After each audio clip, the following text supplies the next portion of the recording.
Forever for the Cowboy by Hannah Jo Abbott. Chapter 1. Titus Macklin knew nothing about weddings, except for attending his brother's weddings over the last few years.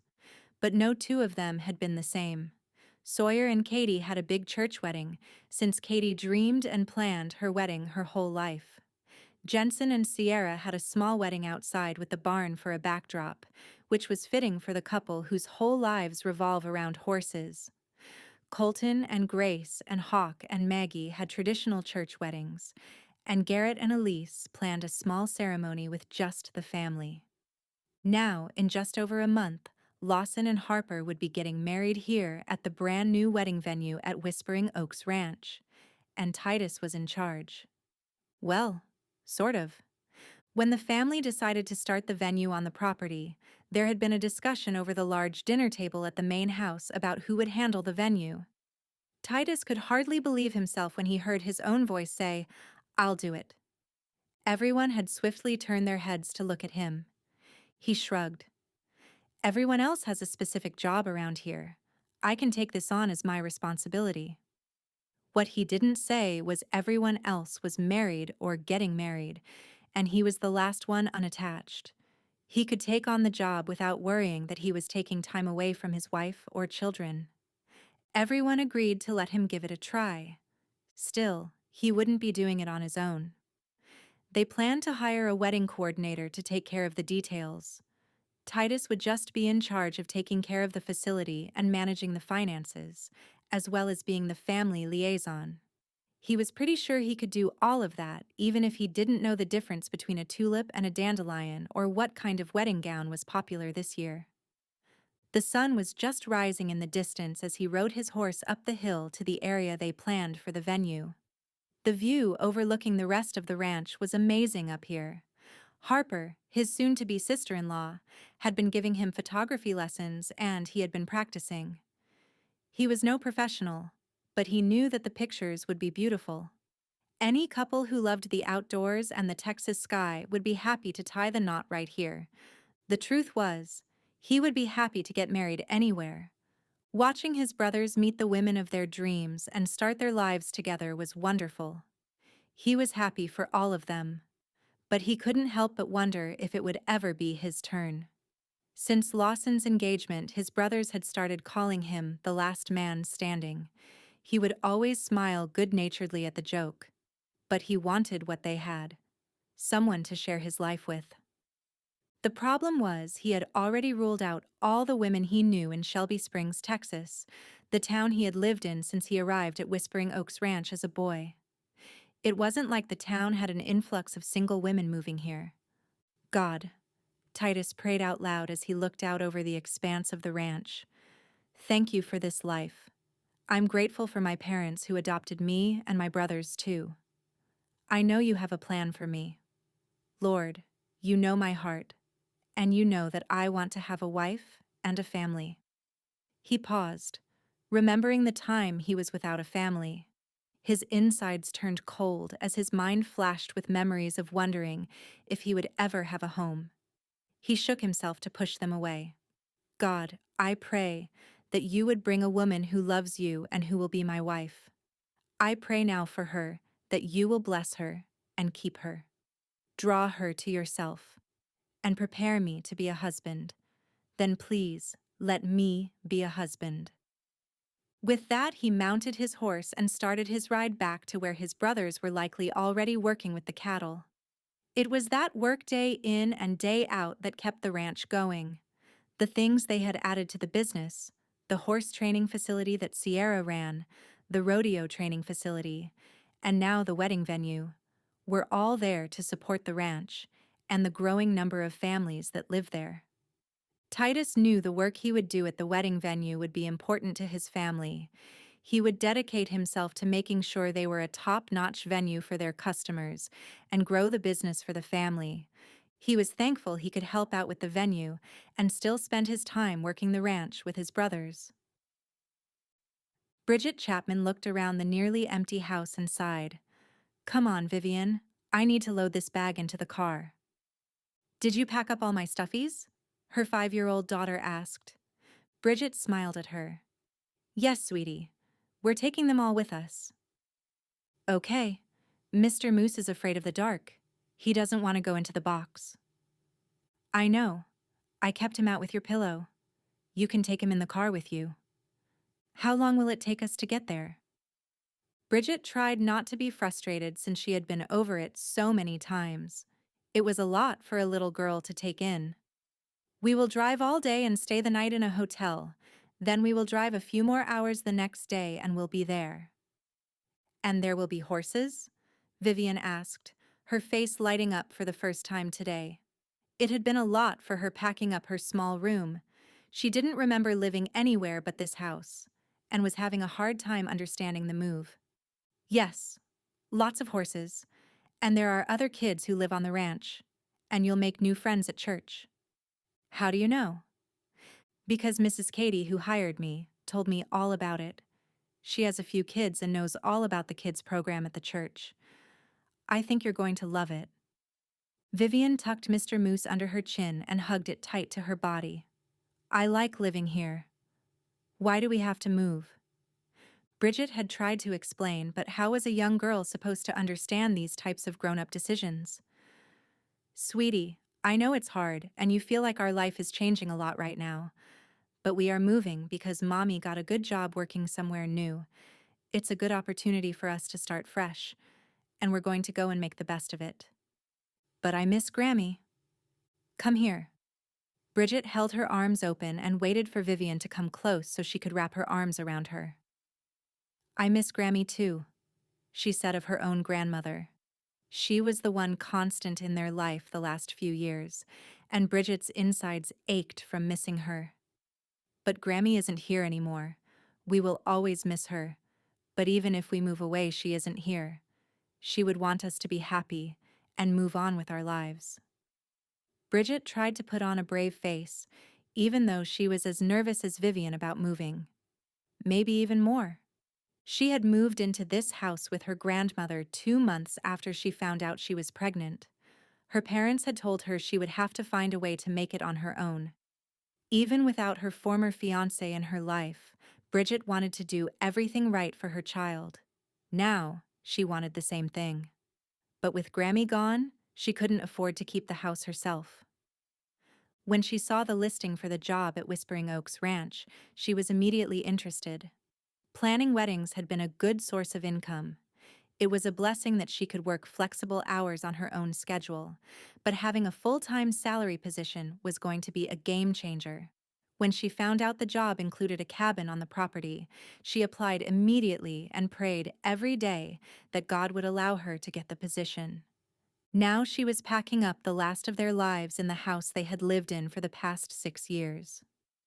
Everything she touched reminded her of Grammy, or when Vivian was a baby.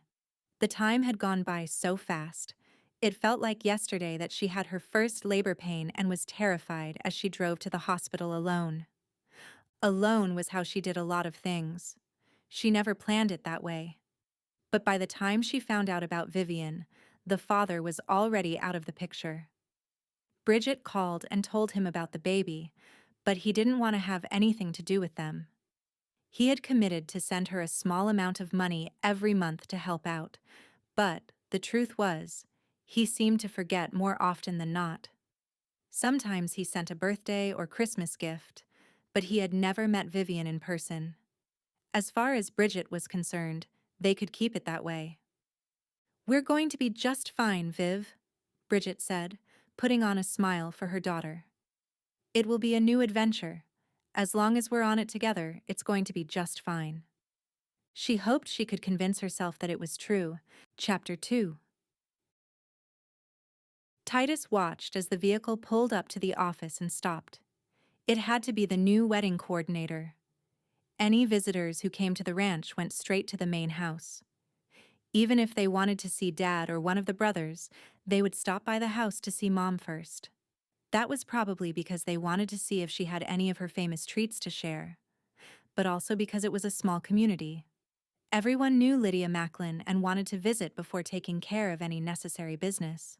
No, this was someone who didn't know the usual protocol, And the only person that could be was his new employee. Titus stepped off the front porch of the main house and moved toward the office on foot. From a distance, he watched as a woman climbed from the front seat and turned to open the back door of her light blue Honda Accord. Titus stopped walking when she helped a little girl step out of the car. Both of them stretched and turned in circles looking around. Titus paused, frozen in his spot. He had only talked briefly with Katie about the woman she had hired. True, he was supposed to be in charge of the wedding venue, but Katie was the business manager for the ranch. So she handled the hiring. Titus remembered that she had mentioned doing a video interview with the woman, but she definitely didn't say anything about her having a child. The woman and little girl made their way into the office before Titus could get his feet moving again. He furrowed his eyebrows, chiding himself. Why would this matter that much to him? He didn't even know this woman, and she was just coming to work here. Why did it matter if she had a child? As long as she did the job, that was important. Titus removed his hat before he opened the door and walked into the office. It was a fancy word for the small building, but they had called it that for years. His dad built it himself when he said he needed a space to keep up with their business finances that wasn't overrun by a loud pack of boys. When Katie took over a few years ago, she had made it feel more official, but in a lot of ways it was still just that little old building a stone's throw from the main house. As he let the door close behind him, he could hear Katie talking excitedly. She paused when she saw him. "Oh hey, here's Titus now." Titus heard Katie, but the world around him seemed to slow as he watched the woman turn to face him. She put on a smile, and Titus's heart did a flip-flop. She had long, chocolate-brown hair that fell around her shoulders, and she wore jeans and a floral, short-sleeved top. Her eyes were the color of caramel, but there was something about them. Her smile didn't reach her eyes. They didn't light up like they should when she smiled. Not like someone who is arriving at a new job she's excited about, but like someone who has been through a hard time and hasn't quite made it out yet. "I'm Bridget," Titus finally heard her say. She reached out her hand to shake. "Titus Macklin," he said, gripping her hand and trying not to notice how soft it was compared to his rough one. Katie stood and moved around the desk to join them. "Titus is my brother-in-law, and he'll be overseeing the venue." Bridget recoiled and stepped back as if she'd seen a Texas rattlesnake. "Oh?" Titus narrowed his eyes, watching her reaction. "Yes, my brothers and I all work the ranch and have different responsibilities, but I volunteered to be in charge of the event space." Bridget cleared her throat, as if composing herself. "Oh, I see. Is that a problem?" Titus asked, crossing his arms over his chest. She reached both hands to tuck her hair behind her ears. "I'm just not clear on what that means. I thought I was being hired to run the venue." Titus scratched his head. "I'm sorry. I wasn't in on the hiring part, so I'm not sure what Katie said. But you'll be in charge of planning the events, working with clients and vendors, handling scheduling. But I will manage the business side, the finances, paperwork, that kind of thing." Bridget gave a curt nod. "Okay." Titus smiled, trying to be friendly. "So, I guess that means we'll be working together." "I guess so." Bridget seemed tense, and Titus was desperate to cut the tension. "Now who is this?" He squatted down to be eye level with the little girl.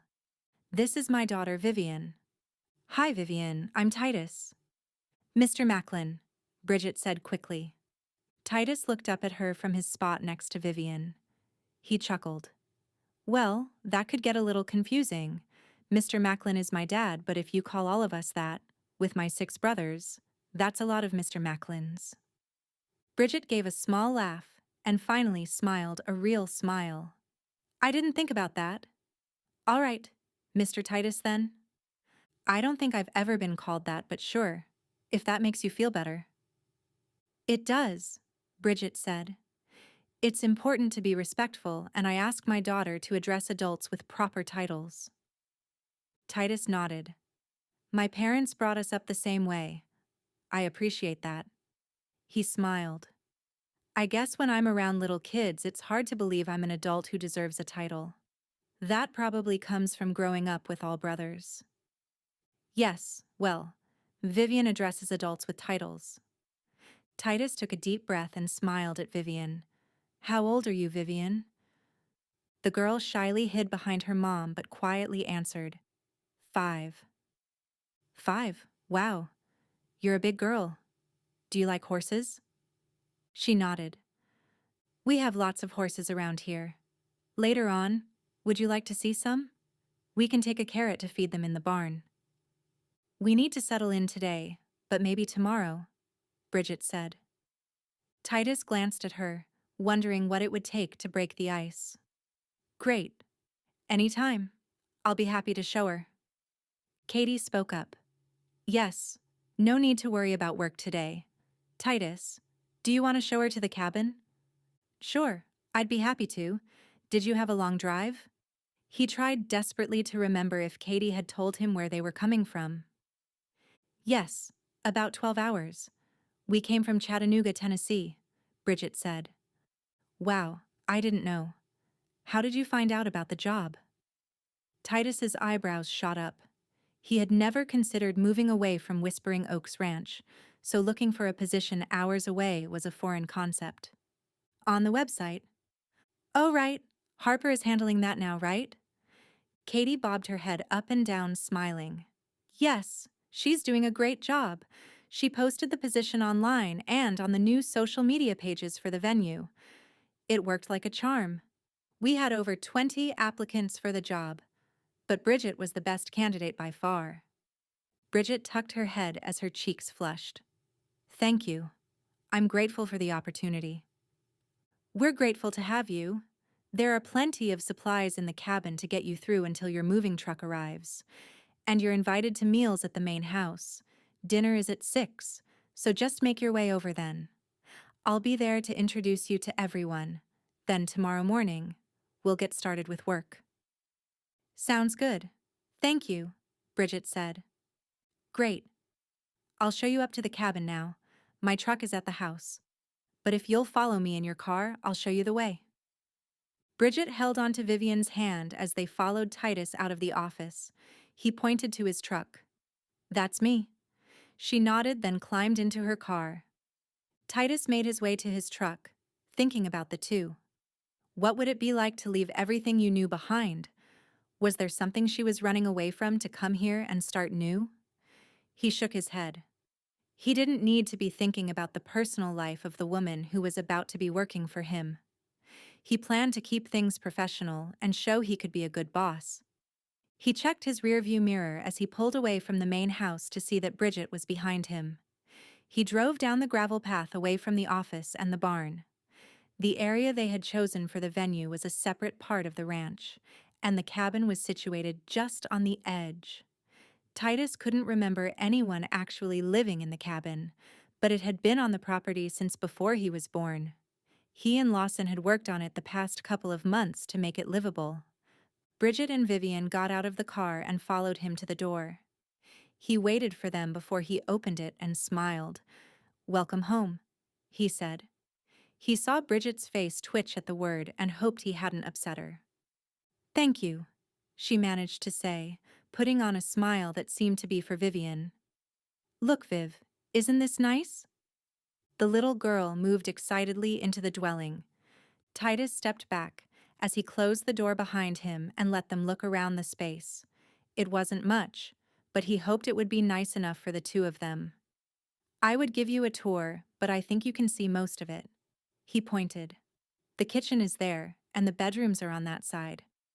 My mom wanted to make sure it was ready for you when you arrived, so there are clean sheets on the beds, and towels are in the bathroom under the sink. Thank you. That's very generous of her. She's excited to meet you at dinner tonight. The whole family is actually. Did you say there are 7 brothers? Titus chuckled. Yep, 7. Plus 6 wives and a handful of kids. Vivian, you'll have plenty of playmates tonight. And let's see, I think Dylan is about your age. That will be nice, Bridget said. We're looking forward to meeting everyone. Is there anything else I can do for you? Help you carry anything in from the car? Bridget shook her head. No, we can handle it. When will the rest of your stuff be here? The truck is scheduled to arrive tomorrow. I can come help unload when it does. Bridget held up a hand. That won't be necessary. The movers will bring everything in. And it's just boxes. We didn't bring any furniture since the cabin is furnished. Great. Well, I'll get out of your hair. If you think of anything you need, just let us know. Does everyone live on the ranch? All the brothers, I mean. Yes. We're all still here. Wow, Bridget said quietly. We're not used to that many people every day. I suppose we'll get used to it. Titus smiled. We'll try to take it easy on you to begin with. She smiled, and Titus felt like it was a small victory. Thanks. We'll see you at dinner. Titus nodded before showing himself out the door. Walking to his truck, he had mixed feelings about the interaction. He had been excited to meet the woman working for the venue, but now he felt unprepared to do his own job. He'd never been a boss before, and she definitely knew more about this industry than he did. He stuck his cowboy hat back on his head, trying to quiet the thoughts of uncertainty brewing.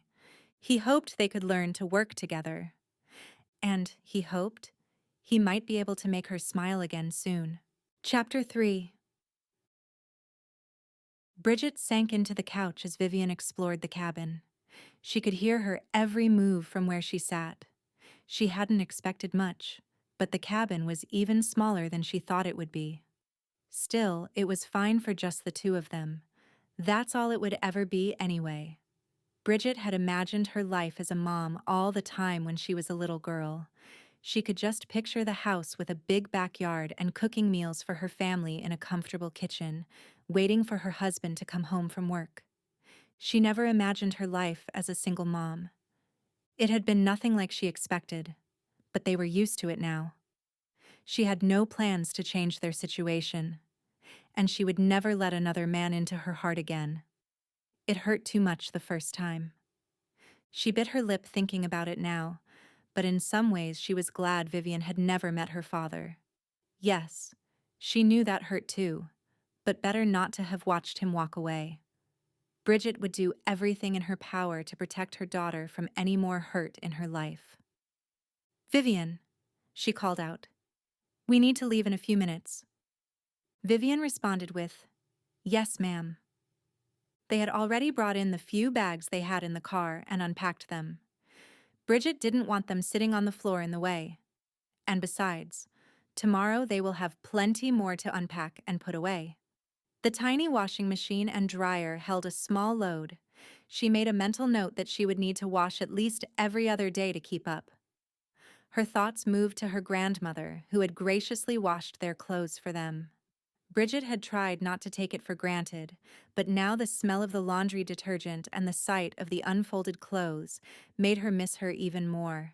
The quiet whirring of the washing machine mixed with the sound of Vivian playing with her baby doll in her new room. Bridget took quick, short breaths. Had she done the right thing by coming here? Was it right to leave the only home Vivian had known to bring her to a strange town where they knew no one? It seemed like a good idea at the time. A fresh start felt like just what they needed. Truthfully, she had needed a fresh start 6 years ago when Jeremy left her at the altar. But she had the baby in her belly to worry about, and she put all her energy and focus into her unborn child. Then, when Vivian was born, Bridget realized she knew nothing about being a mother. Her own parents had provided for her, but her mother wasn't the most nurturing. And she certainly didn't teach Bridget how to be a mom. Bridget had never even changed a diaper before. Thankfully, Grammy helped her along, and Bridget owed all she was as a mother to the woman. Now that she was on her own with Grammy gone, it was time to learn to stand on her own 2 feet. She pushed away all the questions. The decision had been made, and it was done now. They were here. The 2 of them were safe, and they had a place to stay and a job to do. They would be just fine. She moved to the single bathroom in the cabin and checked her appearance. What did someone wear to dinner at a house full of cowboys on a ranch? Not that it mattered. The only outfit she had clean was what she had on. Her dark jeans and white tank top with the pair of sandals had been comfortable for the drive, and they would have to do for dinner. She tugged at the edge of the tank top. Maybe after a few paychecks she could buy herself some new clothes. How long had it been since she had shopped for herself? She would buy Vivian 10 outfits before she bought herself something. Not that she wanted to spoil her, but she didn't want her to go without what she needed. She grabbed her makeup bag from the drawer in the bathroom and did a quick touch-up. Then she dug through her purse looking for a pair of earrings. She hadn't worn any on the drive, and she didn't think to pack any. But she was notorious for taking her earrings out when she got in the car and sticking them in her purse. There had to be a pair or two floating around in there. Sure enough, she pulled out a pair of silver hoops and put them in. Now at least she felt a little more prepared for the first time she was meeting the entire family of her employers. Her thoughts went to Titus Macklin. When she had been hired for the job, she hadn't been told she would be under the supervision of a cowboy whose specialty was roping cattle. Maybe he was just a figurehead and would let her run things the way she wanted to. She sure hoped so, since she came all this way to finally be on her own. "Come on, Viv, let's go." Vivian came running from her room with a smile. "Are we going to meet the other kids?" "Yes, sweetie, we are." "Yay!" Bridget smiled at her daughter's enthusiasm. She wished she could feel as excited instead of nervous. She briefly wondered if they could walk the distance to the main house but quickly dismissed the idea. Maybe another day, but this time she didn't want to arrive sweaty and out of breath. When they pulled up to the main house, she was surprised to see so many cars filling the yard. She inwardly chuckled at herself. Just because she was on a ranch didn't mean everyone came to dinner on horseback. She held Vivian's hand as they moved toward the house. For a moment she stood on the porch, wondering if she should knock or ring the doorbell. It was a house after all, and she was a stranger, but it also felt like the hub of the ranch, and she felt sure no one else knocked before entering. Gathering her courage, she pulled open the screen door and walked in. Immediately, she was overwhelmed with the sound of voices and laughter. How many people could possibly be in the house? She followed the sound and made her way through the foyer and into the doorway which appeared to lead into the kitchen. "Bridget!" Katie loudly announced their entrance into the room, and Bridget felt all eyes immediately on her. She forced a smile and told herself to keep breathing. "Hi," she said, squeezing Vivian's with one hand and reaching up to twist her earring with the other. Katie held a baby on her hip as she moved to them. "Everyone, this is Bridget, our new wedding planner for the venue." Her voice was as high-pitched as a high school cheerleader with the same amount of enthusiasm. An older woman approached, her expression warm. "Bridget, we're so thrilled to have you. I'm Lydia Macklin."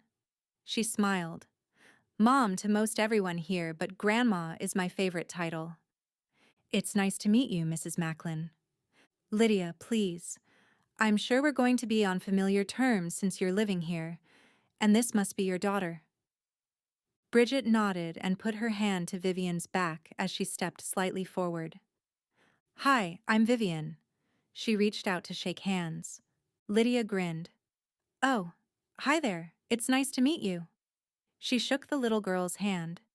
"Do you like cake and ice cream? Because that's what we're having for dessert tonight." "Oh yes, ma'am." "Wonderful. Let me introduce you to my grandchildren." With that, she took Vivian by the hand and walked her over to the other children. Bridget turned her attention back to Katie as she began introducing her to the adults. Her mind swarmed with all the names, trying to keep track. She heard Jensen, Sierra, Grace, Colton, Hawk, and more names, but couldn't take them all in. She hoped she would remember who went with whom eventually. "It's nice to meet you all," Bridget said. Katie laughed. "I should have brought name tags." Everyone laughed with her. "It's all right," Sierra said. At least Bridget was pretty sure she was Sierra. You'll get used to it eventually. Until then, we're fine with you asking us our names when you don't remember. We know we're a lot of people. We promise not to quiz you. Phew, that's good to know. I'll do my best. Katie looped an arm through hers. We'll be friends before you know it, and you'll fit right in. Katie is the pro, Grace said. She showed up when there was nothing but brothers and paved the way for all us girls. Yeah, Katie said, but Maggie has been around since they were kids. She was already like a sister to them before me. It's no contest. You're all sisters now, and our family is better for it, Sawyer said, sidling up next to Katie and placing a kiss on her cheek. Jensen took Sierra's hand in his as he nodded. But Katie is the unofficial family director. If you need information, she's your best bet. Thanks, Katie said, but if you need help with horses, you need to ask Sierra. And if you have a question about church or something happening in town, talk to Grace, Sierra said. Grace smiled. But if you want to know blackmail-worthy stories about any of the brothers, go to Maggie. Maggie laughed. Or Elise? She's known them since high school. But if you want advice on being a newbie, go to Harper. There was a pause of silence before all the women burst into laughter at their descriptions of each other. Wow, Bridget said. I might need that in a chart. Great idea. I'll put it in your welcome packet, Katie said with a wink. Do I get a chance to meet our new employee? An older man moved forward as he asked. Of course, Dad, Sawyer spoke up. I'm James Macklin, he said, reaching out and taking Bridget's hand in both of his. Welcome to Whispering Oaks Ranch. Thank you, sir, Bridget said. I'm very happy to be here. As she said the words, she knew they were true. Whatever doubts or concerns she had, she knew this was where she was supposed to be. Now then, if we're all ready, Mr. Macklin said, I think we should pray so we can eat. Bridget glanced around the room as all the adults and children closed their eyes and bowed their heads. Vivian looked at her briefly before doing the same. Bridget bowed her head as she listened to the words of the prayer. Dear Heavenly Father, thank you for all the blessings you have given. Thank you for our family who works hard every day to run this ranch. And thank you for Bridget and Vivian, and that you've sent them to us to help grow the business to the glory of your name. Bless the food you've provided. Be with us in our conversation tonight and the time we spend together. We love you, Lord. Amen. Come on, Sierra said. It's ladies first. Bridget followed the instructions and got in line with her, Vivian running to her side as she began to fix a plate. This smells delicious, she said, looking at the 3 pans of casseroles on the counter. That must be a lot of work. Sierra laughed. Yes, it is. It takes a lot of food to feed a bunch of hungry cowboys, especially now that some of the kids are getting older. Lydia still likes to have us here, but the wives have started taking turns helping with dinner. We don't want to wear her out too soon so she can't keep doing it. That's nice, Bridget said as she reached to scoop the casserole on her plate. Oh, is it chicken pot pie? Sierra bobbed her head up and down. Bridget smiled. That's my favorite. My grandmother used to make it for us. This smells just like hers did. Well, that's a sweet little godwink on your first day here, Sierra said. Bridget smiled.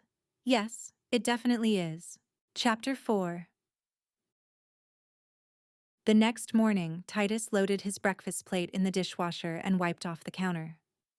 Mom, is there anything else I can do to help? He asked.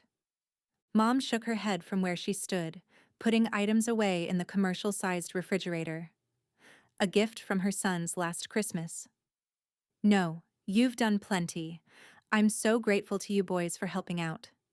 But I wish I could still do it myself. Breakfast is easier than dinner, but it still feels like a lot some days. Titus moved to her and gave her a quick hug. Mom, you do so much for everyone else, and feeding a crowd of this size is practically a miracle. You needed to step back and let us help out. We're not little kids anymore. I know. Most of you have your own little kids now, but I'm so glad to still have you around. Dinner with the family is my favorite thing in the world.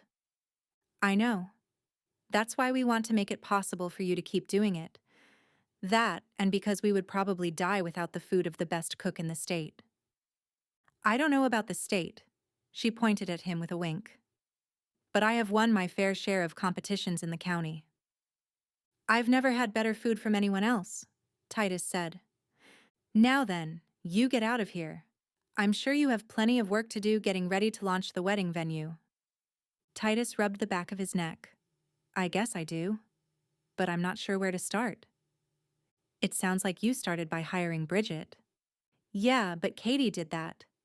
I guess I should have offered to be more involved in the hiring process, but Katie seemed capable of handling it. Honestly, I'm not sure what my role will be now. I don't really know anything about this kind of place. Mom put a hand on his arm. And when you started working on the ranch, you didn't know anything about cattle, but you learned. Titus remembered. At least I wasn't as terrified of horses as Jensen was. And now he runs the barn. See? Anyone can learn to do anything. Thanks, Mom. I'm grateful for the opportunity. I want to give back to the family, you know? You don't have to earn your place, son. Titus nodded. He knew it was true, but sometimes he had to remind himself. You are our son, and you are one of the brothers, a Macklin brother. You have been since the day you and Jensen arrived here. She smiled. I'll never forget how I loved you the moment you stepped out of the car with the social worker. She had warned me that Jensen was the jokester, but that you were quiet and sneaky. Titus chuckled. I hope that I've outgrown my sneakiness. Mom smiled. Not completely, but I think that you put it to more useful ideas. I'll take that. Besides, with this many brothers, I have to have some secrets, and I have to get payback for some things when we were growing up. Mom sank onto the stool and let out a heavy sigh. I'm just glad that you boys are mostly friends now. I guess you could say that you got along better than a lot of siblings do when you were growing up. But there were times I felt like all I did all day long was settle fights. I think you did a pretty good job of that, even if that mostly meant sending us outside to work. I remember the summer Dad dug that hole. Mom laughed so hard she had to catch her breath. I had just about forgotten about that hole. Titus took his head. Well, I never will. I can hear Dad's voice. Boys, are you fighting? Go dig the dirt out of that hole. Boys, are you arguing with your brother? Go fill the dirt into the hole. In and out, all summer long. Mom smiled. It was effective, that's for sure. It got to the point that I could hear you boys start to fight, and immediately one of you would say, Guys, stop, no digging today. Sometimes I would just raise my eyebrows at you and that would settle it. I guess we'll have to remember that one when the grandsons start to get a little older. Maybe I should tell Sawyer, Jensen, and Garrett since their boys are the oldest. Yes, well, I'm sure that you'll have your own brood to remember it for someday. Titus shrugged his shoulders. I don't know about that. So far, I have no prospects. Mom stood from her stool and patted Titus on the shoulder. We'll just keep praying about that. I pray every day. He nodded. I've got to get to work. Plenty of things to do today. I'm supposed to be training Bridget, but to be honest, I'm not sure what I'm training her on. But I think we'll figure it out. I'm sure you will. Good luck, Mom said. Titus grabbed his thermos full of coffee and headed out the door to drive to the wedding venue. He wasn't sure if Bridget would be here yet since he hadn't exactly told her to come in the morning. He shook his head. He had a lot to learn about this whole boss business. Not that he really thought of himself as a boss, but he wanted to make the venue the best that it could possibly be, so he would take whatever role that meant he needed to take. He walked to the door of the old barn. It hadn't been used for animals in a long time, years in fact. Titus didn't remember it ever being used for animals, but Dad said that it had been and told them they would need to get rid of any smells before they used it. He pushed open the door, walking into the space that used to be horse stalls with a loft. It had been gutted and was now a wide open space that they could use for receptions. In the back corner to the right, they had built a small office for Titus to use, but he thought it was more likely that Bridget would get the most use out of it. He heard quiet voices coming from inside and realized that Bridget had arrived without any instruction from him. As he came to the door, he rapped softly on it 3 times. Bridget looked up from where she sat at the small desk. "Good morning," she smiled. Titus's gaze moved to the corner. "Good morning, Vivian." He scratched his head at the sight of the little girl. Would she always be coming to work with Bridget? He hadn't thought much about this, but maybe Bridget and Katie had discussed it before she was hired. "Hello," Vivian's tiny voice said. "I hope you don't mind that I'm here. I wanted to get a head start on work today." Titus leaned against the door frame. "Oh no, I'm happy that you're here. Actually, I intended to tell you we would get started this morning, but I guess I forgot. I'm not used to telling anybody what to do or where to be." Something flashed across Bridget's face, but he wasn't sure exactly what it was. Was she irritated at him? He had barely spoken to her. He hadn't done anything yet. What did she have to be irritated about? "Have you found everything okay so far?" Bridget nodded but didn't say anything. "We are working on getting the internet set up for you, but it could be the end of the week before that happens. Do you know how to tether to your cell phone for data?" Bridget furrowed her eyebrows as she looked at him but nodded. "But I have very limited data." Titus wanted to smack himself in the face. "Sorry, I haven't gotten a chance to tell you. We would like to add your phone to the ranch's mobile plan. We will pay for it since you will be using it for work. We can get you a new phone, but it would be a different number. So it's up to you whether you want to get a new one or move your number to our plan." Bridget stared at him for a moment as if considering her answer. "You don't have to do that. I can pay for my own phone." "I'm sure you can. And if you'd like to keep your own private phone separately, that's fine. But you will need a phone for ranch business, so it makes sense for us to pay for it. And if it's easier for you to just have one number, we're happy to do that." Bridget gave a quick nod. "Thank you. That makes sense. Honestly, I could give up my number. There's not a lot of people who care to call it. But in case of an emergency, I guess I should keep it." Titus's thoughts moved to Vivian. Didn't they have other family somewhere? Where was the girl's father? If Bridget changed her number, surely he would need to know, unless he never contacted her. Titus felt a sudden urge to shake a man he'd never met before. How could someone have a daughter and not want to be with her? He glanced at Bridget. And how could a man have had a chance with her and walked away? He let that thought run out of his mind. No, he didn't know the whole story, and it wasn't his business. Bridget was here to work, and if she wanted to tell him someday, that was her choice. "No problem. We can have the number moved over to our plan. We'll just have to drive over to Robinson." "Where's that?" she asked. Titus remembered she wasn't from the area. "About 45 minutes from here." Bridget looked at him in surprise. "Really? That seems a little far." Titus chuckled. "It's the nearest cell phone store. We get by here in Shelby Springs, and the town has grown up a lot recently. But there are still things we have to drive further to get. Mom calls it going to town." Bridget smiled. "That actually sounds nice, like something out of Little House on the Prairie." "Exactly. Except we have indoor plumbing, and it's not quite the prairie if we're driving to town for a cell phone store." She laughed.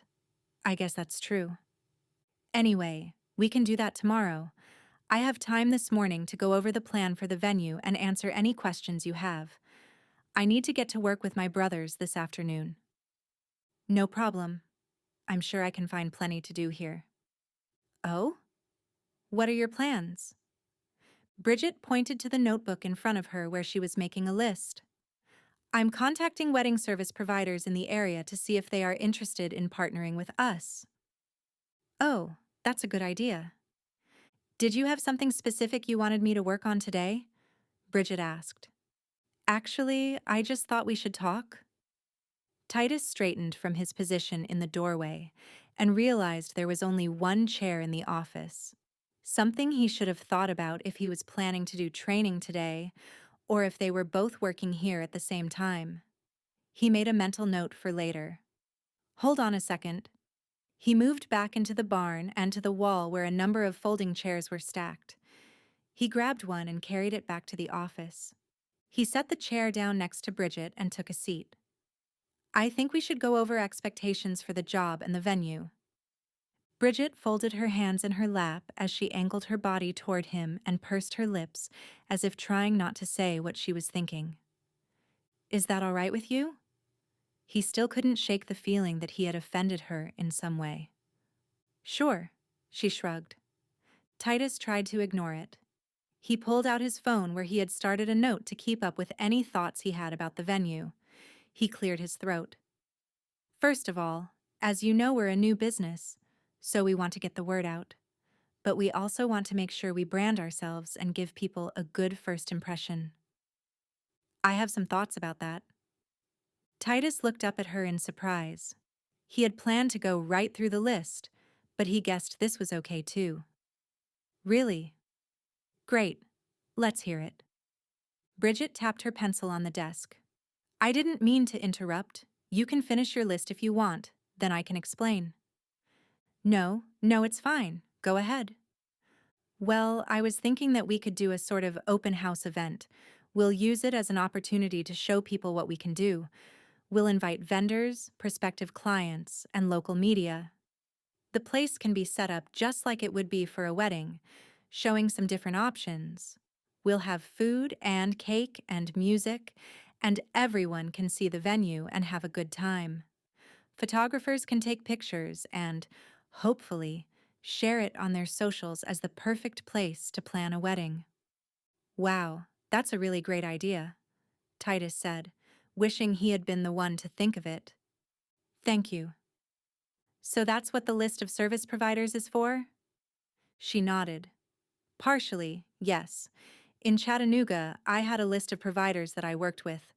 So when I would sit down with a bride to plan her wedding, I could suggest 10 different photographers, 8 florists, and take her to 5 different bakeries to taste cake. That's amazing.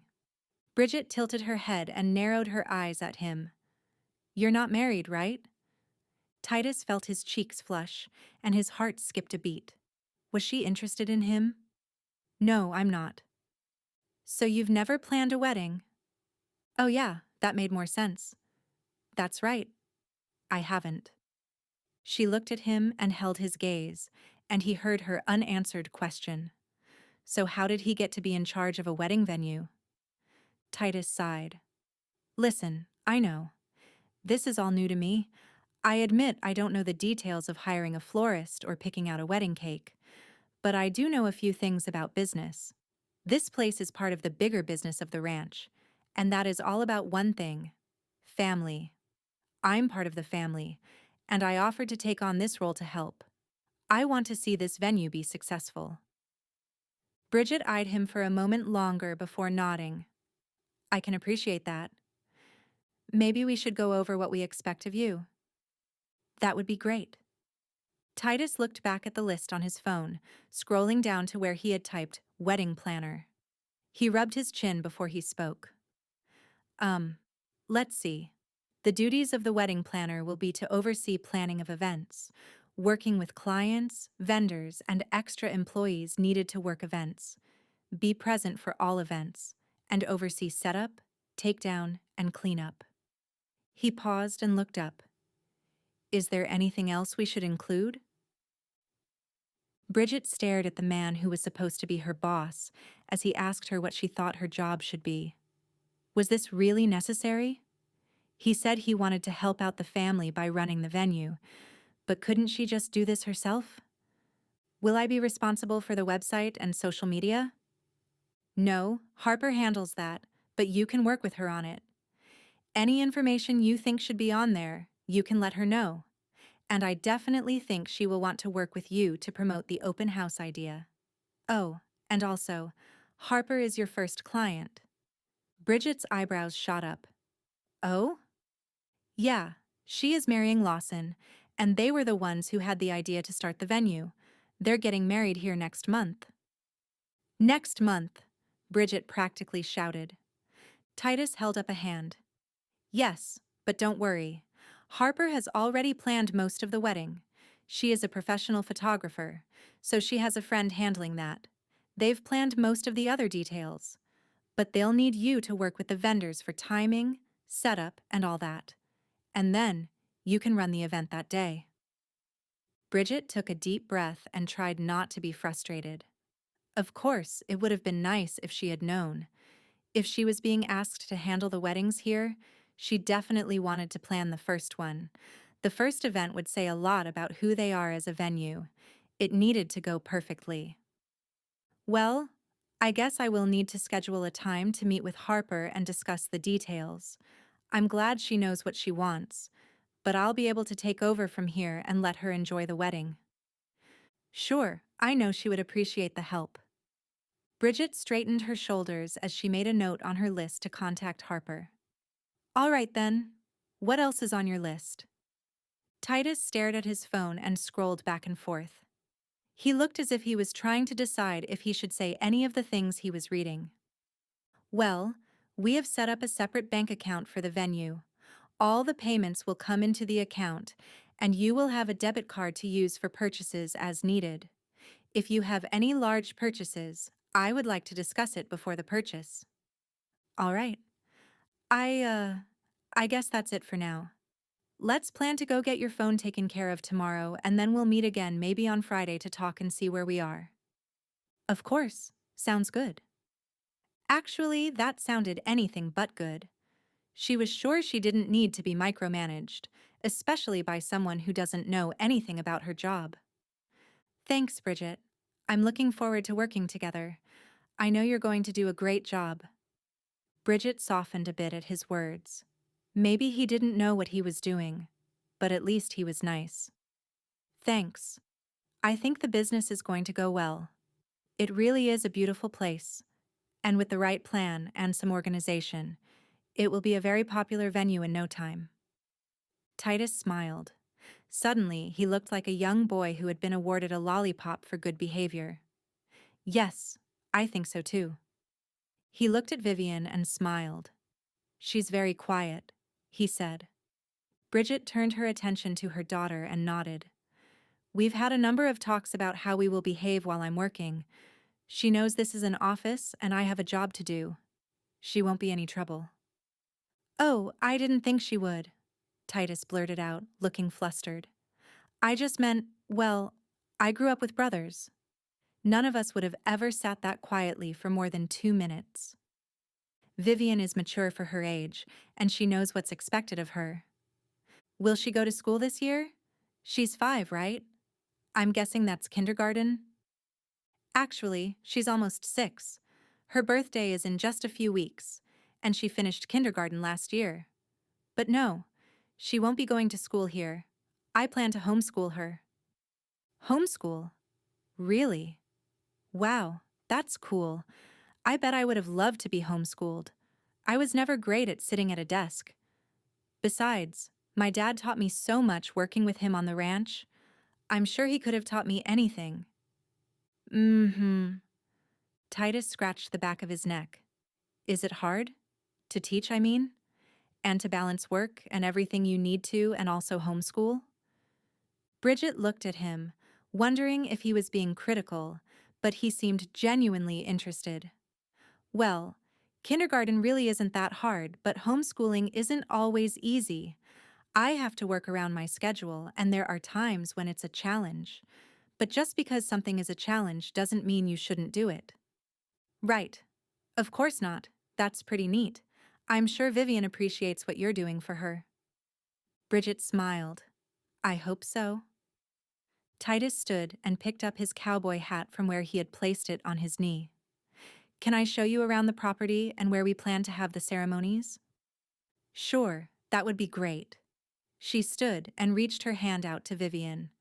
Come on, sweetie, we're going for a walk. She took her daughter's hand and followed Titus out the door. Just as they stepped out into the mid-morning sun, Titus stopped and looked at her. Uncertainty washed across his features, as if he wasn't sure he should say what he was thinking. Bridget, I'm a little sorry that I let Katie handle the hiring. I should have made it my responsibility. Bridget's stomach twisted as she braced herself for him to say they couldn't work together. But I'm also not sorry because she found the best person for the job. I know that I have a lot to learn, and I hope you'll put up with me. You should know that I think you're going to do a great job, and I'm happy to have you here. Bridget swallowed and breathed out a sigh of relief. Thank you. Let's make this the best venue it can be, he said finally, offering her a small, sincere smile. She returned it, a hint of warmth in her expression. Let's do it. With that, they moved away from the barn and toward the ceremony area. Vivian let go of Bridget's hand and skipped ahead of them. Titus watched her for a moment, then glanced at Bridget and smiled. His smile did something funny to her insides. Her stomach flip-flopped in a way she hadn't experienced in a very long time. She turned her attention back to her daughter and the wedding venue. She was here to plan other people's weddings, not to think about the handsome cowboy who was somehow her boss. A feeling of peace washed over her as they walked. This was the fresh start she had been looking for, and today was the start of something good. Chapter 5. Want to ride with me and Elise? Katie asked, lifting her hand holding her keys and pointing to her minivan. Bridget shook her head. No, thank you. I've got Vivian's car seat, so it's probably just easier if I drive. Oh, right. Of course. Sierra and Grace are meeting us there, and Harper is riding with Maggie. Wonderful. Bridget tried to sound cheerful. I'll see you there. She moved to her own vehicle parked outside the ranch office and buckled Vivian in. Where are we going, Mama? Into town. Why? We're going to eat lunch and see some of the shops. Why? Because Mrs. Katie invited us to go with her and her sisters-in-law. What are sisters-in-slaw? Vivian wrinkled her nose. I don't like slaw. Bridget smiled but tried not to laugh out loud. Not slaw, in-law. It means they are married to brothers. Their husbands are brothers, so they are sisters-in-law. Do you have any sisters? No. Bridget smiled and shut the door before the little girl could ask any more questions. Behind the wheel, she pulled onto the gravel driveway and followed Katie off the Whispering Oaks Ranch property and onto the road as Vivon chattered away. Bridget tried to listen and give the appropriate responses, but she wanted to pay attention to the directions. It was only the second time she had driven into town, but she hoped it would feel familiar soon. She was still unsure about a number of things, and leaving in the middle of the workday felt very strange, but Katie insisted she should go. Titus might be her boss, but he wasn't at the venue office to tell her if she should go or not. She guessed she was entitled to a lunch break. She also doubted that he would come to check up on her in the middle of the day unexpectedly. Which was why it was still strange for him to be in charge of the venue. Maybe in a couple of months, when they had seen what she could do, they would let her run the whole place without him. She shook her head as they pulled into the main part of Shelby Springs. It didn't matter if he was the boss. She got to plan the events, and she didn't have to worry about anything else. Pulling into a parking spot next to Katie on Main Street, Bridget took a deep breath and blew it out. She considered pulling out of the spot and going back to the cabin with Vivian. Making new friends wasn't easy for her. Making friends meant she was putting down roots. As much as she liked it here and wanted to grow her career, she could never be sure about that. Things could change any time. It was her job to guard her heart and protect Vivian against the pain of losing anyone else in her life. But she couldn't leave here now. Katie was just trying to be friendly. She was the office manager for the ranch, and Bridget didn't want her to think she didn't like her. Bridget climbed out of the car and unbuckled Vivian. Just as she shut the door, she heard someone call out, "Hey, who's ready for girls' lunch?" She turned and saw Sierra. At least she thought it was Sierra. She was still learning the names of all the women. Grace stood on the other side of her. So yes, this is definitely Sierra. Katie waved as she cheered. Me. I'm so glad that we could do this today. There's no doubt about it. Katie was definitely the ringleader. But all the women seemed to get along so well. What would it be like to have a group of sisters like that? Or even friends? Bridget had friends that came and went, but no one she kept in touch with since she moved. Sure, a few friends from church said that they would miss her, but they hadn't made lasting relationships. Maybe it was time to make a change. Maybe these women could be her friends, not her sisters, because she wasn't going to become part of the family the way they had, but they could be friends. "Have you eaten at the diner yet?" Grace asked. "No." Bridget shook her head. "We haven't eaten anywhere except the main house and the cabin." "What is the cabin like?" Maggie wrinkled her nose with her hands on her very pregnant belly as she joined the group. "I remember playing there as a kid, but it looked pretty rough the last time I saw it." "It's perfectly fine for us. Small, but we don't need much," Bridget said. "We're very grateful to have it. That was one thing that drew me to the job, knowing that there was housing included." "Oh yeah, that would have been a big deal for me too," Sierra said. "It wasn't offered when I came to work here, but that's okay. Jensen and I bonded over moving furniture to my apartment in town." She grinned. Elise laughed. "I think the cabin might be bigger than the space that Garrett and I shared with the boys when I moved here. Thank goodness he added on last year. The boys needed more room, although I have to admit that I didn't mind being so cozy." Her cheeks flushed pink at her words. "But I'm glad to have a room for the nursery," she said, pointing to her round belly. "Girl, you just send those boys outside. The great outdoors was made for wild, rambunctious boys," Katie said. "That's right," Maggie added. "Where do you think all our husbands spent their time growing up?" "Outside," the wives all chorused.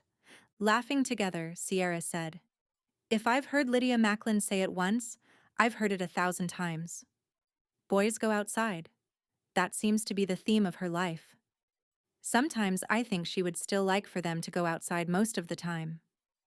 "That's what they do," said Grace. "If Colton spends too much time indoors, I can practically see him start to twitch." "Well, that outside business doesn't apply to me. Come on, let's go inside to eat," Katie announced. The women all followed her lead and made their way inside the restaurant. Bridget held tight to Vivian's hand and glanced around as they walked in. The diner was the only restaurant in town. Grace had told her so. It perfectly fit the bill of a small-town eatery. The tables and vinyl booths looked clean, but worn from years of use. "Hey, George," Maggie said to the man behind the counter at the entrance. "Maggie," the man smiled wide. "Nice to see you." He lifted his hand and counted heads. "Table for 7? No 8? "That's right. Your best table, please. Not that there's a bad one." "Of course not," the man said. "But you pick your favorite. You know this place as well as I do." Maggie turned to glance at the dining room and seemed to take in the available tables. "We'll take the big booth by the back window." "You got it," George said as he picked up a stack of menus and led the way. "Are you sure you don't want to come back to work for me?" he asked Maggie. Maggie laughed. "I do miss being here in the middle of things. Seeing people in town every day was the best part of being a waitress. But no, I'm happy to be at home on the ranch." "I understand. But the door's always open if you change your mind." "Thanks. This place will always feel like home to me." The women all took seats at the table. "I'll leave you to it," George said. "Jill will be here to take your orders. Unless Maggie decides to do it herself."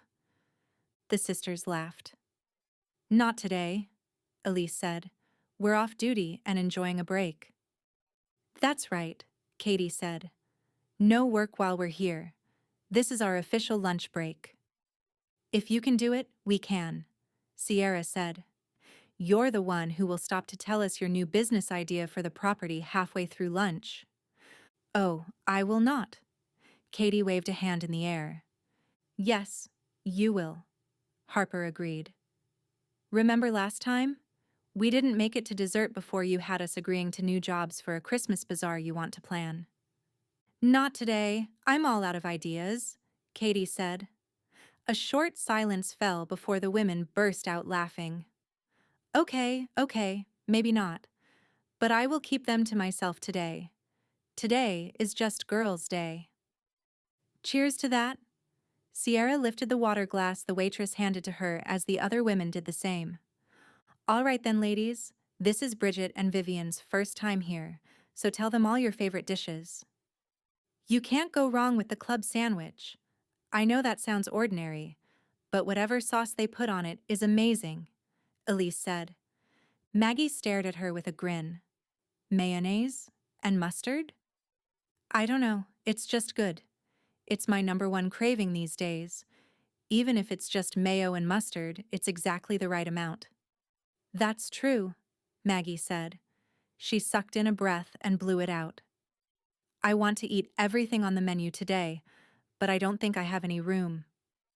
Now too much longer now, Grace said. 2 months. It feels like a very long time, Maggie said. But I'm glad I get to do it alongside Elise. I agree. Elise smiled. We're just a month apart. I'm so excited for our kids to have a built-in best friend cousin. Me too. Maggie reached over and squeezed Elise's hand before she turned her attention back to Bridget. Anyway, my absolute favorite is the Cajun chicken pasta, but all the burgers are good too. I love the pimento cheeseburger, Harper added, and I always get the sweet potato fries. Oh, and we have to get dessert today. The cheesecake is delicious, Grace said. That's a whole lot of options, Bridget said. Katie laughed. Yes, it is. We'll let you look over the menu. But for Vivian, my kids love the mac and cheese and the chicken fingers. Yes! Chicken fingers? Vivian shouted, raising her arms high in the air. Bridget smiled and patted her arm. Let's not yell inside, sweetie. You can have chicken fingers. Yay, Vivian said quietly. Bridget quickly scanned the menu and pointed to the first thing that sounded good. I think I'll go with the bacon cheeseburger. Good choice, Maggie nodded, then snapped her menu closed without looking at it. Now that's out of the way. Let's get to the important stuff. Harper, have you decided on your bridesmaids yet? All the women leaned forward expectantly. Harper looked like a caged animal, but only for a moment before she laughed and playfully swatted at Maggie. Come on now. Y'all are as bad as the brothers. None of them will leave Lawson alone about who his best man is going to be. Well, the wedding isn't that far away. We need to know. Or at least Bridget needs to know, Elise said. All eyes moved to her. Bridget froze, not sure what to say. Oh, well, I will need to know at some point, but that's for Harper to decide when she's ready. Her heart pounded, hoping she had given the right answer. She was desperate to know the details of the ceremony.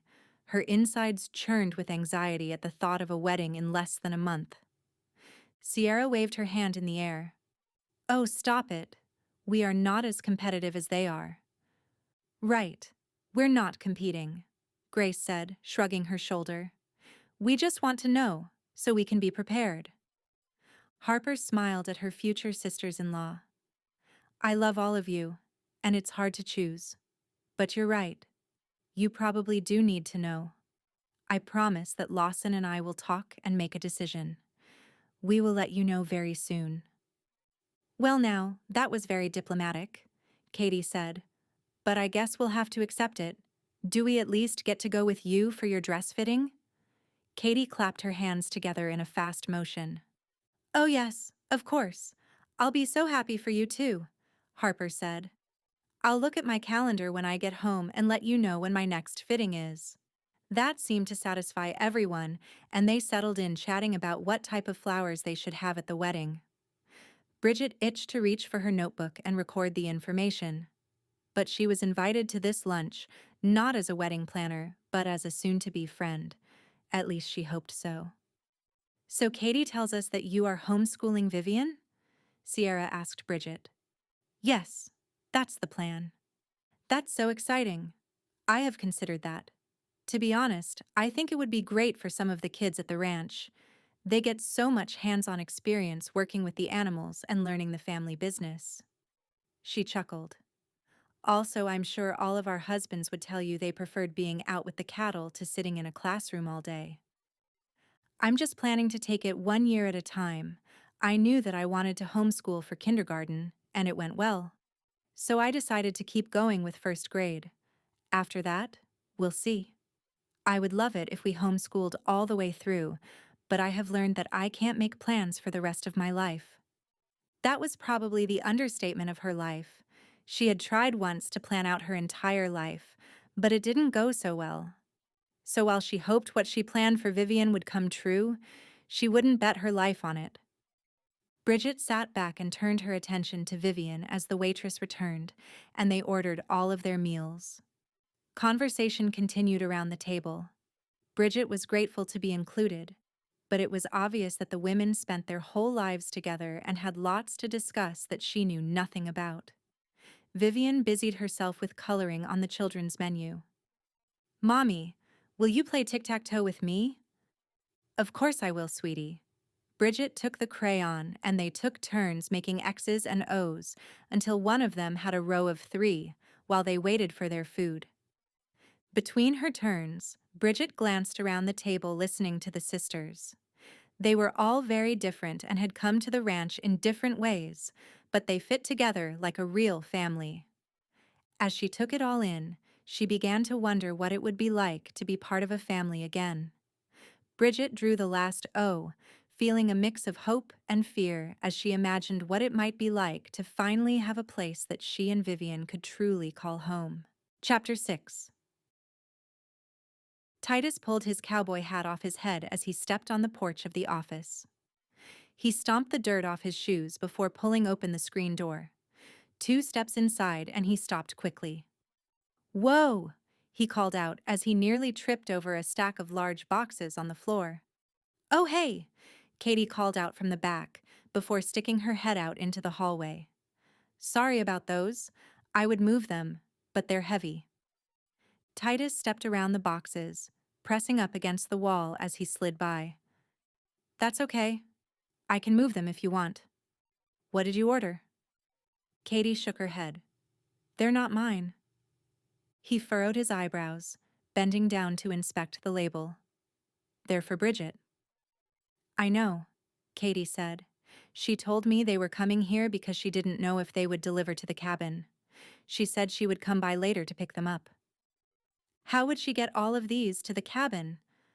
I've got my truck outside. I can load them up and take them over there. Are you sure?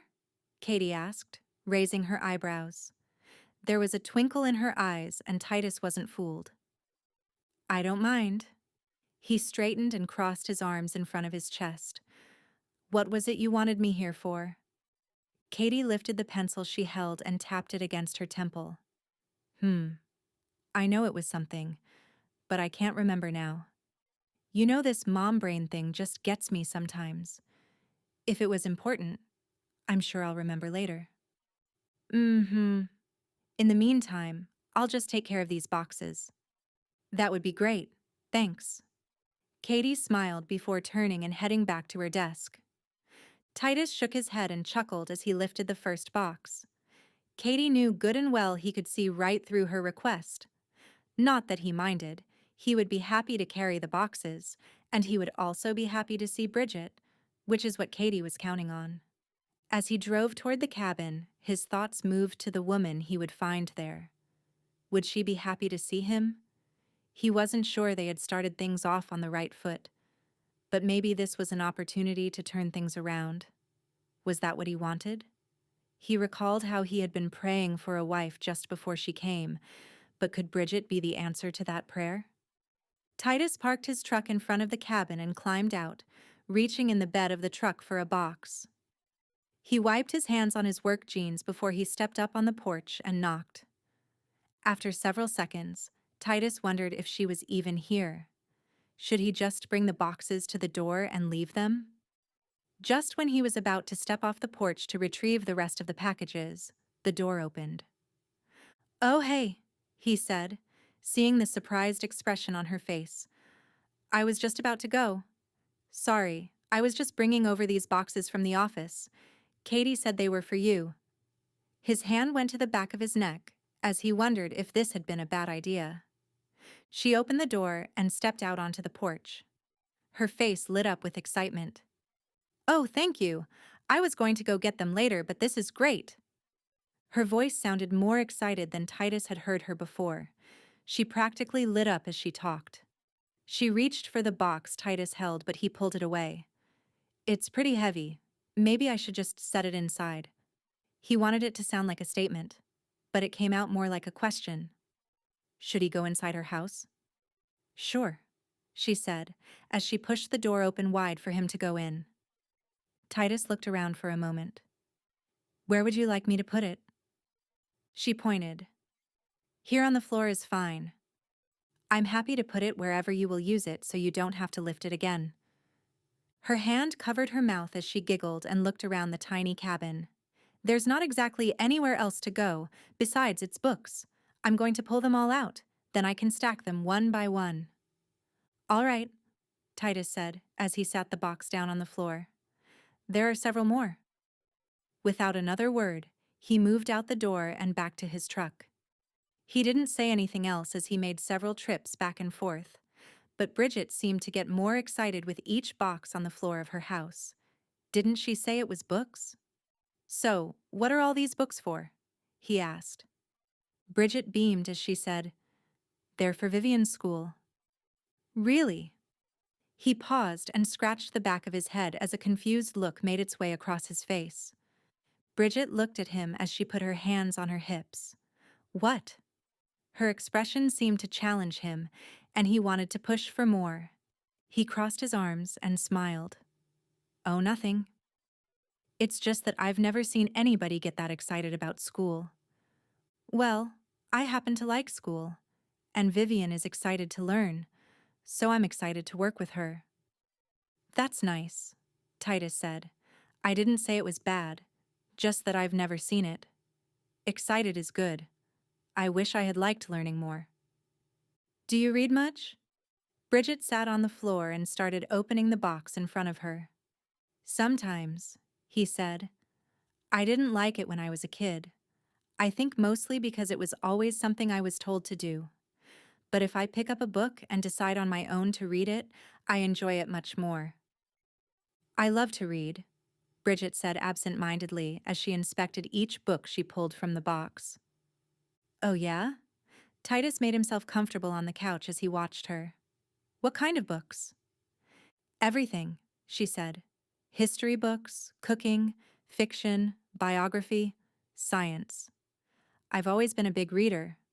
I hope Vivian will be the same." "I'm sure she will." Bridget looked up at him. "Really? What makes you say that?"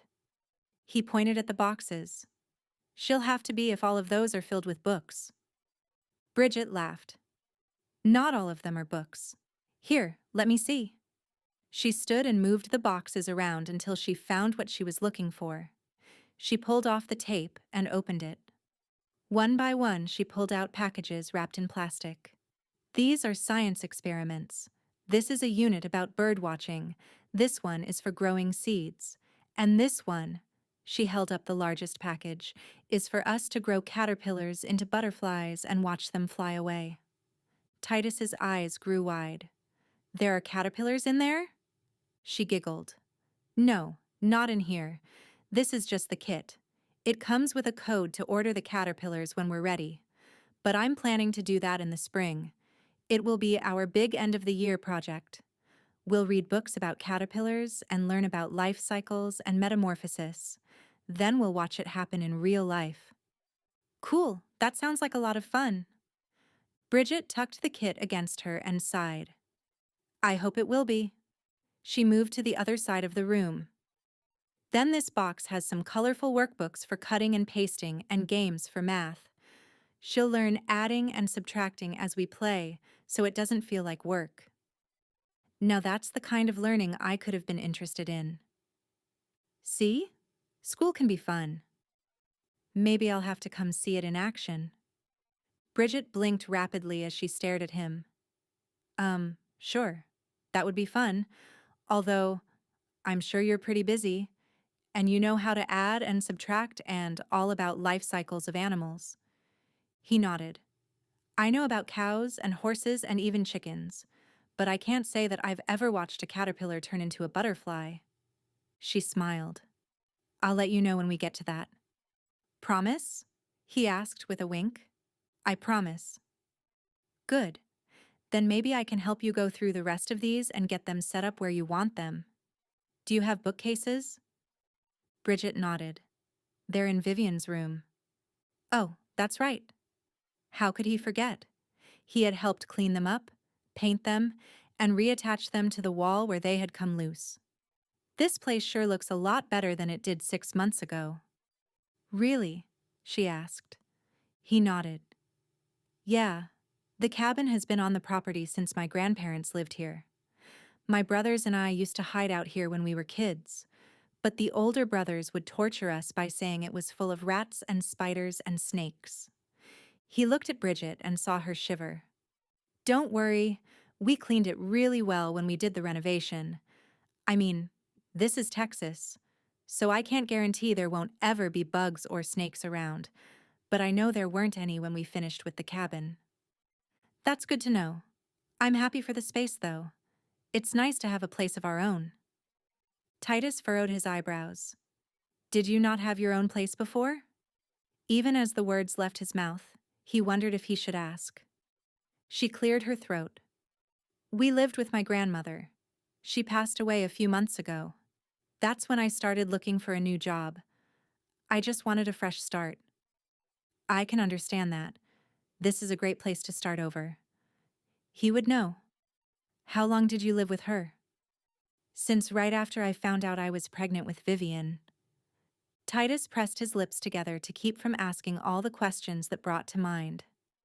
Bridget's eyes softened as she took a seat on the couch. Her dad hasn't been in the picture for a long time. Oh, he said. It's okay. You don't have to talk about it if you don't want to. Bridget shrugged. I don't talk about it a lot, but there's no reason you shouldn't know.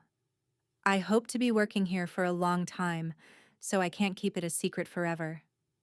She took a deep breath. I was engaged to Vivian's dad right out of college. I thought we were going to spend the rest of our lives together. We planned a big wedding, and I was completely consumed with it and with him. I could see our future in front of us.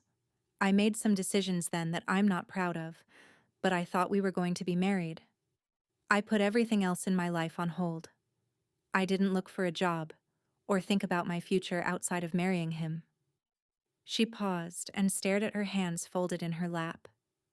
Titus waited a long moment before he said, Then what happened? She turned her palm toward the ceiling and shrugged. He changed his mind. The night of our rehearsal dinner, I was at the venue waiting for him. He was late. I called his phone and texted him, but he didn't answer. Finally, his mom came to me and told me he wasn't coming. From the way she looked, I could tell he had been thinking about it before that day, because she didn't seem that surprised. He must have been a good actor because I had no idea. I've never cried so hard in my life. Titus felt his chest tighten. How could someone do that to a person they had promised to spend their life with? I'm so sorry, Bridget. She looked up at him as if just remembering he was there. Thanks. It was pretty rough for a while. I went through all the emotions. At first I was mad. Then I wanted to try to get him back. But ultimately, I knew that if he didn't want to be with me, there was nothing I could do about it, and I needed to move on. Titus hated the question he was about to ask, but he had to know. Does he know about Vivian? Bridget bit her lip as she nodded. I found out a few weeks after he left. I'll admit that I considered not telling him, and sometimes I wish I hadn't. But he deserved to know. I don't think I could forgive myself if I let her go her whole life with her own father not knowing about her. But he's not involved? Titus felt like his insides set fire at the idea. Number. That's why I almost wish I hadn't told him. He said he didn't want to be a father, and I could do whatever I wanted. He even offered to send me money to take care of it, as he put it. She shook her head. It made me sick to my stomach. I knew that I had made a mistake, but it wasn't the baby's fault. And I wanted my baby. So I told him I would do it on my own if he didn't want to be involved. He's never met her or seen her in person. Sometimes he sends money at Christmas, but that's it. Titus clenched his hand into a fist. I'm sorry he treated you that way. I can't imagine having a daughter and never even meeting her. Bridget's eyes filled with tears. I know. It makes me sad that he doesn't know how great she is. He's never heard her laugh or tell a silly story, or ask the million questions that she asks every day. I used to feel sorry for her that she doesn't know him, but now I know the truth is that he is the one who is missing out. Titus nodded as he rubbed his palms on his faded jeans.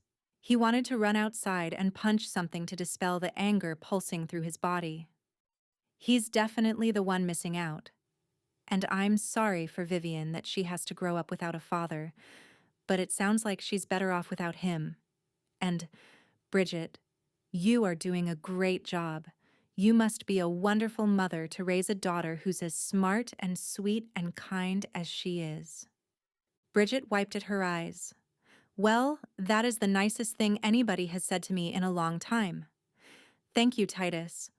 I hope I'm doing all right. It's a challenge to parent alone, but I would do anything for her. She's not the one who makes it hard, so I want to give her all the best things in the world. I think that's how every good parent feels.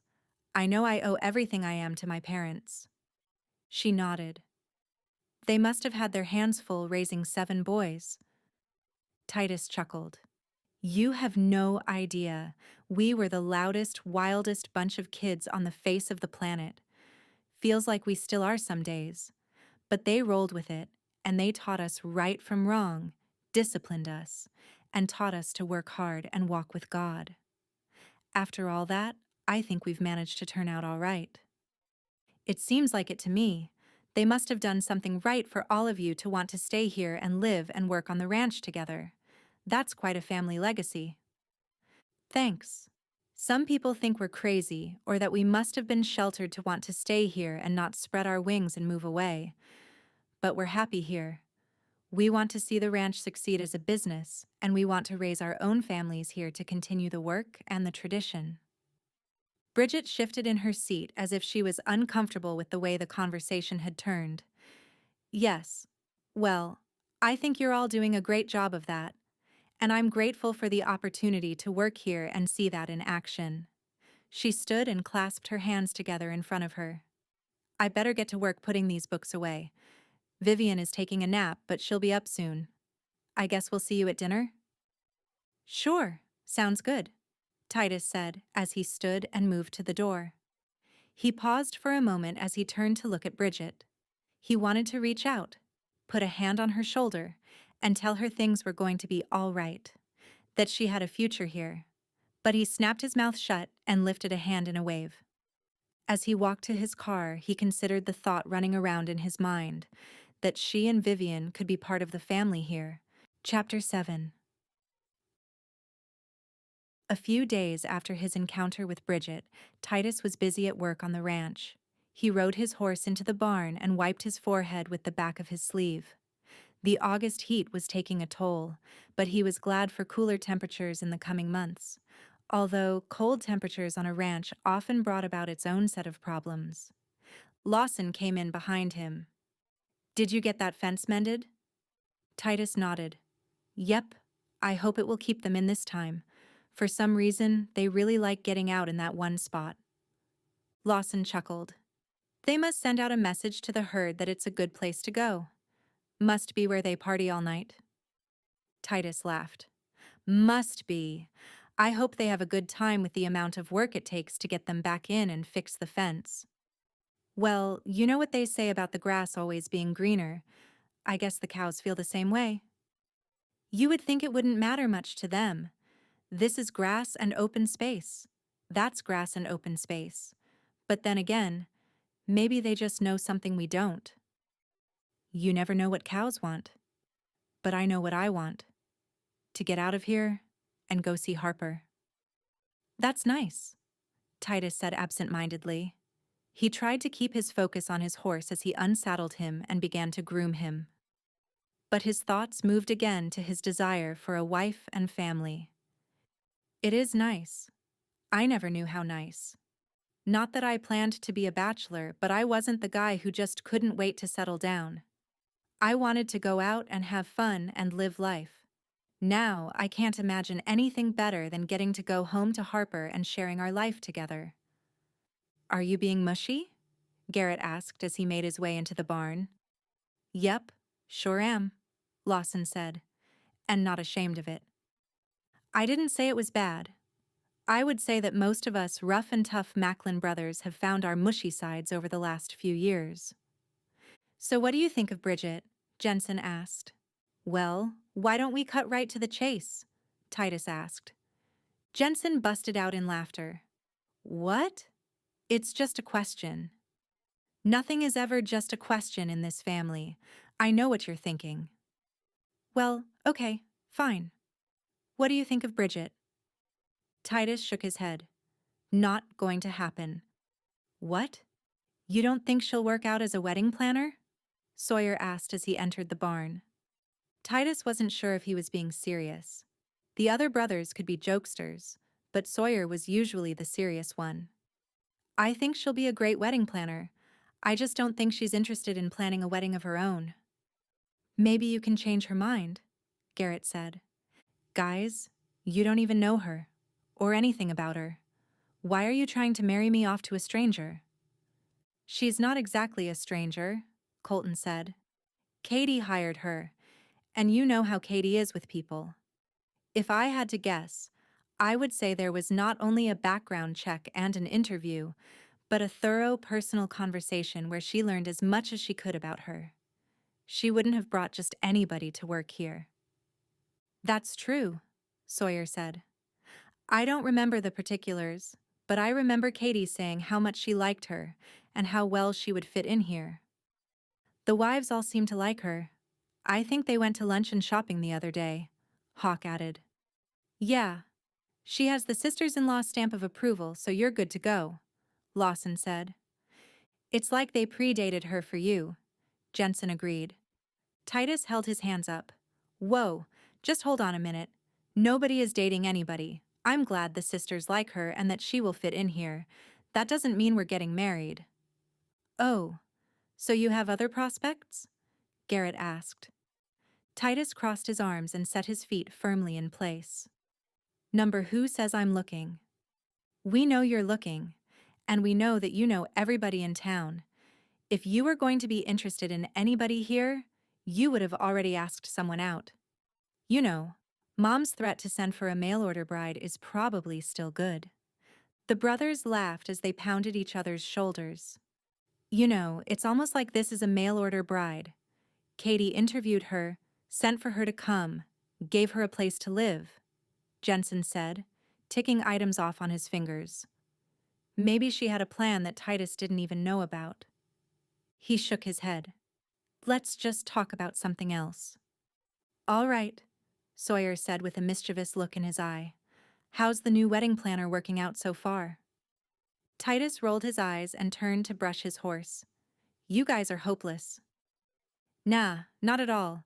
We're hopeful for you, bro, Jensen hollered. Titus dismissed them with a wave of his hand. He drowned out the voices as they moved on to teasing Lawson about his upcoming ceremony and ragging him again to tell them who the best man would be. Titus didn't need a mail-order bride. And he didn't need Katie to hire someone for him to marry. Did he? The truth was, his brothers were right. He didn't have any prospects here. Bridget was the best option he had gotten in a long time. He shook his head. No, she wasn't interested in a relationship. She had made that clear. Besides, they had to work together, and he was supposed to be her boss, or something like that anyway. He couldn't get involved and maintain a professional manner with her. She was nice, and he hoped she would stay on for a long time as the event planner. She seemed perfect for the job, but that was as far as it would go. He would just keep praying that God would send him a wife some other way, even if he had to start looking into mail-order brides. Chapter 8. Bridget was just finishing getting dressed for church when her phone buzzed. She furrowed her eyebrows. She didn't get many calls outside of work. Who would be calling her this early on Sunday morning? She didn't recognize the number and considered letting it go to voicemail, but something made her answer the call. Hello? Hi, Bridget, it's Lydia. Hi, Mrs. Macklin. What can I do for you? Oh, sweetie, I told you, it's Lydia. And it's not something I need, but something I wanted to invite you to. Oh? Bridget sat on the edge of the bed as her curiosity grew. This afternoon we're having a little family event, something we do each year around this time. I'm so sorry it has slipped my mind before now to tell you about it. That's all right. You don't have to tell me everything the family does. We would like to invite you to join us. It's just our own little party before the kids go back to school. We like to celebrate and remember the year that's passed. So we have some food and the kids play games and have fun together. I'm sure Vivian would love to play with all of them, and we would love for you to join us. That's very kind of you, but it's really not necessary. It sounds like a special family event, and we don't want to intrude. Oh, so you have other plans?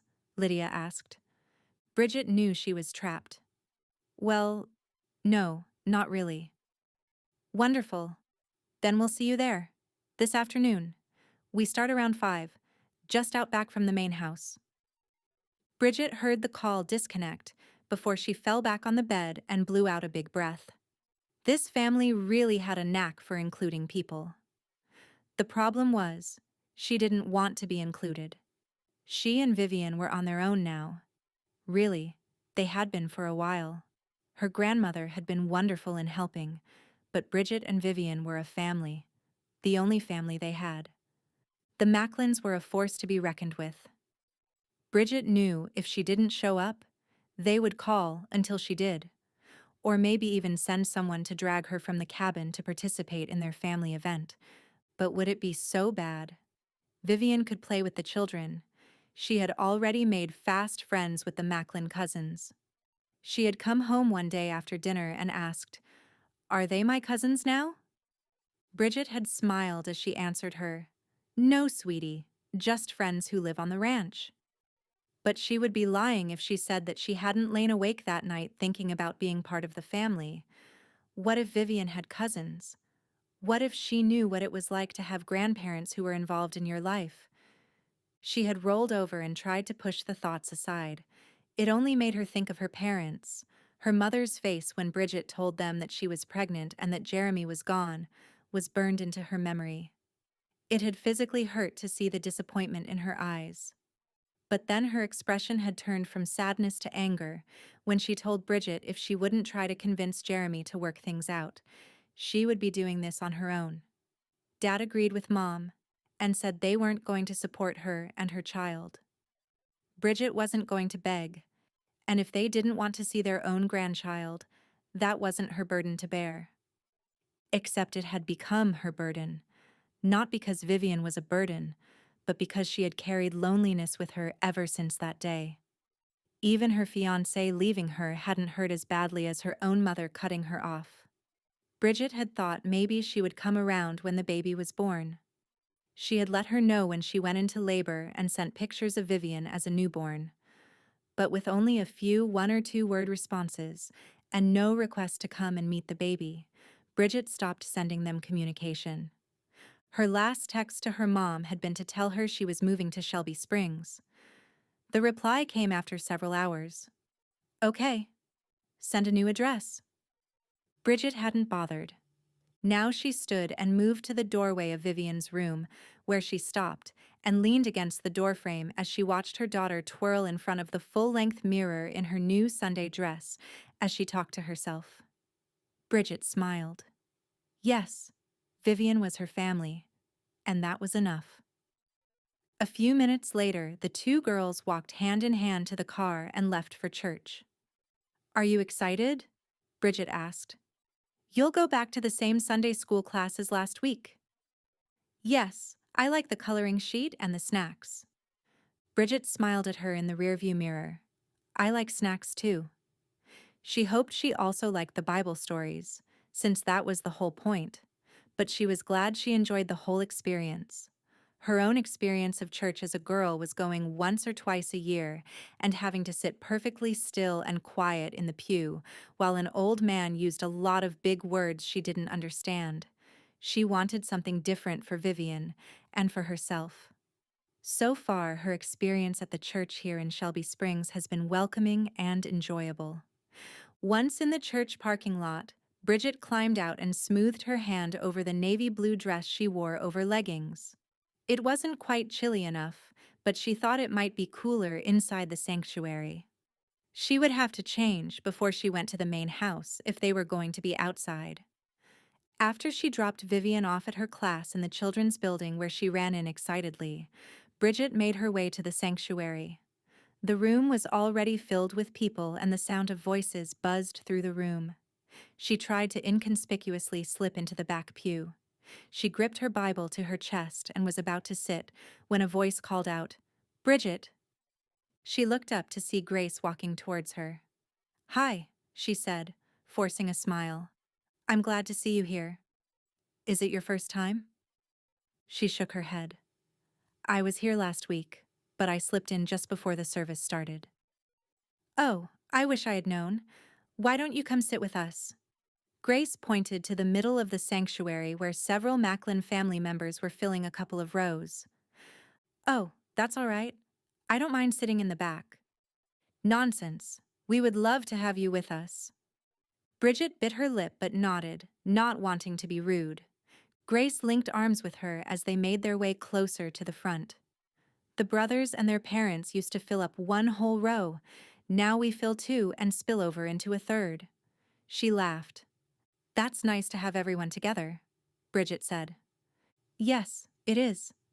I didn't grow up going to church, and my family is small compared to the Macklins. It took some getting used to, but I'm happy to be part of it now," Grace said. "Did you grow up here?" "Nope, I'm from Louisiana." "Really? What brought you to Shelby Springs?" Grace smiled and patted Bridget's hand. "Well, that's a long story. I'll be happy to tell you sometime. But I wasn't trying to come here. I was running away from something else, and the only thing that brought me here is God." Bridget sucked in a breath at her words. She had been asking God for direction for a long time, and she hoped that getting the job at the ranch was a sign of His direction, but she hadn't heard anyone talk so confidently about God leading them somewhere. "That's amazing," Bridget said almost in a whisper. "I think so too," Grace said. "I didn't know God before I came here, but everything about my life has changed. I'm sure He brought you here too, and that He has a great plan for you here." Bridget's heart thudded against her ribs as she scooted into the row and took a seat. Just as she did, Titus came from the other side of the row and sat down beside her. "Good morning," he said. "Good morning," she replied. "Nice to see you here." "Thanks." She wondered if she should say something else, and racked her brain for something. She was saved when the music started, and they turned their attention to the front. Bridget quietly sang along to the worship music and listened intently to the prayer from the pastor when he stepped to the front. When it was time for the congregation to sit, she lost all hope of paying attention when she realized how close she was to Titus. A few other Macklins had filled in the row, and there was barely enough room. Bridget was afraid if she breathed too deeply, she would bump into him next to her. She opened her Bible on her lap and held onto the edges of it for dear life. She heard the pastor say the reference of the verse of the sermon and turn the pages, keeping her eyes on the book.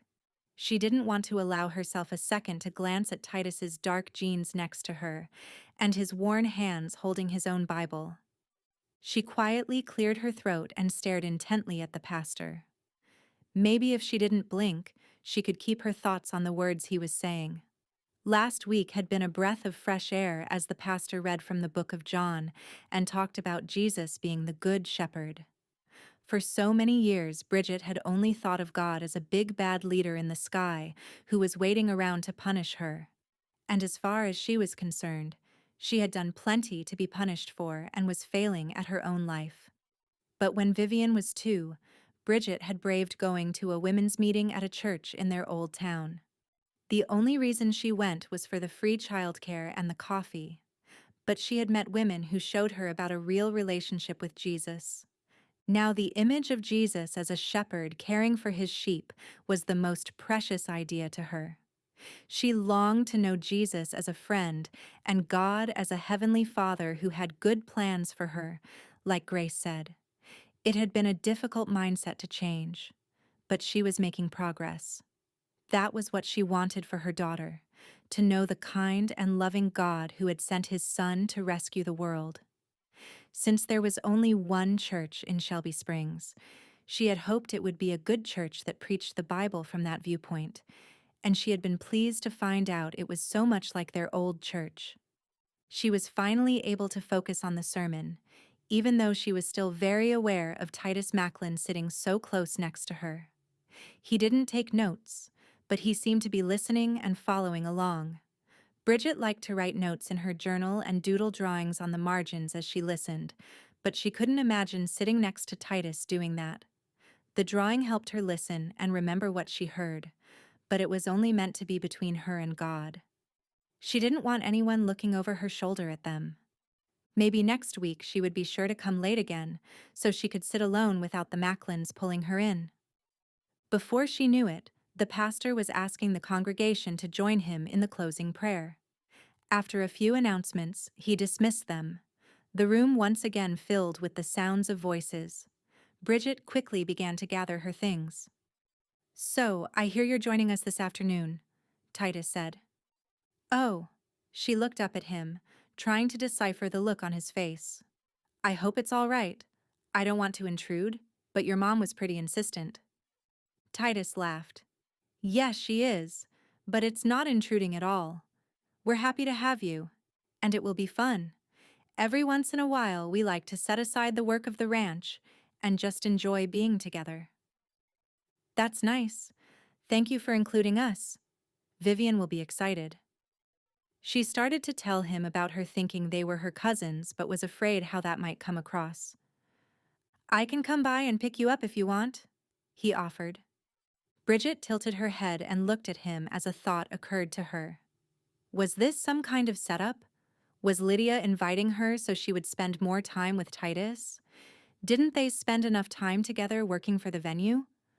Or was it a family conspiracy to get them together for something besides work? No, that's okay. I know the way to the house." Titus shook his head as if chiding himself. "Sure, of course you do. Great. Then I'll see you there." "Sure. See you then."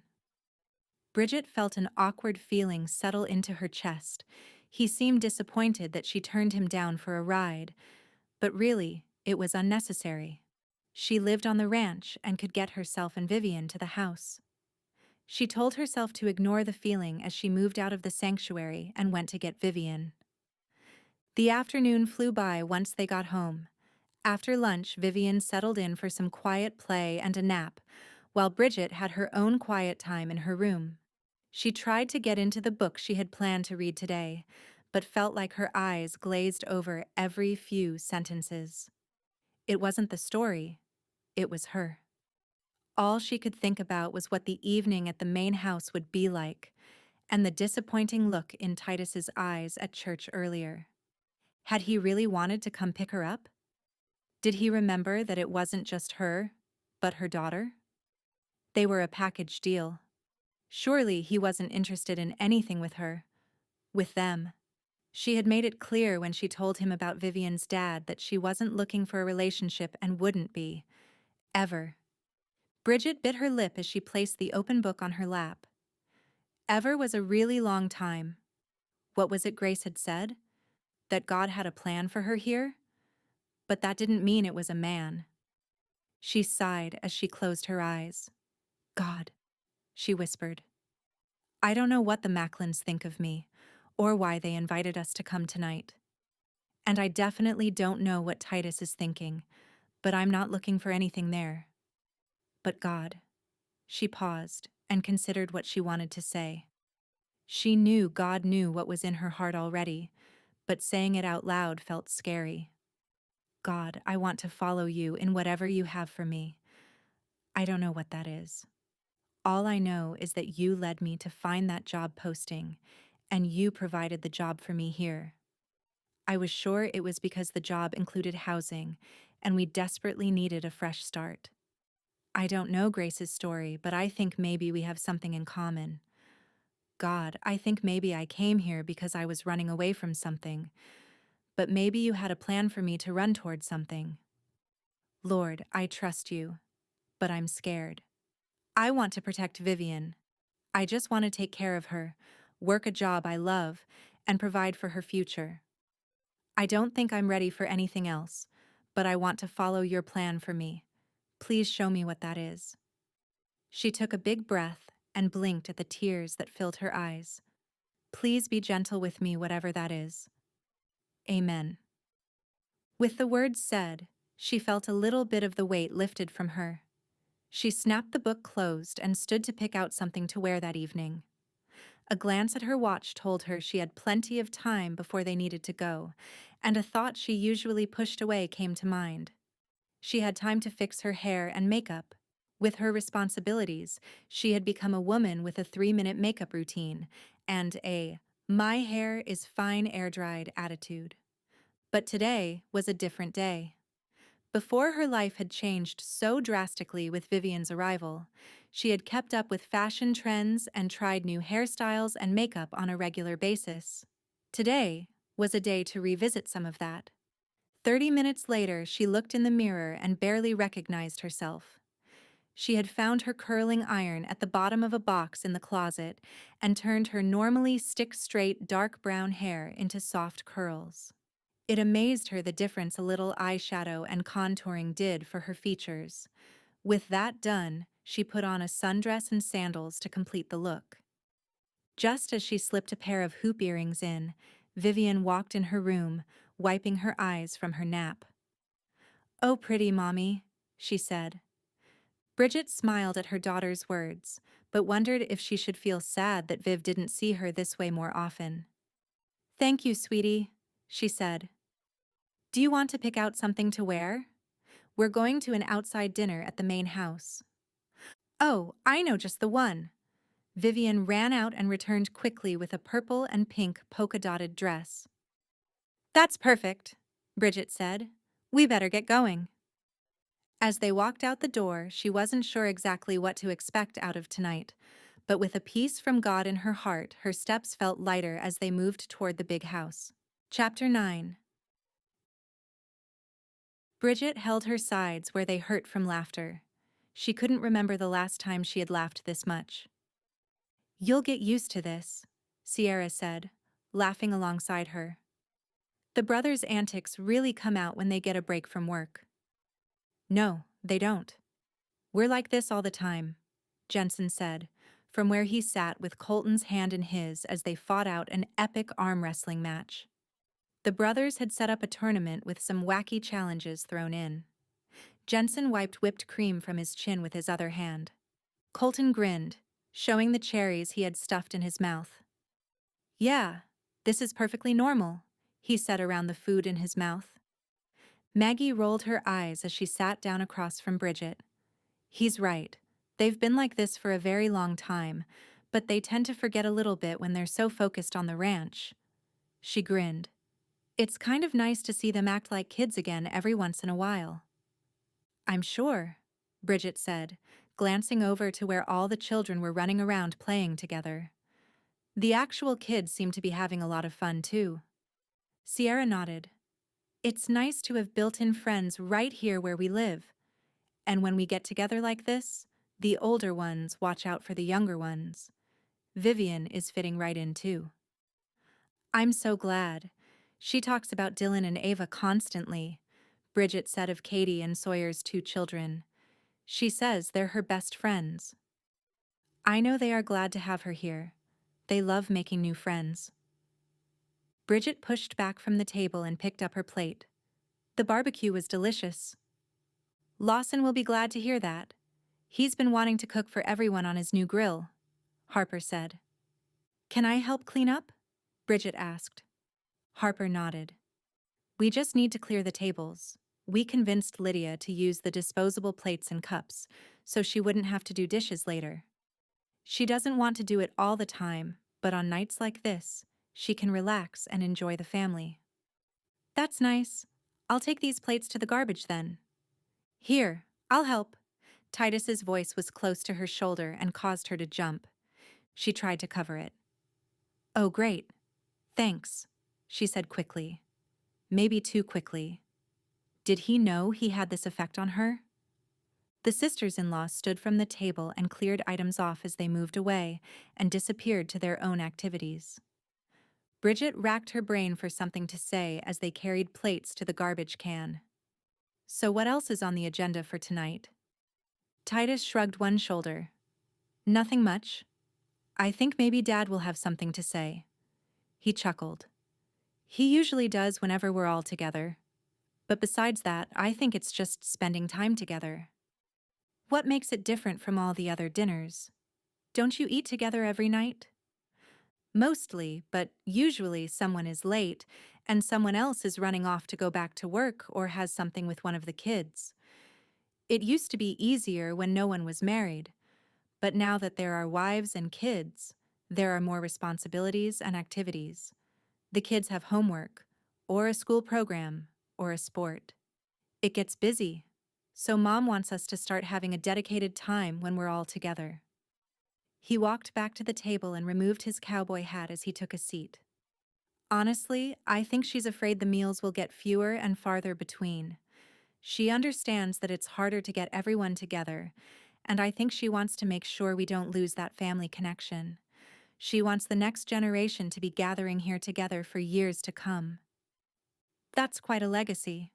He nodded. Yes, it is. For a long time, I think she wasn't sure she would get that. With 7 boys and no daughters, I think she was starting to get lonely at the house while all of us worked the ranch. More than once, she threatened to send for mail-order brides. Bridget laughed. Can you still do that? I don't know, but I'm sure she would have found a way. Are you waiting on her to send for one for you? Titus shifted uncomfortably in his seat and shook his head. No, I don't think so. Bridget looked away and pressed her lips together. She watched the children playing as she tried to think of a new topic. All that came to mind was work, and they weren't supposed to talk about work tonight. So do you have any siblings? Titus asked. Me? Nope. I'm an only child. Only child, What's that like? Titus grinned. It was okay sometimes, growing up. I'll be honest. I was that stereotypical spoiled kid. My parents wanted more kids, but it just never happened. I do think if I had a sibling, they would have been different parents. They bought me all the toys and clothes and took me places. I had a lot of fun, but looking back, I can see that it was a bit much. I worry that I'm doing the same thing with Vivian. I try to teach her responsibility and that we don't just get what we want all the time. I'm sure you're doing a great job. She's a good kid, and I wouldn't call her spoiled. She seems very grounded. So what's it like growing up in a big family? It's the best, Titus said without hesitation. It must have been a wonderful childhood growing up on the ranch. Were you born riding horses? Titus shook his head. Nope, it wasn't like that for me. What? Were you like 3 before you rode a horse? More like 12. Oh, really? Mm-hmm. I came to the ranch around that age. Bridget furrowed her eyes as she looked at him. I didn't have the best childhood, at least not until I came here. My biological parents didn't really want kids, and they didn't know how to take care of us. We moved around a lot while my mother tried to figure things out. Then finally, we were taken away. I guess one of the neighbors called child services and reported them. Bridget's hand moved slowly to her mouth. I'm sorry, Titus. I didn't know. It's all right. I wanted to tell you, but sometimes it's hard to bring it up. After we went into foster care, we? Yeah, me and Jensen, and our sister. We're biological siblings. Oh. Bridget glanced over at Jensen and Sierra sitting together holding their 18-month-old daughter. I can see the strong resemblance. How had she not noticed before how different they looked from the other brothers? She furrowed her eyebrows at something he'd said. What about your sister? She was with us for a while, but that's a story for another day. Bridget nodded, understanding the heaviness that must come with his past. Titus continued.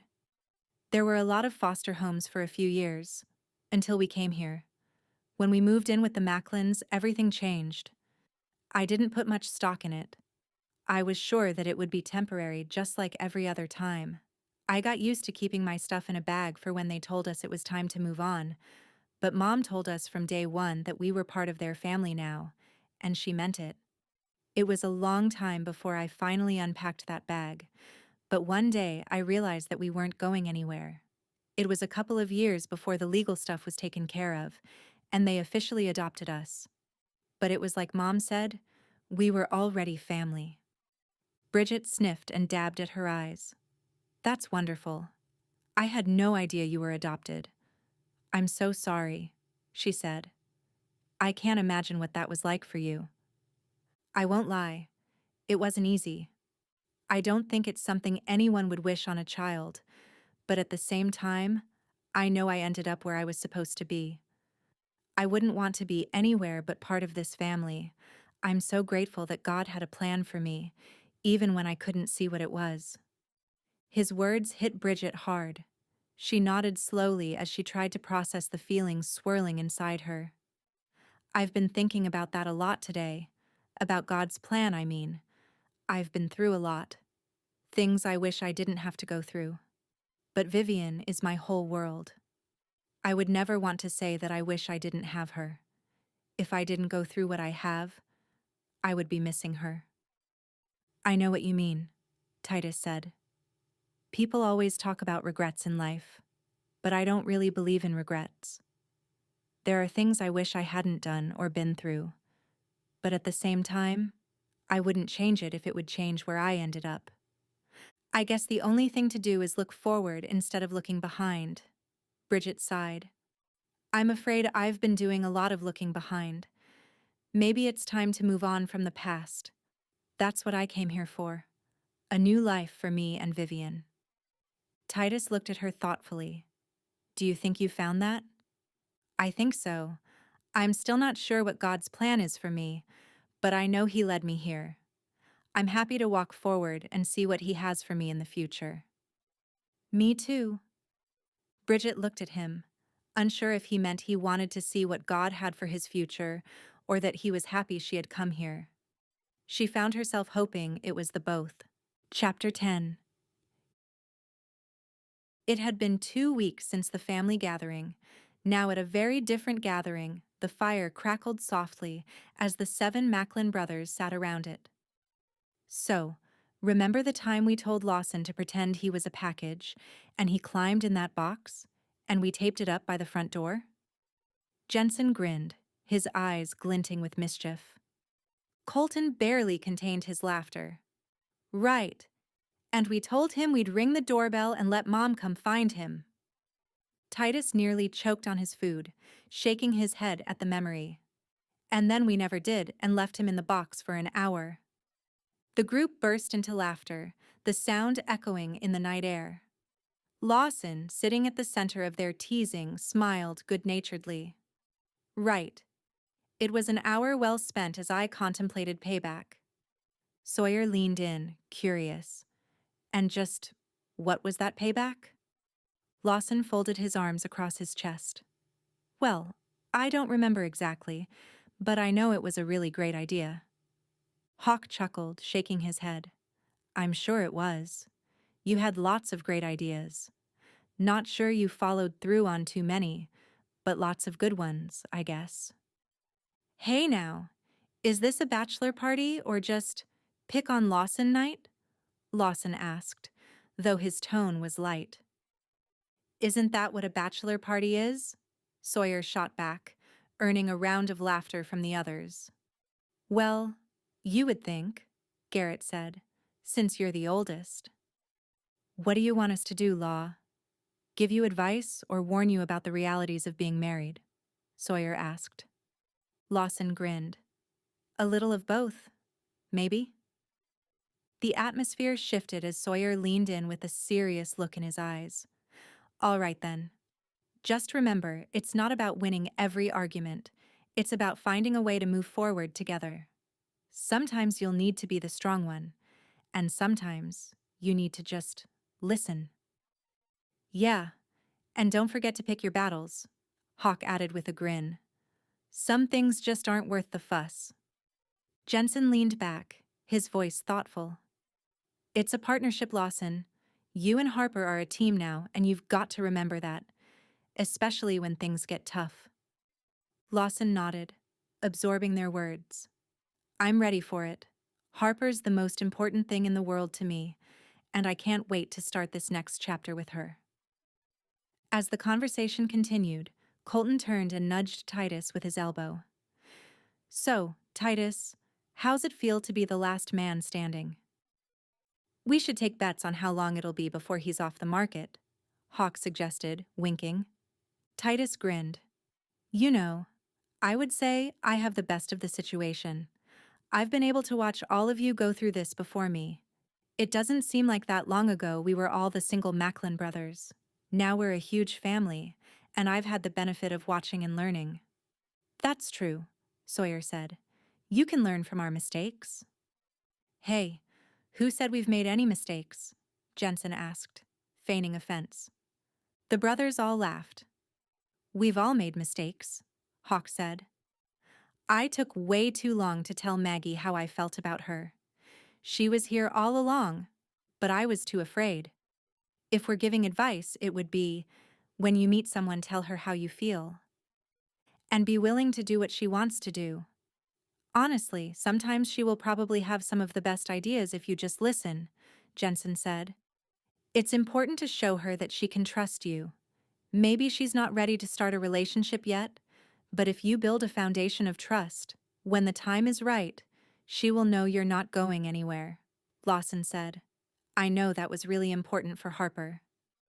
Thanks, guys. I'm sure I'll keep all of that info right here. He pointed to his head. But I wouldn't be so sure I'm going to hold that title of last man standing for long.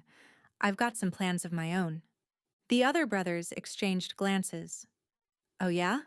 Sawyer asked, raising an eyebrow. Care to share with us? Titus just smiled, leaving the question hanging in the air. Let's just say I've got some things in the works. Garrett reached up to high-five him. Good for you, bro. Whatever those plans are, I hope they work out for you, Titus. To Lawson and to all of us. We've come a long way, and I'm proud of the men we've become. Titus looked around at his brothers, thankful for the memories and the lives they had shared so far. His thoughts drifted to the future and Bridget. He might have joked with his brothers tonight, but he was taking their advice to heart. He was ready to move forward and see where God's plan might lead him. Chapter 11. Titus checked his watch as he paced inside the barn at the venue. It wasn't like Bridget to be late. Maybe she had forgotten their meeting. Or maybe she was avoiding him. After their conversation at the family dinner, he wondered if she was trying to put distance between them. Had he made it painfully obvious that he was looking for someone to spend his life with? He shook his head. This was all his brother's fault. They just kept pushing him towards her as if God had sent her here to meet him, instead of to take this job. No, he needed to keep things professional. Starting with this meeting. If he was thinking about being her boss instead of what she was thinking about him, he would have already called her. He pulled his phone from his back pocket and tapped a few buttons on the screen to call Bridget. "Hello," Bridget answered, but halfway through the word she sounded far away. "Oh shoot, hang on, I dropped the phone," she shouted. There was a crinkling sound and more shouting. "Hold on, I'm trying, oh no." Something crashed in the distance and Titus started to worry. There was more indecipherable noise before Bridget finally came back on. "Hey, are you still there?" "Yes. Is everything all right?" Yes, I guess."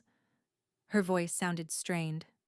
"Sorry, I was running around and had my hands full. Then I dropped the phone into a gift bag. While I was trying to find it, I bumped into the table and knocked a vase onto the floor." "Wow, I'm sorry. You can call me back if you need to." There he went again, worrying about her instead of the job. "No, I have a second. What's up?" Titus stood frozen. Obviously, she wasn't just running late. Should he tell her, or just move on? Well, I was wondering where you were. Didn't we have a meeting at 2? He looked at his watch again. 2:20. Silence. I, um, I... Titus could hear the sound of her flipping pages. "Oh my gosh, I'm so sorry, Titus. I was hoping you got it wrong, but you're right. It was today at 2. I completely forgot." "Well, that's all right. Mistakes happen. I was just worried since you weren't here. You aren't usually late." "Thanks, I guess. I try really hard not to be late." She groaned. "But I also try really hard not to completely forget about meetings on my calendar." "It's fine. We don't really have anything pressing. I just like to meet, so we can stay on top of things. We can get together another day this week." "Okay, thanks. Vivian, can you please just wait until I get off the phone? I don't know the answer, okay?" Titus could hear the stress in her voice. "What's the question? Maybe I can help with the answer."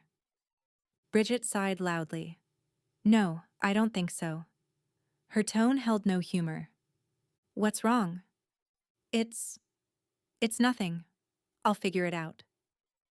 "Bridget, you can tell me. You sound upset." "I just have a lot on my plate today. I'm sorry I missed the meeting. I've just been trying to do everything today. And I'm supposed to meet a client in Hillsborough in an hour.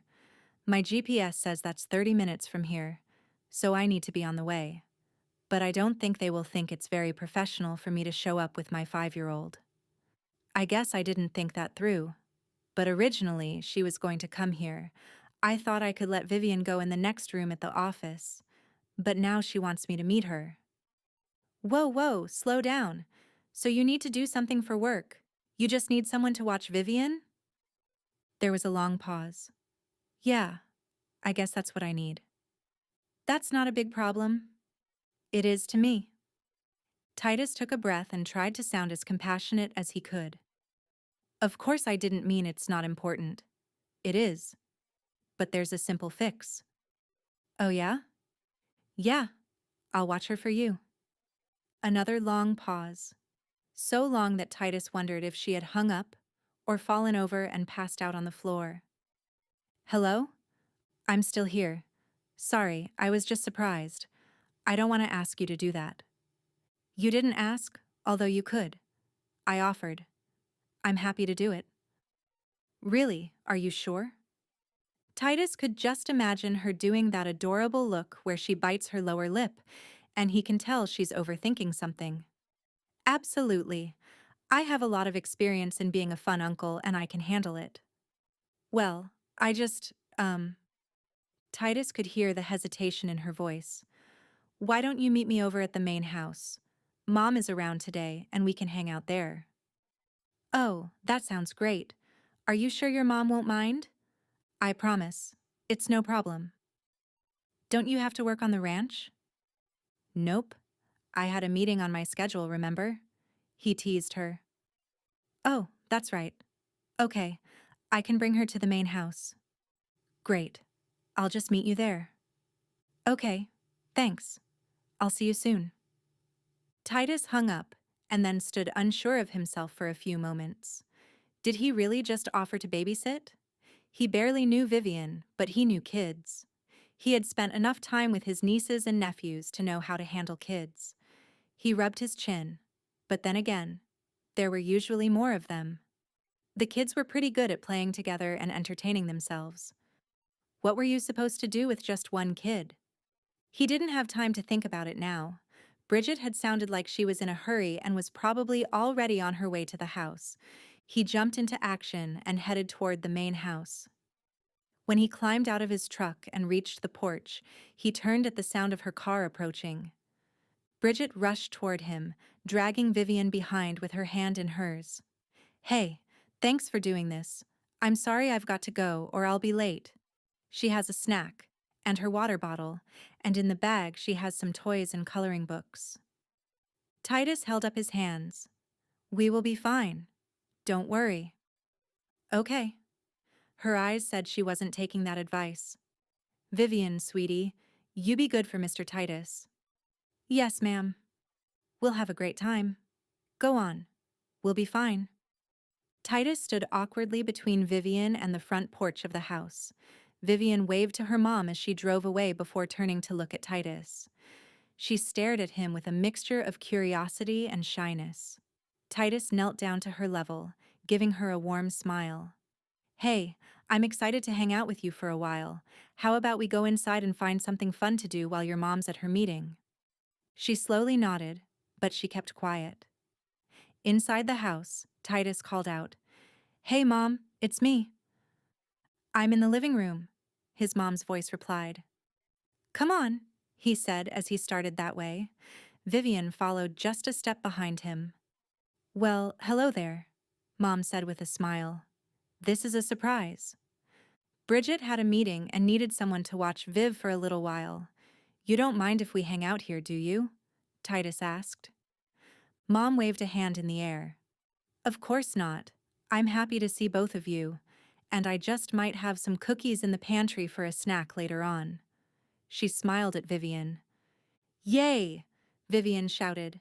Why don't I go check on them, and the two of you can hang out in here? Thanks, Mom, Titus said as she moved toward the kitchen. When she was gone, he turned to Vivian. So, what do you like to do for fun? He asked gently. Vivian's small voice finally emerged. I like coloring. Titus's face lit up. Coloring? That sounds like a great idea. Do you have your crayons and coloring book? Vivian nodded, pointing to her little backpack. Titus retrieved the bag and pulled out a coloring book filled with whimsical drawings of animals and flowers. He spread it out on the coffee table and sat down next to Vivian, who slowly took a seat beside him. She started filling the page with color and Titus watched. He was impressed with her concentration, and every once in a while he said how much he liked her drawing. Vivian's shyness started to melt away, and she chatted about the different animals in the book, explaining why she liked the blue crayon more than the red one. After a while, Vivian looked up at Titus. Do you know any games? She asked. Titus grinned. I know a few. How about we play hide and seek? Vivian's eyes lit up. Okay, Mom says I'm really good at hiding. Titus chuckled. Well, I'm really good at seeking, so we'll see about that. Without warning, he started to count. 1, 2, 3, 4. Vivian squealed with delight as she jumped up and scurried to find a good hiding spot. They spent the next half hour running around the house, with Vivian finding creative hiding spots, and Titus pretending to struggle to find her. Each time he found her, Vivian burst into delighted laughter, her earlier shyness completely gone. Bridget hurried back from her meeting. Her mind raced with thoughts of how Vivian was getting along with Titus. She had been so nervous about leaving her daughter with him, despite knowing he was kind and trustworthy. As she approached the house, she slowed her pace, hearing the sound of laughter coming from inside.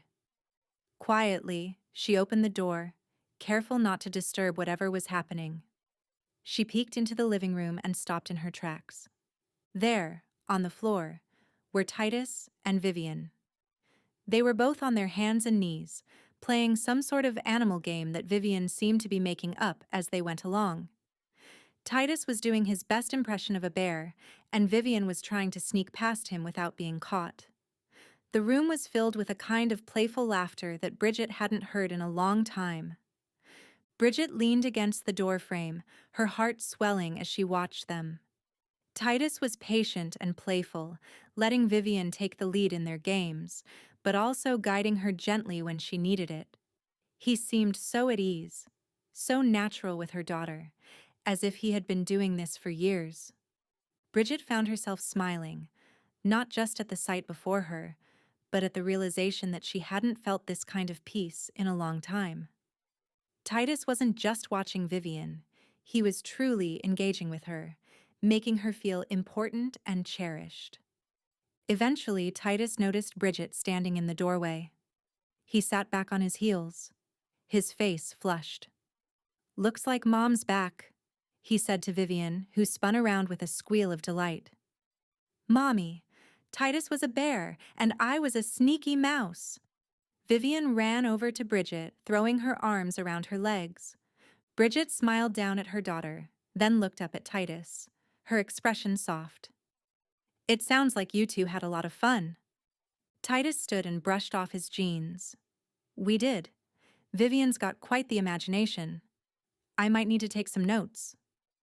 Bridget laughed, her heart warming at the sight of Titus and Vivian together. "Thank you for this, Titus. I know it wasn't your plan for the afternoon." Titus waved it off. "Any time. She's a great kid. Besides, I had fun too." As they gathered up Vivian's things, Bridget couldn't help but feel a sense of gratitude. But it was more than just being thankful she had been able to attend her meeting. Titus had made Vivian feel special and have fun. He had jumped to her rescue when she needed help, and he seemed to be truly happy to do it. There was something about the way he interacted with Vivian, something that made her wonder if maybe, just maybe, there was more to this man than she had allowed herself to see before. Chapter 12. Titus paused from where he stood carrying chairs across the widespread lawn of the wedding venue. The sun was still low in the sky as he hurried through wedding preparations. It was strange not to be riding his horse and working cattle with his brothers at this time of day, but his focus needed to be here for the next few hours. He'd already been in the barn where he moved tables into their places for the reception. The barn looked good, better than he'd expected. The newly installed rustic chandeliers hung from the beams, creating a mood lighting that Harper had called romantic. Titus hoped it would be everything she and Lawson had dreamed of when they suggested turning the barn into a wedding venue. Titus picked up the chairs and started moving again.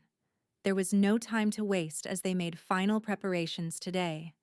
By 4 o'clock this afternoon, everything needed to be ready for the rehearsal. He turned at the sound of a car coming up the hill. He immediately recognized Bridget's car, and his heart skipped a beat. She stepped out of the vehicle, a clipboard in hand, her long brown hair tied back in a sleek ponytail.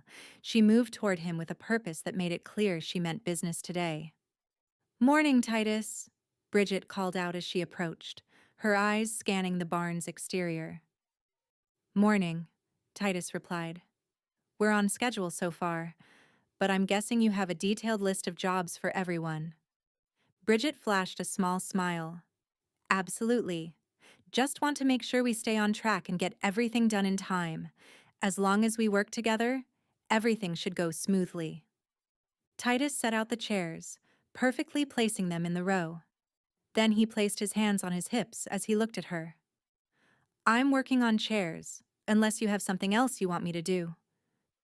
"Tables and chairs are first priority. When that's done, we need to move the archway to the front for the ceremony." "We?" Titus asked, tilting his head and giving her a teasing look. She rolled her eyes and shrugged. "Okay, not we. You and whichever brothers you can get to help." He put his hand to his forehead and gave a quick salute. "Yes, ma'am." Bridget shook her head. "I try not to be bossy, but today is a day that I need things done when I need them done." "I understand. Hawk is coming over in a little bit. We'll move the archway then." "Thank you. I'm going to head inside and see where we are." Titus fell into step behind her. She glanced over her shoulder at him and furrowed her eyebrows. He pointed at the barn. "I need more chairs." "Oh, right." He smiled as they continued walking. That was only part of the reason he was following her.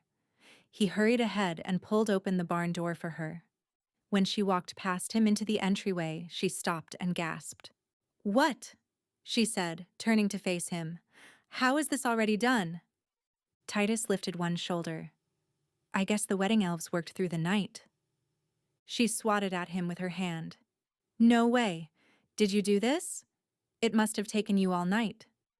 She moved slowly through the maze of tables and chairs. "How did you know where to put everything?" Titus cleared his throat. "I'll only tell you if you promise not to be mad." "Mad? Why would I be mad? You said we were on schedule, but you've put us way ahead of where I expected to be." "I had to look through the papers on your desk to find the seating chart." "Oh." Bridget pressed her lips together for a moment.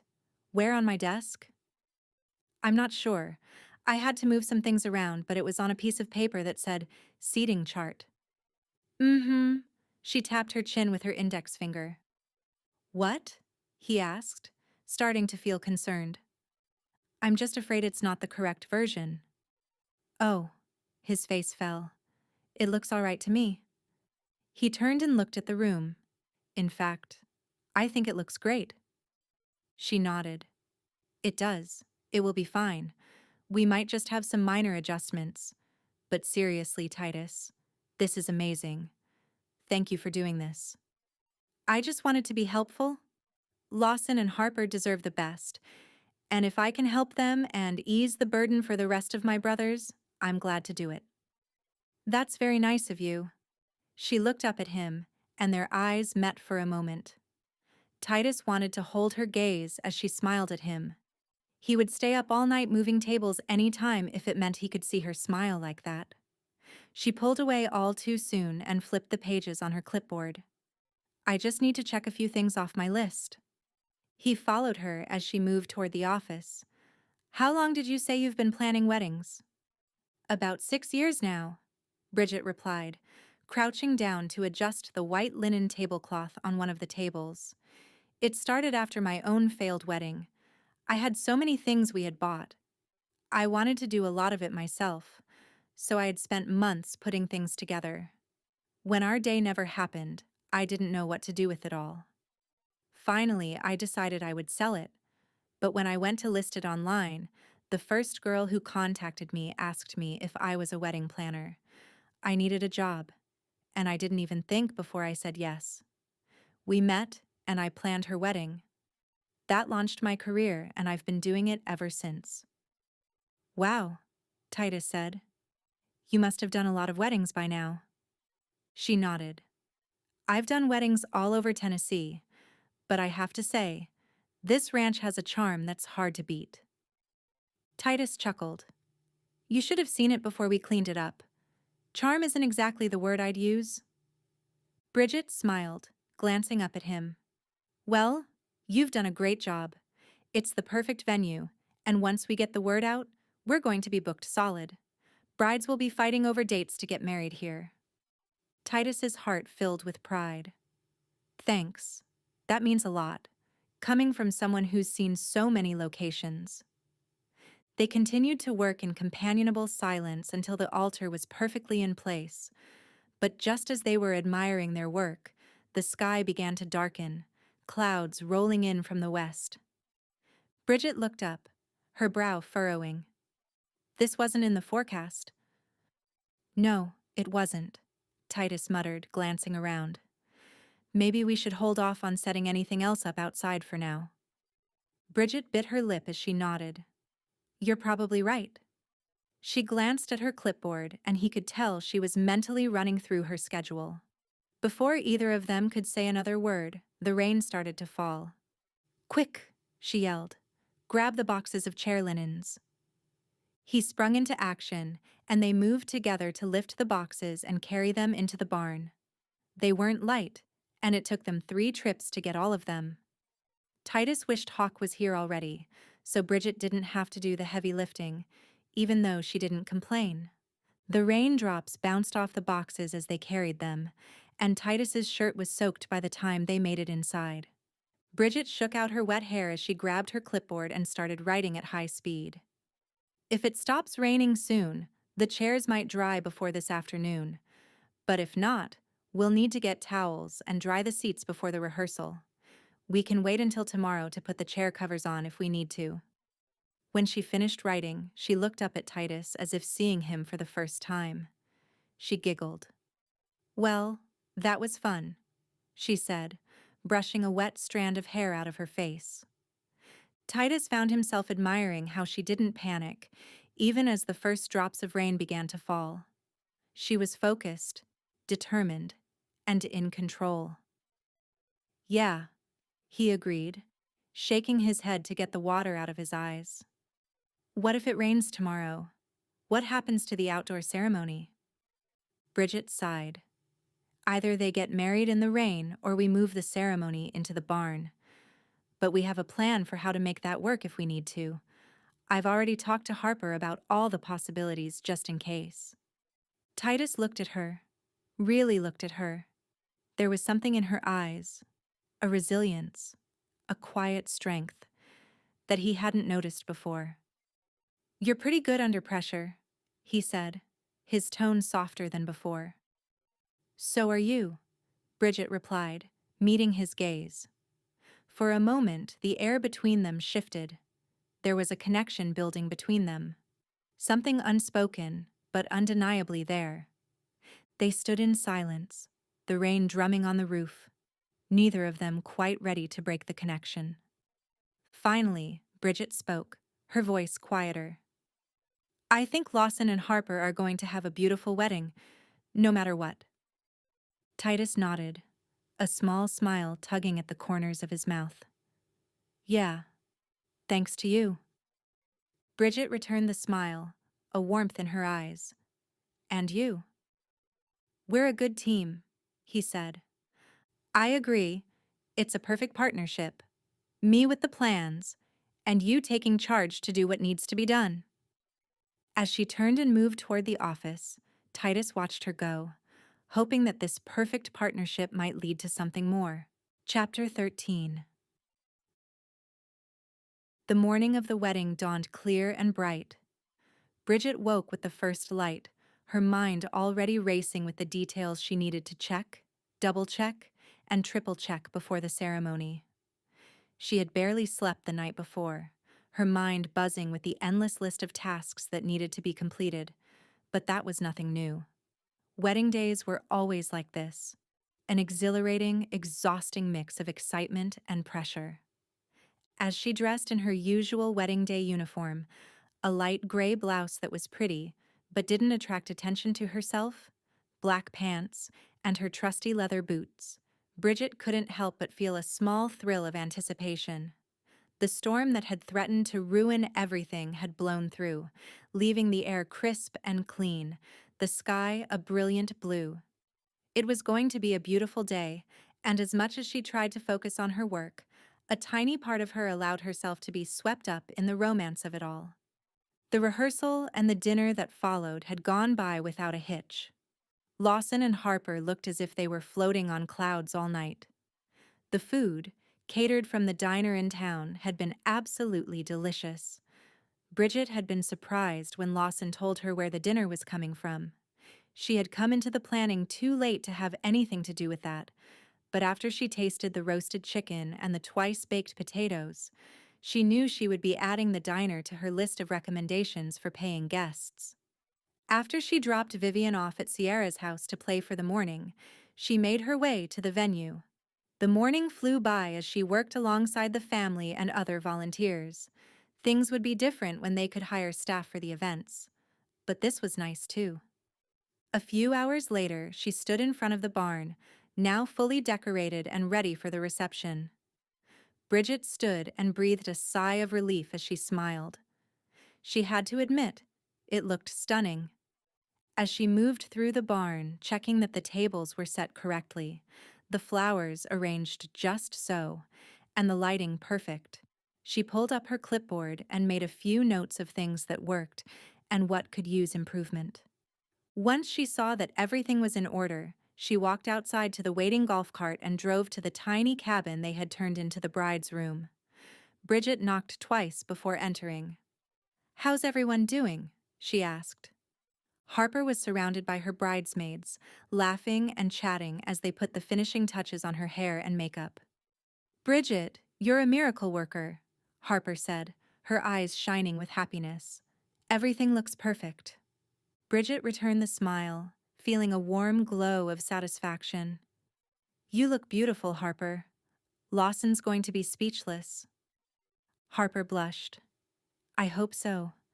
I can't believe the day is finally here." "It's going to be amazing," Bridget assured her.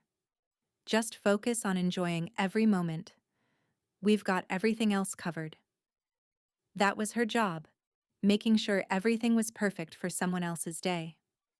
Bridget swallowed to push down the emotions, reminding her of her own special day that never came to be.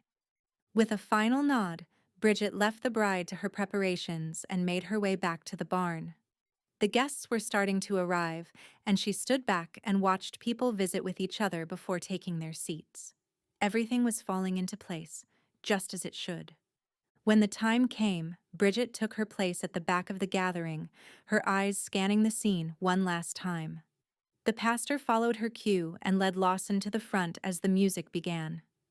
Harper appeared at the back of the aisle, her arm linked with her father's, and a collective sigh went through the crowd.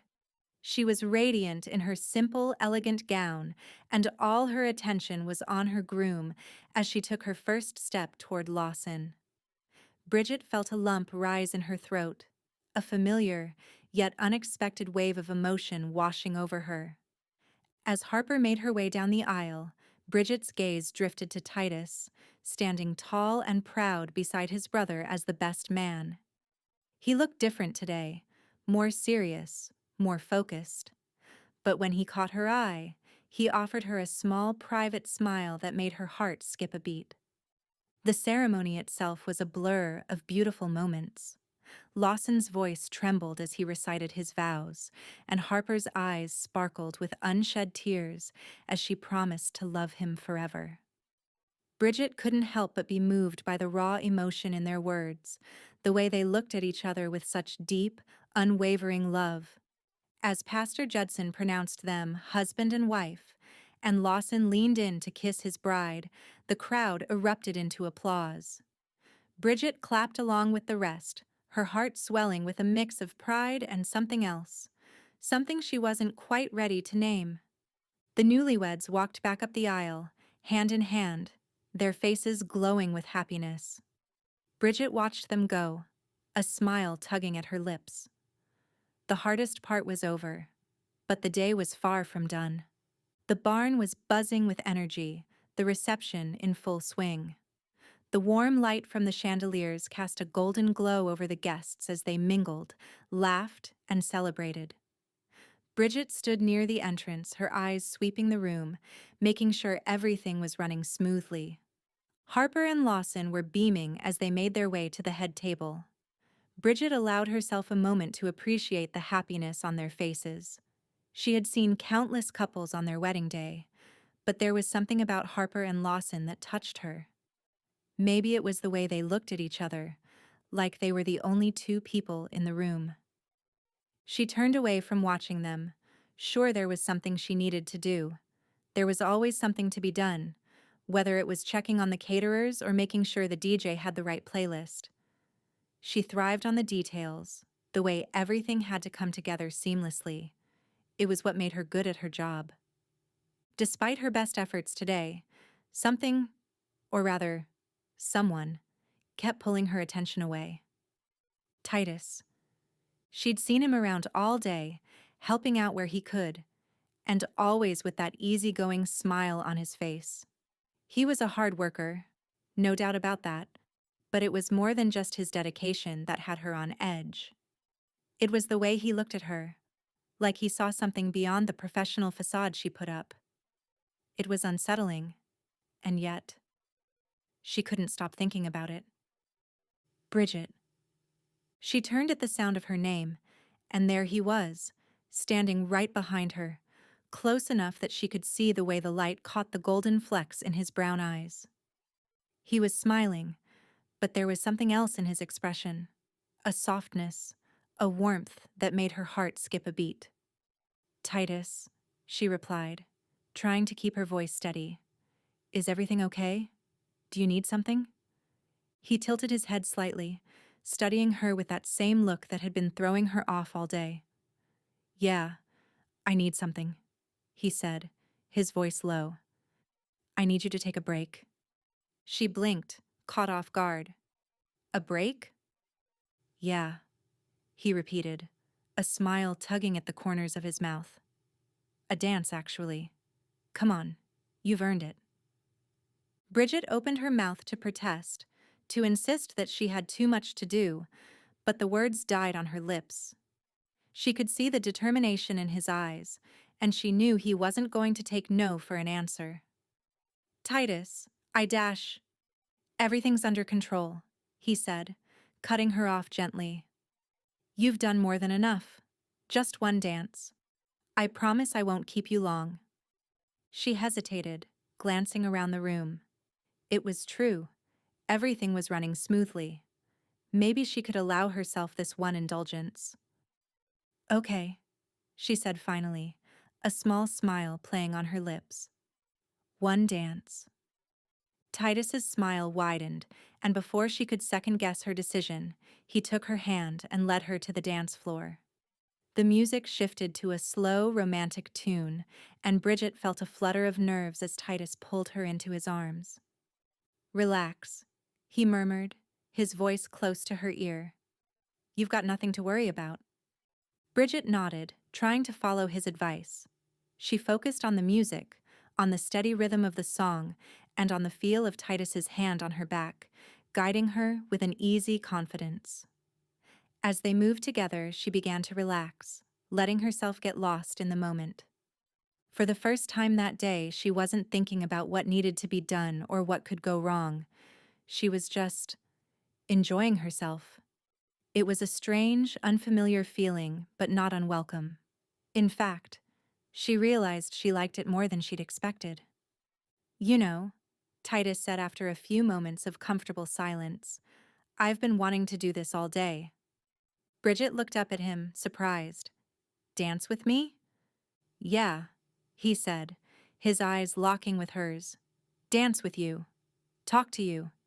Get you out from behind your clipboard. She felt a blush creeping up her cheeks, and she quickly looked away, focusing on a point over his shoulder. That's my job, she said lightly. I'm just the wedding planner. Titus's hand tightened slightly on her back, drawing her a fraction closer. I don't believe that, he said softly. Not for a second. His words sent a shiver down her spine, and she suddenly felt very aware of how close they were standing. The music seemed to slow, the world around them fading into the background. It was just the two of them, caught in a moment that felt impossibly intimate. Titus's gaze dropped to her lips, and Bridget's breath caught in her throat. She knew what was coming, could feel the anticipation building between them like a charged current. Part of her wanted to pull away, to stop this before it went too far. But another part of her, the part that wanted to quench the loneliness that had existed in her life for so long, wanted nothing more than to close the distance between them. Just as Titus began to lean in, the music shifted to a faster tune, and the spell was broken. Bridget blinked. The moment slipped away as she took a small step back, her heart pounding. I should get back to work, she stammered, her voice shaky. Titus didn't stop her, but his eyes held hers for a long moment, something unspoken passing between them. Yeah, he said quietly, his voice holding a hint of regret. I understand. Bridget turned away, feeling a confusing mix of relief and disappointment. She couldn't get involved. Not now. Not ever. That was the plan, wasn't it? Don't get involved. Protect herself and her daughter from any possible hurt. But as she moved through the room, trying to turn her focus back to her work, she couldn't shake the feeling that something had changed, and it scared her because she wasn't sure what it meant, or what she was going to do about it. Chapter 14. The morning after the wedding was a quiet contrast to the bustling energy of the day before. Bridget had been up early, unable to shake the lingering thoughts of Titus and their closeness at the reception. She had tried to focus on tidying up loose ends, making sure everything was in order before the last of the guests left, but her mind kept drifting back to him. She had made an effort to wait until the last possible moment to slip into church. She quietly sat in the last pew and avoided an invitation to sit with the family. Now she and Vivian were at the venue. Vivian sat in a chair as Bridget checked on the space. As she was arranging some leftover decorations on one of the tables, she heard the barn door swing open and footsteps enter. Turning around, she found Titus approaching. Her heart skipped at the sight of him. "Morning, Bridget," Titus greeted, his voice warm. "Morning," she replied, trying to keep her tone casual. "I was just finishing up here." Titus nodded, glancing around the now empty venue. "You've been working non-stop, haven't you? Even after everything went off without a hitch." She shrugged, a small smile tugging at her lips. "There's always something to do." "Yeah, well, I think you've earned a break," Titus said, his tone shifting slightly. "How about we go for a ride? It's a beautiful morning, and you could use some time to unwind." Bridget hesitated, her smile faltering. "I've never ridden a horse before. I'm not sure I'd be any good at it." Titus's smile widened, a glint of mischief in his eyes. "That's even more reason to try it. I promise I won't let anything happen to you." "Thanks, but I have Vivian with me." "I thought about that. Katie and Sawyer are home. They said she could come over there for a while." Bridget sighed. "You've thought of everything, haven't you?" He shrugged. "They don't mind. This is what we do around here. Help each other out. And today, I think what you need is to get away from the venue for the afternoon and have some fun." Despite her concerns, Bridget found herself nodding. Maybe a break was exactly what she needed. "All right, but if I fall off, it's on you." "Deal," Titus chuckled. "Come on." 40 minutes later, they had dropped Vivian off, and Bridget stood in a different barn. Titus had picked out a gentle chestnut-colored horse for Bridget. As they approached the horse, her nerves started to kick in. The horse seemed so much bigger up close, and the thought of climbing onto its back made her stomach twist in knots. Titus placed a reassuring hand on her arm. "Hey, it's okay. You're in good hands, both mine and the horse's. She's a sweetheart, and I'll be right beside you the whole time." Bridget nodded, taking a deep breath to steady herself. With Titus's help, she managed to mount the horse, her movements awkward but determined.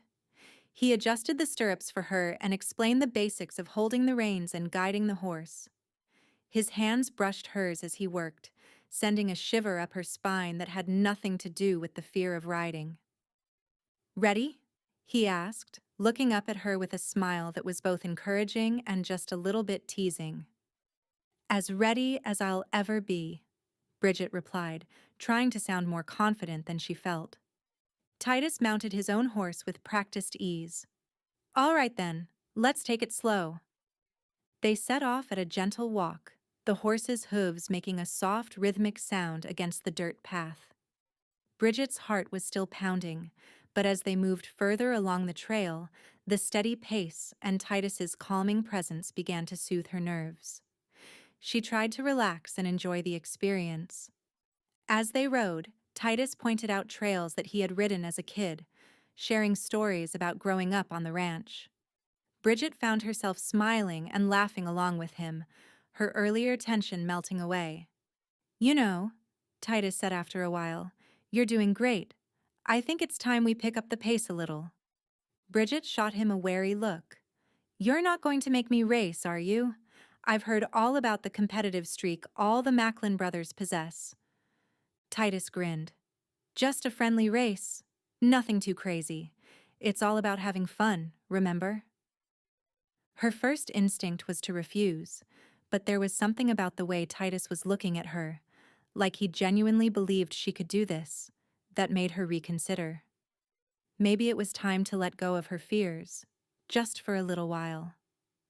"All right," she said, surprising herself with how easily the word came out. "But remember, I've never done this before." "You'll be fine," Titus replied with a wink. "On the count of 3?" Bridget nodded, gripping the reins a little tighter. 1, 2, Titus counted, his voice filled with anticipation. 3, they said in unison, and then they were off. Bridget felt a rush of exhilaration as the wind whipped through her hair. She leaned forward and laughter bubbled up from her chest, surprising her. She couldn't remember the last time she'd felt so free, so alive. Titus kept pace beside her, his eyes sparkling with delight. "You're a natural," he called out over the sound of the horse's hooves. Bridget grinned. Maybe she wasn't so bad at this after all. Eventually, they slowed to a walk, the playful race ending in a draw. Bridget was breathless from the thrill of the ride. "You did great," Titus said, his voice softer now as they continued along the trail at a leisurely pace. "See? All it takes is a little trust and a willingness to try something new." Bridget glanced over at him, her heart still racing but for an entirely different reason. "I guess you're right. I never would have tried this if you hadn't given me a push." "That's what I'm here for," Titus said with a smile. "To show you that it's okay to let loose once in a while." They rode in comfortable silence for a few minutes, the trail winding through a particularly beautiful part of the ranch. "This is amazing," she murmured, more to herself than to Titus. "It is," Titus agreed, his voice low. "But it's not just the view." Bridget turned to look at him, catching the meaning behind his words. There was something in his gaze that made her breath catch, something that went beyond the easy friendship they'd been building. They came to a stop near a small stream, the horses instinctively moving to graze on the lush grass. Titus dismounted first, then walked over to help Bridget down from her horse. His hands were steady and sure as they guided her, but when her feet touched the ground, he didn't immediately let go. Their eyes met, and Bridget felt as if the world around them stopped. It was just the two of them, standing so close that she could feel the warmth of his breath on her skin. The playful energy from earlier was gone, replaced by something deeper, something that both thrilled and terrified her. "Titus," she began, but she didn't know what to say. She didn't know how to explain the swirl of emotions inside her, the pull she felt toward him. "Bridget," Titus murmured, his voice a gentle whisper. He lifted one hand to her cheek, his thumb brushing lightly across her skin. "I've been wanting to do this since the reception." She knew what was coming, could feel the anticipation building between them like a storm about to break. Slowly, almost tentatively, Titus leaned in, and Bridget found herself meeting him halfway. Their lips brushed together in a kiss that was soft and sweet, but with an intensity that surprised her. It was a moment of pure connection, of giving in to something they'd both been dancing around. When they finally pulled away, Bridget was breathless, her heart pounding in her chest. She searched Titus's eyes, looking for some sign that he felt the same overwhelming mix of emotions that she did. Titus's gaze was steady, filled with warmth and confidence. "You okay?" he asked softly, his hand still resting on her cheek. Bridget nodded, unable to trust her voice. She didn't know what this meant, or what would happen next, but she knew one thing for sure. She wasn't ready to let go of this feeling just yet. She took a deep breath, needing some space between them. She needed to think this through more carefully.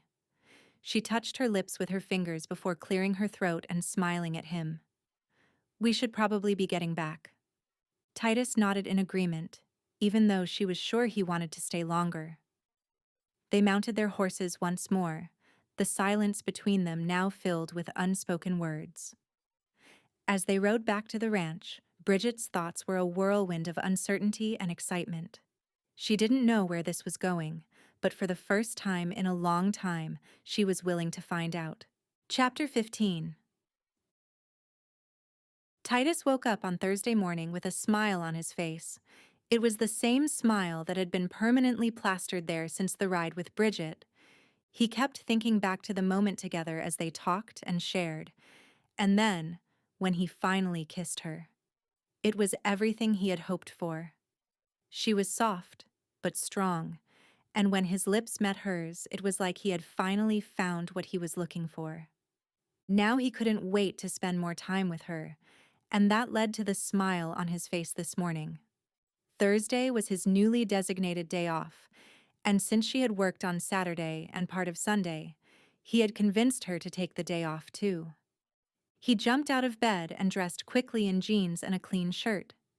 He looked the same as he did every morning when he left the house to work on the ranch. But today, he felt different. He wasn't going to work, even though it was a job he loved. He was going to spend the day with the woman that he was falling for. When he pulled up to the house, he saw Bridget's car parked out front. He hoped she was as excited as he was for today. He made his way inside and heard Vivian's little voice excitedly ask, "We can make cookies?" "Yes, we sure can," Mom answered as Titus rounded the corner into the kitchen. "What? You're going to make cookies for me?" he asked, his mouth falling open in mock surprise. Vivian put her hand to her mouth as she giggled. "No, I'm going to eat them." Titus poked out his bottom lip as he bent down to her level. "You're going to eat all of them? You can't save me one?" Vivian put her hands on her hips. "Maybe just one." "All right, I'll take what I can get," Titus said. He looked up at Bridget and his heart nearly stopped when he saw her. "Hi," Bridget said, smiling. She wore her long brown hair down, as usual. It fell around her shoulders, framing her face. The yellow dress she wore set off her tanned skin as it flowed with her every movement. Titus swallowed. "Are you ready to go?" he asked. "I think so. Viv, you be good for Mrs. Macklin, all right?" "I will, Mommy." "All right then, have fun. I'll see you in a little while." Vivian gave her a quick hug before hopping up on the stool at the counter. Titus tugged Bridget's hand and pulled her away. "She'll be fine."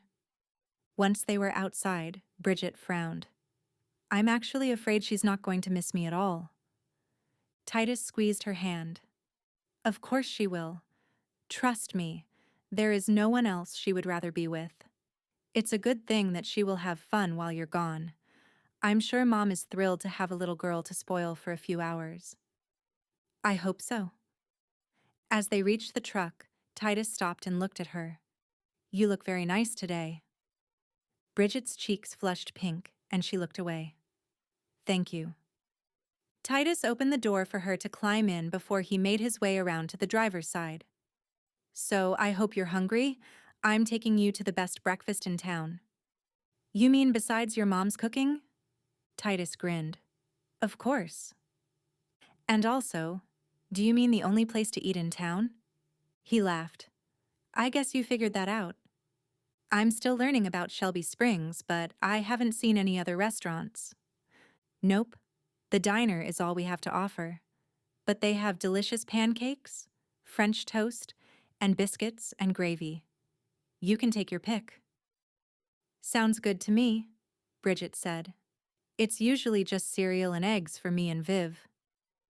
"Then today will be a treat." Titus winked at her. They arrived and made their way in the diner. There were a number of people at tables, and they were seated in the back. Titus asked for coffee right away. So cowboys run on caffeine? Bridget asked. This one does. What about you? Regular or decaf? She gave him a serious look. I don't see the point in decaf coffee. He smiled. Good. That's something we can agree on. What about breakfast, pancakes, or waffles? Pancakes. Me too. Eggs or bacon? Eggs. Nope, bacon. Okay, your turn. On your pancakes, honey or syrup? Titus made a face. Who eats honey on their pancakes? I do. It's delicious. You should try it. He held a hand up. No thanks. I'll stick to syrup. Bridget smirked as she took a sip of the coffee the waitress brought. Suit yourself. You don't know what you're missing. Titus grinned as he looked at her. It was nice to see her this way, relaxed and joking with him. It was different from her serious and professional demeanor at work. The waitress came and took their orders, both for pancakes with their own favorite options. So, Titus said, picking up his coffee mug. The more important question is, Tennessee or Texas? Bridget sighed. I really like it here. Tennessee was my home for a long time, and it will always have a special place in my heart because it's where Vivian was born. But I really hope Texas will be our home for a long time. His eyes met hers as he said, I hope so too. You're a little biased since this is the only place you've ever lived. Why mess with perfection? Bridget laughed and the sound sent a thrill through him.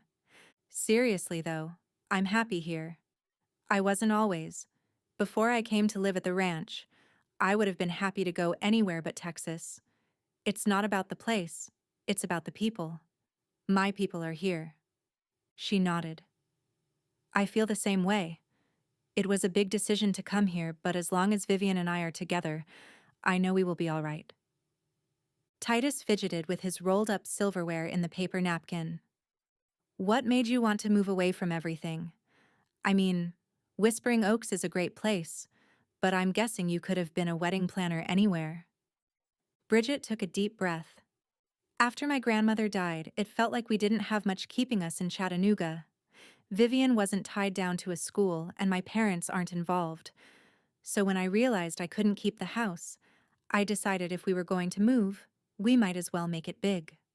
I started looking for a position, and I had a wide range of locations. I prayed that God would open a door where He wanted us to go. When I saw the job listing for here, and that it included the cabin to live in, I knew this was where I wanted to be. So it wasn't just the appeal of seeing real live cowboys every day? She smiled. I don't think it crossed my mind. The waitress arrived with their pancakes and set syrup and honey on the table. Titus reached for Bridget's hand. Do you mind if I pray? Of course not. She placed her hand in his and bowed her head. Titus did the same. Dear Lord, thank you for today and for this time together. Bless this food you've provided and bless our time together. Amen. Amen, Bridget said. She pulled her hand back, and Titus immediately missed her touch. So, did you ever want to be anything besides a cowboy? Mm-hmm, Titus said in between bites. A rodeo clown. Bridget laughed. That didn't work out for you? No, turns out I'm afraid of being chased by a bull. That's probably a good fear to have. Any others I should know about? Nah, nothing serious. What about you? Bridget dropped her gaze to the table. I'm just afraid of making mistakes in life. I work hard to be good at my job and take care of Vivian, and I stay busy so I don't have time to worry. But it's hard knowing the weight of all the decisions for the two of us are on my shoulders. Titus's heart sank at her words. That's a big burden to carry. I'm sorry you've had to do it alone. He wanted to tell her she didn't have to do it alone anymore, but he knew they weren't at that place yet. He only hoped they would be. She bounced back quickly as she said, Vivian is a trooper, though, and she is the best little sidekick. As much as I worry about all the things, She never does. Titus smiled gently and lowered his voice. That's because she trusts you. She doesn't have to worry, because she has you. His heart raced, and he wondered if he dared to say the words on his mind. You don't have to do it all alone, though. I've really enjoyed spending time with you. And with Vivian. I know it's hard to ask for help, but I'd like to be there for you if I can. Bridget leaned back in her seat and tucked her hair behind her ears. Thanks, she said brightly. It's nice to have friends to help out. Everyone at the ranch has been so nice. He wanted to say he didn't want to just be a friend at the ranch, but he didn't press it. I'm happy to help, especially if I can persuade Vivon that the only thing that goes on pancakes is syrup. Bridget smiled and they moved back to casual conversation as they ate. So, I thought we would spend the rest of the morning showing you the sights of Shelby Springs. If you're going to stay here, and I think we've established that we both hope you do, you need to know your way around our little town. Absolutely. I only know the ranch, the church, and the diner. Oh, well, never mind then. I think you've figured it all out. Titus held his hands up in surrender. Come on. Bridget reached out and playfully hit his hand. You've lived here since you were a kid. There's gotta be some fun hidden gems you know all about. Sure, he shrugged. But if I'm going to share all the good secrets with you, you're going to have to do something. What's that? You're going to have to trust me. Bridget stared at him for a moment in silence. She looked as if she was really considering her answer. Finally, she nodded slowly. Titus, I can honestly say that I do trust you. Great. Then I'll be happy to show you around town. They finished up their meal, and Titus led the way as they left the diner.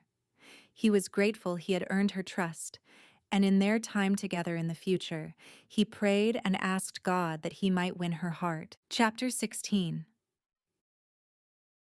Bridget smiled as she watched Vivian running ahead of them. Come on, Mommy, she shouted as she turned back to face them. The carnival had come to the nearby town, and Titus had asked Bridget if he could take them. It had taken some convincing, but he had managed to talk her into it. Now she was glad she had agreed. Bridget only hoped she wasn't encouraging him too much. She liked Titus, and she liked spending time with him. Maybe a little too much. They were growing close quickly, and Bridget felt like she was riding a crazy carnival ride that was picking up speed. She was sure she wasn't ready for that. She tried to keep up with her daughter as they crossed the gravel parking lot where the colorful tents and lively music beckoned them. Vivian's eyes were wide as she took in the sights and sounds. Mommy, look at the big wheel, she exclaimed, pointing to the towering Ferris wheel that dominated the skyline. Bridget's heart warmed at her daughter's enthusiasm. I see it, sweetheart, she said, as she took Vivian's hand and squeezed it gently. We'll go on it later, okay? Promise? Vivian asked, her eyes shining. Promise, Bridget replied, though the thought of the slow, high ride made her slightly nervous. She wasn't sure if she was ready to be confined with Titus in the small place. Titus, walking beside them, seemed to pick up on her hesitation. We'll save the best for last, he said with a reassuring smile. Let's start with something a little more down to earth. Vivian was already tugging at Bridget's hand, leading her toward a row of carnival games. The first one they came to was the classic ring toss. Vivian's face lit up, and she turned to Titus with a hopeful look. Can you win a prize? She asked, her tone as sweet as sugar. Titus chuckled. I'll give it my best shot, he promised. He paid the game attendant, and soon enough, he was tossing the rings with a practiced hand. Bridget watched as Titus skillfully landed a ring around one of the bottles. The attendant handed him a small stuffed bear, which he immediately gave to Vivian. Here you go, Viv, he said, kneeling down to her level. For the best little carnival buddy around? Vivian squealed in delight, clutching the bear to her chest. Thank you, Mr. Titus, she exclaimed, throwing her arms around his neck in an impulsive hug. Bridget's breath caught in her throat as she watched the exchange. The way Titus smiled at her daughter, the genuine affection in his eyes, it was almost too much to take in. She'd never expected Titus to connect with Vivian so easily, and seeing them together like this made her stomach do a funny flip-flop. "Let's try the merry-go-round next," Vivian declared, already darting off toward the ride. "Looks like we've got our orders," Titus said, standing and giving Bridget a knowing smile. Bridget managed to smile in return, but she couldn't ignore the way her heart was pounding. She wasn't used to this, having someone else share these moments with Vivian and her, and she wasn't sure how she felt about it. They spent the next hour exploring the carnival, with Vivian leading the way. When they were ready for a break from the rides, Titus bought them cotton candy, and Bridget watched as Vivian tried to eat it without getting sticky fingers. "Here, let me help," Titus said, taking a napkin and gently wiping Vivian's hands clean. "We can't have you all sticky, can we?" Vivian giggled, looking up at him with adoration. "You're funny, Mr. Titus." Bridget's heart swelled as she watched them, a smile tugging at her lips despite herself. Titus was so good with Vivian, so natural and easygoing. It was clear that he genuinely enjoyed spending time with her. As much as she enjoyed seeing them together, it scared Bridget. As they continued through the carnival, they came across a game that involved fishing rubber ducks out of a small pond. Vivian's eyes lit up, and she ran over to it, eagerly picking out a fishing pole. Titus followed, lifting her up slightly so she could reach the ducks more easily. "You've got this, Viv," Titus encouraged as she concentrated on hooking a duck. "Just a little more." When she finally managed to hook a duck and pull it out of the water, Titus cheered along with her, his laughter mixing with hers. Bridget stood back watching them. It was a simple moment. Just a man and a little girl having fun at a carnival. But to Bridget, it felt like so much more. "Look, Mommy, I got one," Vivian called out, proudly holding up her prize. "I see that, sweetie," Bridget said, forcing herself to keep her voice steady. "Good job." Titus caught her eye and held it for a long moment. He didn't say anything, but the look in his eyes was enough to make Bridget's heart skip a beat. She quickly looked away, focusing on Vivian instead. "Can we go on the Ferris wheel now?" Vivian asked, her excitement renewed. Bridget hesitated. The Ferris wheel meant sitting still, with nothing to distract her from the thoughts that had been creeping up on her all day. But when she saw the hopeful look on Vivian's face, she knew she couldn't say no. "Of course," she said, her voice softer now. "Let's go." Titus stayed close to Bridget's side as they made their way to the Ferris wheel, as if sensing her reluctance. When they reached the ride, he helped Vivian climb into the seat first, then turned to Bridget, offering her his hand. "Ready?" he asked, his voice gentle. Bridget nodded, though she wasn't sure if she was ready for what she was feeling. She took his hand, and he helped her into the seat beside Vivian before climbing in next to her. The Ferris wheel began its slow ascent, lifting them high above the carnival grounds. Vivian was completely absorbed in the view, pointing out everything she could see from their vantage point. Bridget tried to focus on her daughter's excitement, but her thoughts kept drifting to the man sitting beside her. As the Ferris wheel reached its peak, Bridget's mind flashed back to another time, another moment when she had been filled with excitement and hope, only to have it all come crashing down. She remembered the day Vivian's father had left her at the altar, the humiliation and heartbreak that had followed. It was a wound that had never fully healed, and the thought of opening herself up to that kind of pain again was terrifying. "Bridget," Titus's voice broke through her thoughts, pulling her back to the present. He was looking at her with concern, his brow furrowed slightly. "Are you okay?"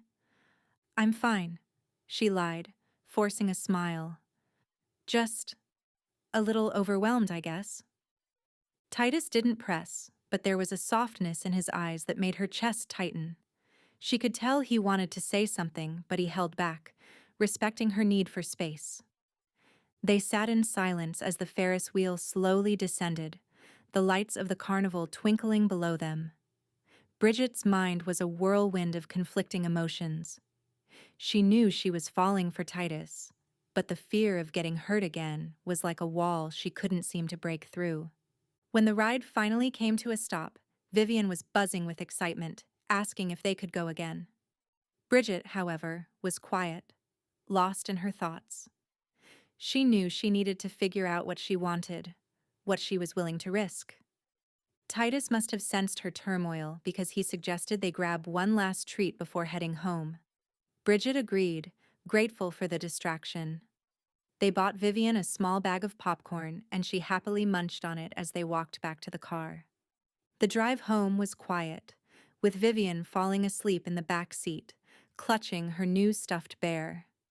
Bridget stared out the window, her mind still racing. She had seen a side of Titus today that she hadn't expected, a side that made her feel things she hadn't felt in a long time. But was she willing to let someone into her life again?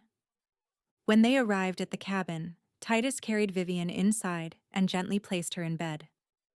Bridget watched from the doorway, steeling herself against the image and the way it made her feel. "Thank you for today," she said softly as Titus joined her in the hallway. Vivian had a great time. "So did I," Titus replied, his voice equally soft. He hesitated for a moment, then added, "I meant what I said earlier. I really enjoy spending time with her. And with you." Bridget's breath caught in her throat, but she managed a small smile. "I'm glad," she said.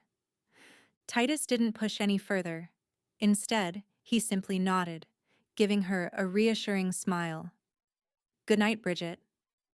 "Good night, Titus," she replied, watching as he turned and left the cabin. As she stood in the quiet of her home, Bridget knew she couldn't keep running from her feelings forever. Today had shown her that there was something real between Titus and her, something worth exploring. But it had also reminded her of the scars she still carried.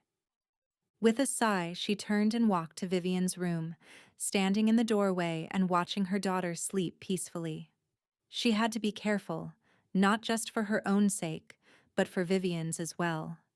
But as she looked at her daughter, she also knew that she couldn't let fear dictate her life forever. One way or another, she would have to make a choice. And she just hoped that when the time came, she would be brave enough to make the right one. Chapter 17. Titus stood in the middle of the newly decorated event space. The venue looked stunning, just as he and Bridget had planned. It was similar to Harper and Lawson's wedding that had been here just 2 weeks before, but it lacked the family aspect and the excitement of an actual wedding. Soft string lights draped from the ceiling, casting a warm glow over the elegantly set tables. Floral arrangements in soft pastels adorned every corner, and a soft melody played in the background, creating a romantic atmosphere that was sure to impress the engaged couples and various vendors arriving soon. But as beautiful as everything was, Titus couldn't shake the tension that had settled in the pit of his stomach. He glanced over at Bridget, who was meticulously arranging some final details at the dessert table. She was focused, her brow slightly furrowed in concentration, but there was something different about her today. A quiet distance that hadn't been there before. "Need any help?" Titus asked, trying to sound casual as he approached her. Bridget looked up, giving him a small, polite smile. "I think we're just about ready," she said, her voice clipped. "Just a few last-minute touches, and we should be good to go." "Everything looks great," Titus said, leaning against the table. "You've really outdone yourself." "Thanks," she replied, but quickly turned back to her task, effectively cutting off any further conversation. Titus watched her for a moment. He wanted to reach out and take her hands in his and ask if something was wrong. There were times he felt like they were on the same page, growing closer and sharing about their lives, but then she would pull away. Today, it was as if she was putting up walls even higher than before. Maybe after tonight they could get a chance to talk. He needed to know where they stood. Guests began to arrive, and Titus focused on the event. Men and women entered the room smiling and glancing around, taking in the scene. Titus greeted them with a smile, guiding them toward the food and seating area, while Bridget managed the flow of the event. Throughout the night, Titus found himself watching the couples around him. They moved through the barn and around the outdoor areas hand in hand, exchanging smiles and soft words. He knew he was supposed to hope they would want to book the ranch for their ceremony, but his mind drifted elsewhere. A pang of longing settled in his stomach. What he saw in the couples, the connection, the ease, the commitment, was what he wanted. And more than anything, he wanted it with Bridget. But every time he caught a glimpse of her, she seemed even more distant. She was polite and professional with the guests, but there was a tension in her posture, a tightness in her smile. Titus's concern deepened. Was she pulling away from him? And if she was, why? He tried to push the thoughts aside as he continued working, making sure everything ran smoothly. But the more he watched the happy couples around him, the more he realized how much Bridget had come to mean to him. Jensen appeared from the back of the barn and clapped a hand on Titus's shoulder. "Hey, this place looks amazing." Titus forced a smile. "Thanks. It's all thanks to Bridget." "Right. But you've worked hard for this, too. I'll admit I wanted to laugh when you offered to be in charge of the wedding venue, but you've done great. I know this place is going to be a huge success." "I sure hope so," Titus said. Jensen furrowed his eyebrows at him. "You look like you've got something on your mind." Titus sighed, glancing around to make sure they weren't overheard. "It's Bridget," he admitted, keeping his voice low. "I feel like we get close for a little bit, and then she starts pulling away. I don't know what to do about it." Jensen nodded, his expression thoughtful. "She's been through a lot, man. It's not surprising that she's a little cautious." "I know," Titus said, running a hand through his hair. "But I'm not that guy. I want to help her. Be there for her. Maybe she's scared of what might happen if she lets you in. I think you and I both know what that feels like." Titus looked at his brother, the weight of his words sinking in. "I don't want to push her if she's not ready, but I don't want to lose her either." Jensen nodded in understanding. "Look, you've got to decide what you want. If she's worth it, and from what I've seen, she definitely is, then you can't let her push you away without a fight. Sometimes you have to take a risk to get what you really want. She's definitely worth the risk for me. But what about everyone else? If things don't work out, it's not just about me. She's important to the ranch, and that matters to the whole family." "That's true. But you matter to us. We want you to be happy. If being with Bridget is what makes you happy, go for it. We will support you." "Thanks, Jensen. That means a lot to me." Jensen put his hands on his hips and took a deep breath. "Do you remember what it was like when we first came here? We were sure this would be another temporary spot for us until this family got tired of us and sent us away." Titus nodded, crossing his arms in front of him. "Of course. We kept our distance, not letting the family get to know us." "Exactly. We were scared too. What changed things for us?" Titus shook his head. "I don't know. They just didn't send us away, and eventually we let them in. Mom and Dad never gave up on us. They kept pursuing us, talking to us, including us, even when we didn't want them to. They showed us that they cared, and they were different from any other place we had been. It took time, but they just kept being there and kept loving us." Titus thought about his words. "You're right," he said. "Thanks. I think that's what I needed to hear." Jensen playfully punched him in the arm. "Anytime, bro. That's what I'm here for. Now I think I need to test out some of this food y'all are serving.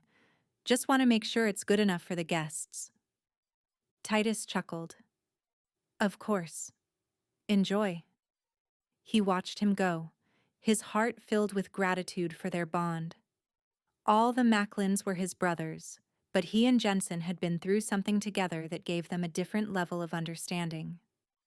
As the event began to wind down, Titus made his decision. He wasn't going to let Bridget slip away because of fear, hers or his own. He was going to show her that he was serious, that he wanted more than just a casual relationship. He wanted her, all of her, and he was ready to do whatever it took to prove it. Chapter 18. Bridget stood in front of the mirror, staring at her reflection as she finished applying a light layer of lipstick. She barely recognized the woman looking back at her. Nervous, anxious, and more than a little afraid. Tonight was supposed to be a simple date with Titus, but something about it felt different, heavier. The seriousness of Titus's voice when he asked her to go to dinner with him made her worry. She cared deeply for Titus, more than she had allowed herself to care for anyone in a long time.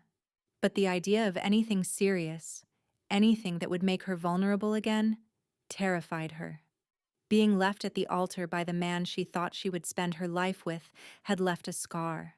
That kind of pain was something she had vowed never to experience again. Yet here she was, heart racing as she prepared to meet the one man who had somehow made her question that vow.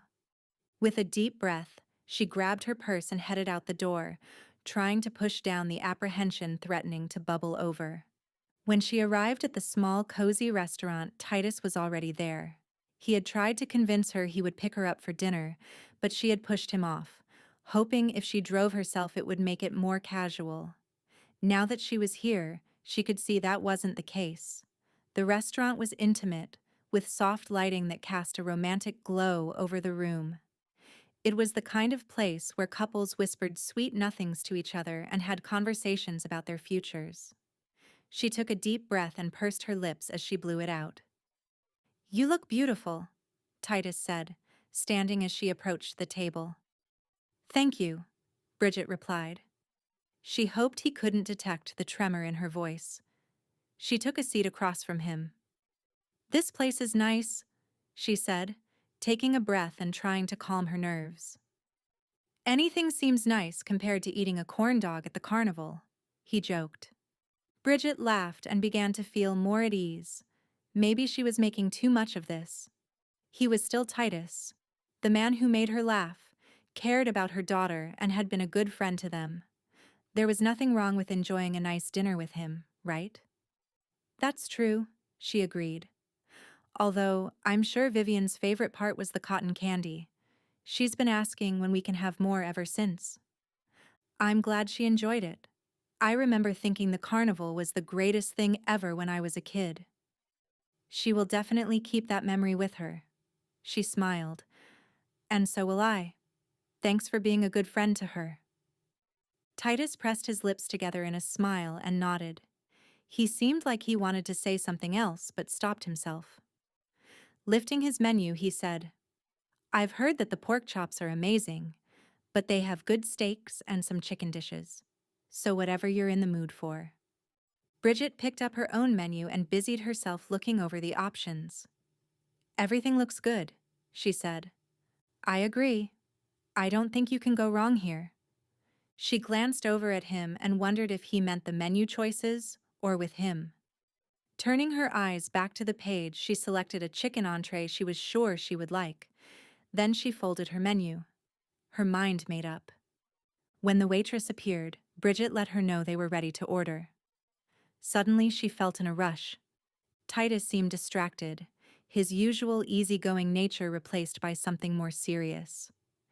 Every time he looked at her, it was as if he had something to say, but kept stopping himself. They made small talk through dinner, Titus asking her questions about work and Vivian's schooling. Once he had finished his food, he folded his hands on the table and looked her in the eye as if he was finally ready. "Bridget," he started, his voice soft but firm. "I've been thinking a lot about us lately, about how much you mean to me." Bridget's heart skipped a beat, and she put down her fork, suddenly unable to eat another bite. She knew where this was going. She had seen it in the way he looked at her, in the way he had been acting all evening. "I've never felt this way about anyone before," Titus continued, reaching across the table to take her hand in his. "Being with you has shown me what I want in life, what I want for the future. And I know that future is with you." Panic set in. Bridget's mind raced. She couldn't do this. She had to stop him. "Titus, no," she blurted out, her voice shaking as she pulled her hand back from his. "Please don't." Titus looked startled, his eyes searching hers for an explanation. "Bridget, what's wrong? I was just—" "I know what you were going to say," she interrupted, her heart pounding so hard it was a wonder he couldn't hear it. "But I can't. I can't do this." His expression softened, but there was a firmness in his gaze. "Why? Why can't you let yourself believe in this? In us?" "Because things like this don't last," Bridget said, her voice breaking. "People change their minds. They leave. And I can't go through that again, Titus. I won't." Titus's jaw tightened, and he leaned forward, his voice low and earnest. "I'm not going to change my mind. This is what I want, Bridget. You're what I want." She shook her head, tears welling up in her eyes. "You say that now, but what about in a year? Or 5 years? What if you decide this isn't what you want anymore? I can't take that risk. I can't let myself believe in something that might not last." Titus reached for her hand again, but she pulled away, her heart breaking even as she did it. She wanted so desperately to believe him, to believe in the future he was offering, but she couldn't. "I'm not him," Titus said softly, his voice filled with a sincerity that made her chest tighten. "I'm not going to leave you. I'm not going anywhere." "I wish I could believe that," Bridget whispered, her voice barely audible. "But I can't." Titus sat back, a look of sadness crossing his face as he realized she wasn't going to change her mind. The hope that had been in his eyes just moments ago faded, replaced by a quiet resignation. "Bridget, I care about you more than I can even put into words," he said, his voice thick with emotion. "But I can't make you believe in something you're not ready for. I wish you'd give us a chance." Bridget swallowed hard, tears filling her eyes and threatening to spill over as she stood. "I'm sorry, Titus. I'm so sorry." Without another word, she turned and walked out of the restaurant. Each step was heavier than the last. She could feel Titus's eyes on her, but she couldn't look back. Not now. Not when every part of her was screaming to turn around and run back into his arms. She reached her car, her hands trembling as she fumbled with the keys. Finally, she got the door open and slid into the driver's seat. The tears she had been holding back finally fell. She had wanted to protect herself, to keep her heart safe. But now, all she could think about was what she might have just lost. Chapter 19. Titus stood in the middle of the field, staring out over the herd of cattle.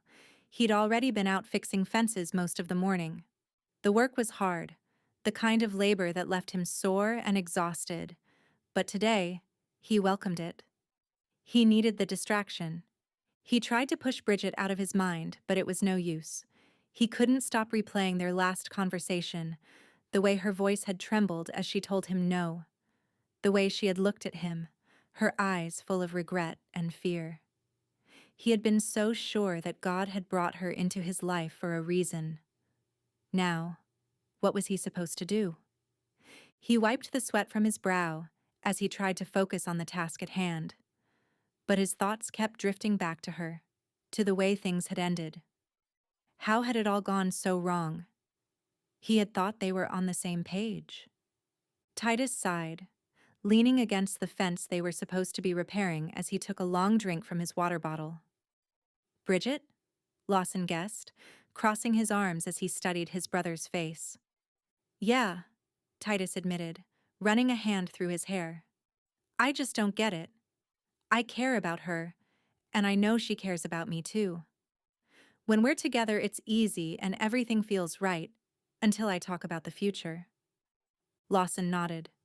It's tough when you think you know what God's plan is, and then it doesn't go the way you expected. Titus clenched his fists. I thought I was doing the right thing, trying to make things official. How am I supposed to move forward if I don't even know if I was on the right path to begin with? Lawson stepped closer, placing a hand on his brother's shoulder. Titus, you're not supposed to have all the answers. The longer I walk with God, the more I learn that He usually doesn't tell us the whole plan at once. Usually, He just shows us one step at a time. And it's about trusting that even when things don't go the way you want, there's a reason for it. Maybe Bridget wasn't ready, or maybe there's something else that needs to happen to be able to take the next step.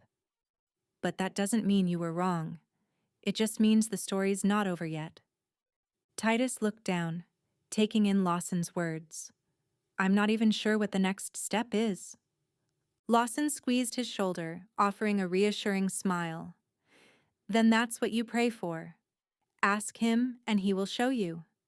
Just remember, you don't have to have it all figured out right now. Just take it one step at a time. And remember, you're not alone in this. God's got your back, even when you can't see the whole picture. Titus nodded. Thanks, Lawson. Anytime, bro. Lawson gave him a pat on the back before heading back to his side of the fence. Now, let's get this done before the sun fries us both. Titus tried to focus on the work again, but the conversation with Lawson had stirred something inside him. It stuck with him through the morning, and until he made his way to the main house that afternoon. The house was quiet when he walked in, his brothers off working or with their own families. He kicked off his boots by the door and headed to the kitchen, grabbing a cold bottle of water from the fridge. As he stood by the sink, he stared out the window at the sprawling ranch beyond. He had been following God for a long time now. Since he was a teenager, he had trusted that God had a plan for his life. After all, God had saved him from his past and brought him to the Macklins. If he could give him a family and a home after what he had been through, he could give him a future. But now his life felt like a big question mark. With Bridget gone and her rejection still fresh, Titus couldn't help the wondering in his mind. Had he been wrong? What if he never had a wife and started a family of his own? Titus moved to the living room, sinking down onto the couch with a heavy sigh. He closed his eyes, trying to pray, but the words wouldn't come. All he could do was sit there, the doubts and fears swirling around him. He stayed like that for a long time, the minutes ticking by. He wanted so badly to believe that there was a purpose in all of this, that he hadn't been wrong about Bridget, about them. Finally, as the afternoon sun began to dip toward the horizon, Titus opened his eyes, his gaze landing on his mom's Bible sitting on the coffee table in front of him.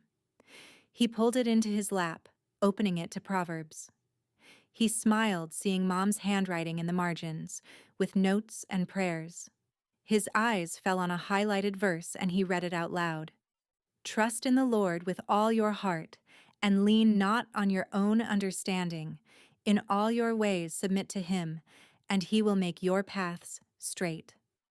Titus breathed in deeply as the words washed over him. Okay, God, he said, I will trust you. I know you have a plan, and I will walk with you whatever it is. Please, show me what to do next. He closed the Bible, his heart feeling a little lighter. He didn't know what the future held, but he knew that he couldn't give up on Bridget, on the possibility that they were meant to be together. Maybe she wasn't ready right now. Maybe there were more obstacles to overcome, but like Lawson said, that didn't mean their story was over. At that moment, Titus made a decision. He would be patient, he would wait, and he would trust that God would guide him through this. And if it meant showing Bridget that he wasn't going anywhere, then that's exactly what he would do. With a renewed sense of purpose, Titus got up from the couch, ready to face whatever came next. He didn't have all the answers, but for the first time in days, He felt like that was okay. He would take it one step at a time and trust that the path ahead would lead him where he was meant to go. Chapter 20. Bridget sat at the kitchen table in the cabin. It was late, far too late, but she couldn't sleep. Her mind was too busy. She stared at the job listings on the screen, her eyes skimming over the words without really absorbing them. Every click brought up a new opportunity, a new city, a new life. But with every listing she viewed, the knot in her stomach tightened. The thought of leaving the ranch filled her with a sense of dread. Bridget sighed. Should she be doing this? Looking for a job? Trying to get away? The ranch had become more than just a place of work. It had become home. The people there, Titus's family, had welcomed her and Vivian with open arms, making them feel like they belonged. Bridget hadn't felt that in a long time. The sense of belonging, of being part of a family, was something she thought she'd lost forever. And then, there was Titus. Her heart squeezed at the thought of him. She couldn't deny the feelings she had for him, even after their last conversation, even after she had told him no. She had done it to protect herself, to protect Vivian. But now, in the quiet of the night, she couldn't help but wonder if she had made a mistake. If leaving was really the best choice. But how could she stay? How could she continue to work alongside him, to see him every day, knowing that she had pushed him away? Bridget glanced toward the door where Vivian slept soundly in her room. Her daughter was flourishing, she had made friends, and loved it here. How could Bridget uproot her again? Her eyes filled with tears as she closed the laptop, shutting out the job listings. She couldn't do this anymore.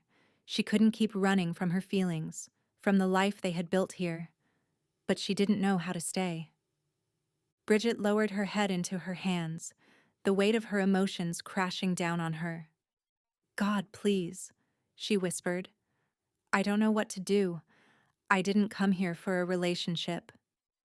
She took a deep breath, trying to steady herself. Please, guide me. Help me see what's right, what's best for Vivian, for me, for all of us. I want to trust you. I want to trust that everything will work out, but it's so hard. I'm scared of making the wrong choice, of waking up a year from now and being right back where I started with even more hurt and regret. As she sat there, she felt a small, quiet assurance that she wasn't alone, that God was with her, even in this uncertainty. Maybe, she said, almost afraid to say it out loud. Maybe it's okay to not have all the answers.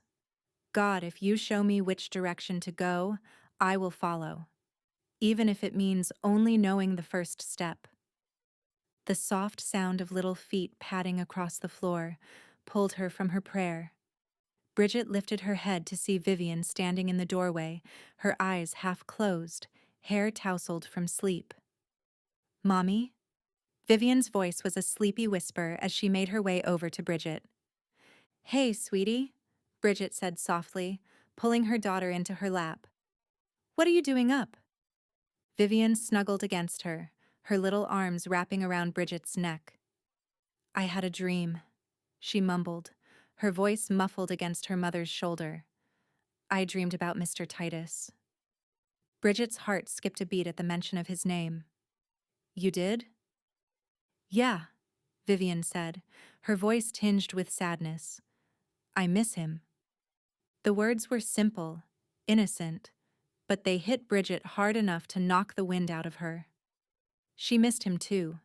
She missed his laugh, his presence, his caring way about him. She missed the way he looked at her, like she was someone he would never give up on.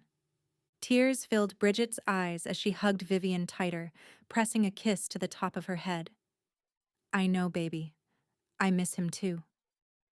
They sat like that for a long moment, and in her heart, Bridget knew one thing. She didn't want to give up. Let's go back to bed, okay? Bridget whispered, gently lifting Vivian and carrying her down the hall to her room. She tucked her daughter back into bed, smoothing the covers over her small frame. She kissed Vivian's forehead one last time before quietly slipping out of the room. As she made her way back to her own bed, Bridget's mind was still racing, but it wasn't with the same frantic worry that had consumed her earlier. Instead, there was a new sense of resolve. She wasn't ready to give up on the ranch, on the life they had built there, or on the people who had become like family.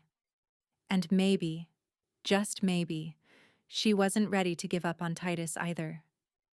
As Bridget lay in bed, staring up at the ceiling, she whispered another prayer, asking God to help her trust, to help her find the strength to stay, and to keep her heart open to whatever came next. The future was still uncertain, but for the first time in a long time, Bridget felt like she could face it, trusting God that everything would work out, just as it was meant to. Chapter 21. Titus sat at the table in the backyard at the main house, his heart pounding at a rapid pace in his chest. In his hands, he clutched a leather-bound journal. It was worn, the edges frayed from countless hours spent pouring his heart onto its pages. Today, for the first time ever, he planned to share it with someone. He took a deep breath, steadying himself. This was it. This was the moment he had been praying for. He heard the screen door of the porch open, and he looked up to see her walking toward him. It might have only been a week since he'd seen her, but when he saw her, it felt much longer.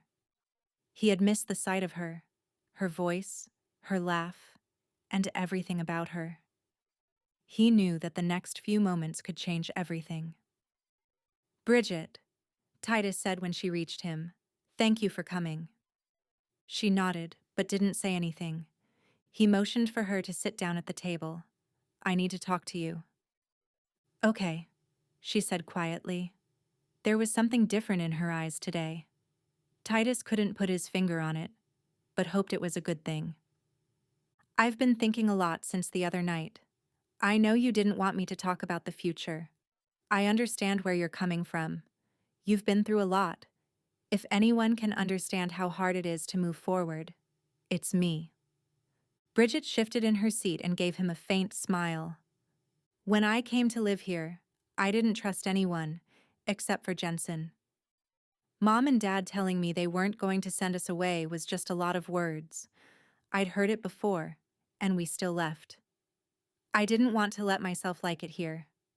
I couldn't stand the thought of enjoying it and having it taken away. My brothers would laugh and joke and have a good time, and I would sit quietly on the outside, not wanting to get involved." He sighed and caught her gaze and held it. "But one day I found myself laughing along. I asked the simplest question. I said, 'Mom, what are we doing tomorrow?'" He paused and composed himself. It was a question any kid might ask, but not only had I called her mom for the first time, I had let myself believe I would be here tomorrow. Bridget wiped at the tear sliding down her cheek. "You finally knew you were home." "That's right. I never thought I would have a real home and a real family. But once I opened myself up to that and decided I was here for good, everything changed. That's when I became a Macklin. It was a while longer before it was legal and my name could change, but I started calling myself Titus Macklin and truly believed that's who I was." "That's a really sweet story, Titus Macklin," she said, grinning slightly. "It's my story, a huge part of who I am. Yes, my brothers are Macklins, but not in the same way Jensen and I are. I'm a Macklin because my parents said yes to me. Of course they love my brothers and want them, but they didn't know them before they became part of the family. With us, they wanted us, chose us, and said yes to forever with us. You know what I mean?" "Yes, I completely understand. Bridget, I know you've been hurt before. You've been told by someone that was supposed to care about you that he wanted to be with you forever, and then he cut it short. He changed his mind and walked away. I know that pain has stayed with you, and you're afraid to believe that anyone will stick around for the future." Bridget swallowed and nodded as she brushed at her eyes again. I thought maybe I could be the one to prove to you that it could be different.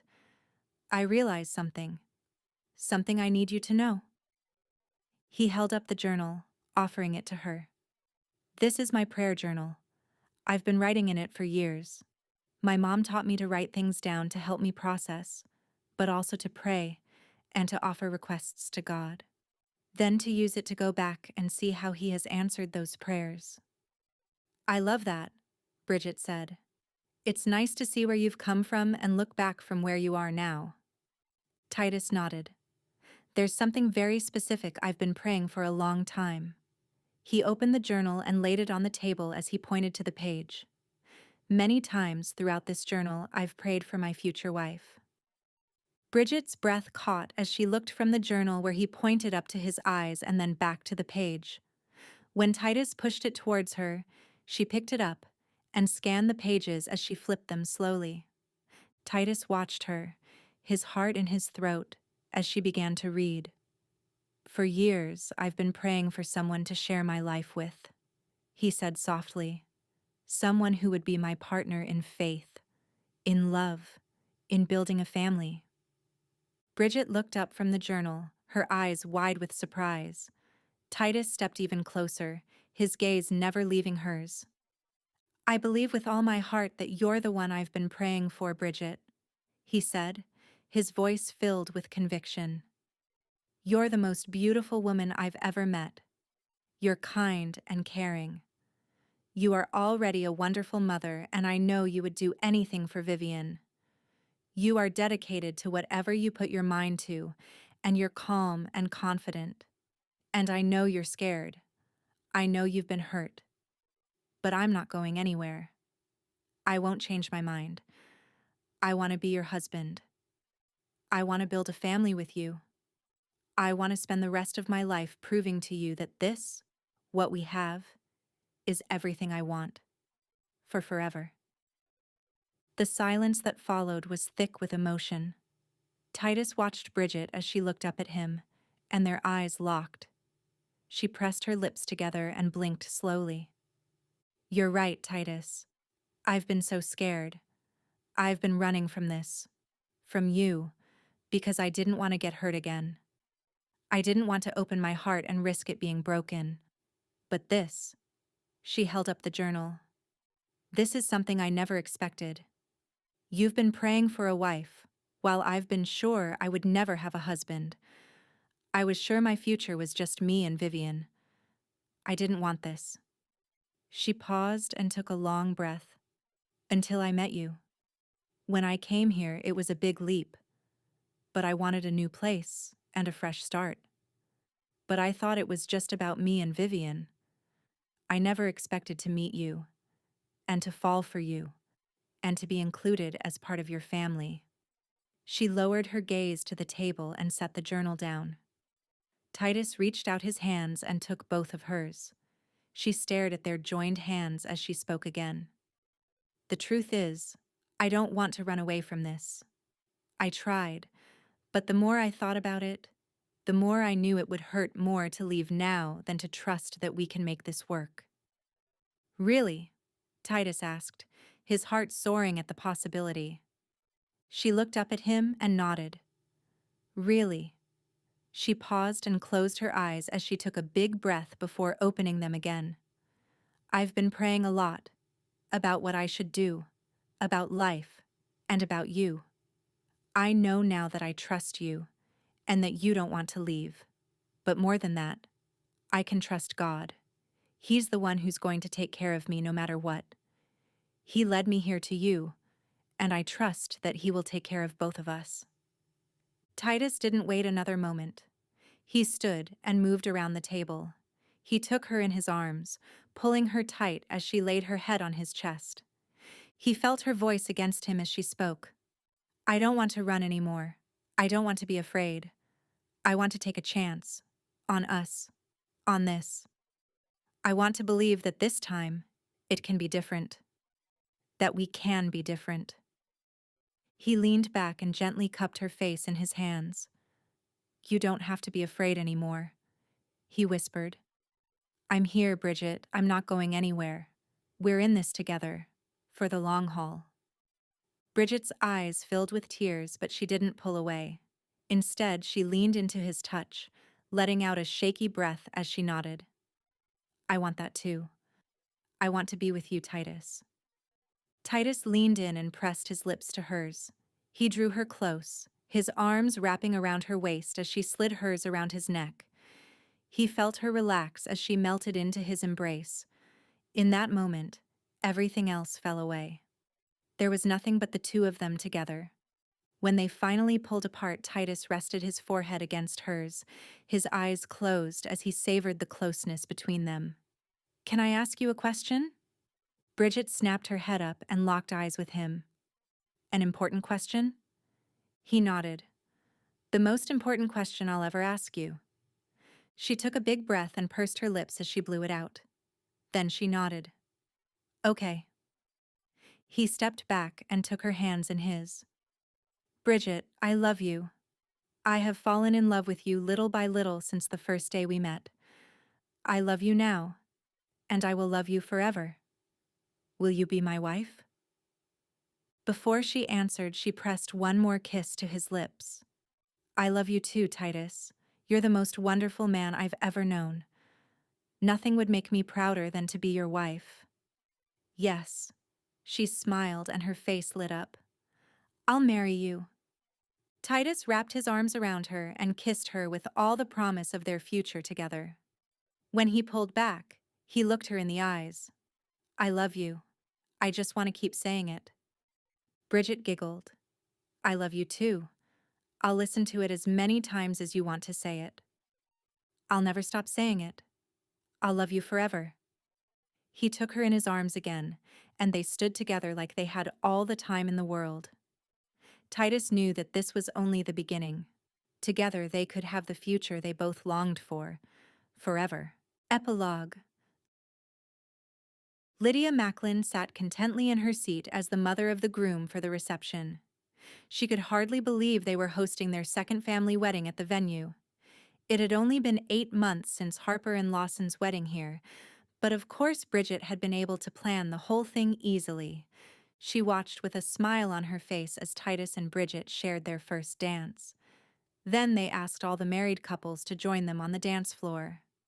Do you want to dance? James asked her. She shook her head. I'd rather sit here with you and watch. He took her hand in his and lifted it to his lips for a kiss. It's a wonderful day, isn't it?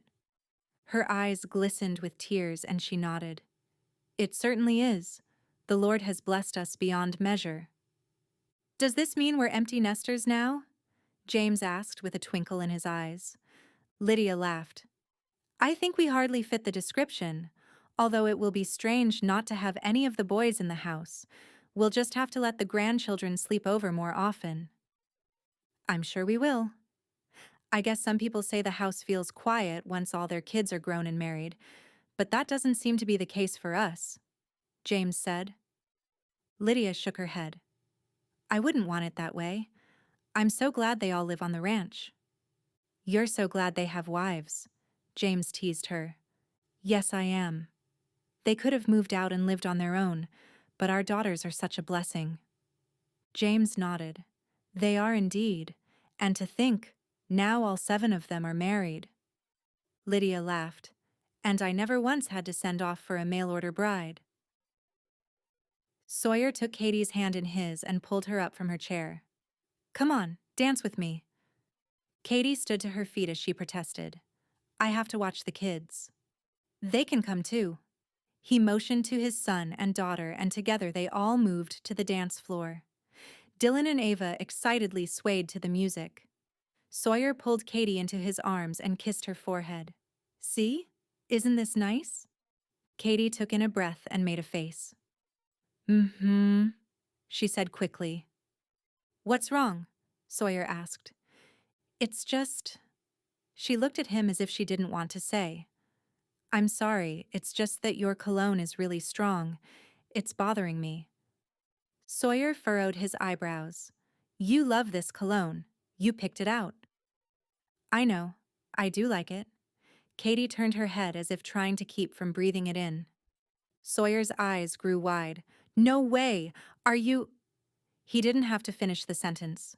Shh, Katie said, looking around. Yes, I am. But let's keep it quiet. This is Titus and Bridget's day. We don't need to make an announcement here. Sawyer grinned from ear to ear and wrapped his arms around his wife. Katie Macklin, that is wonderful news. No one can say we're not doing our part to continue the family line.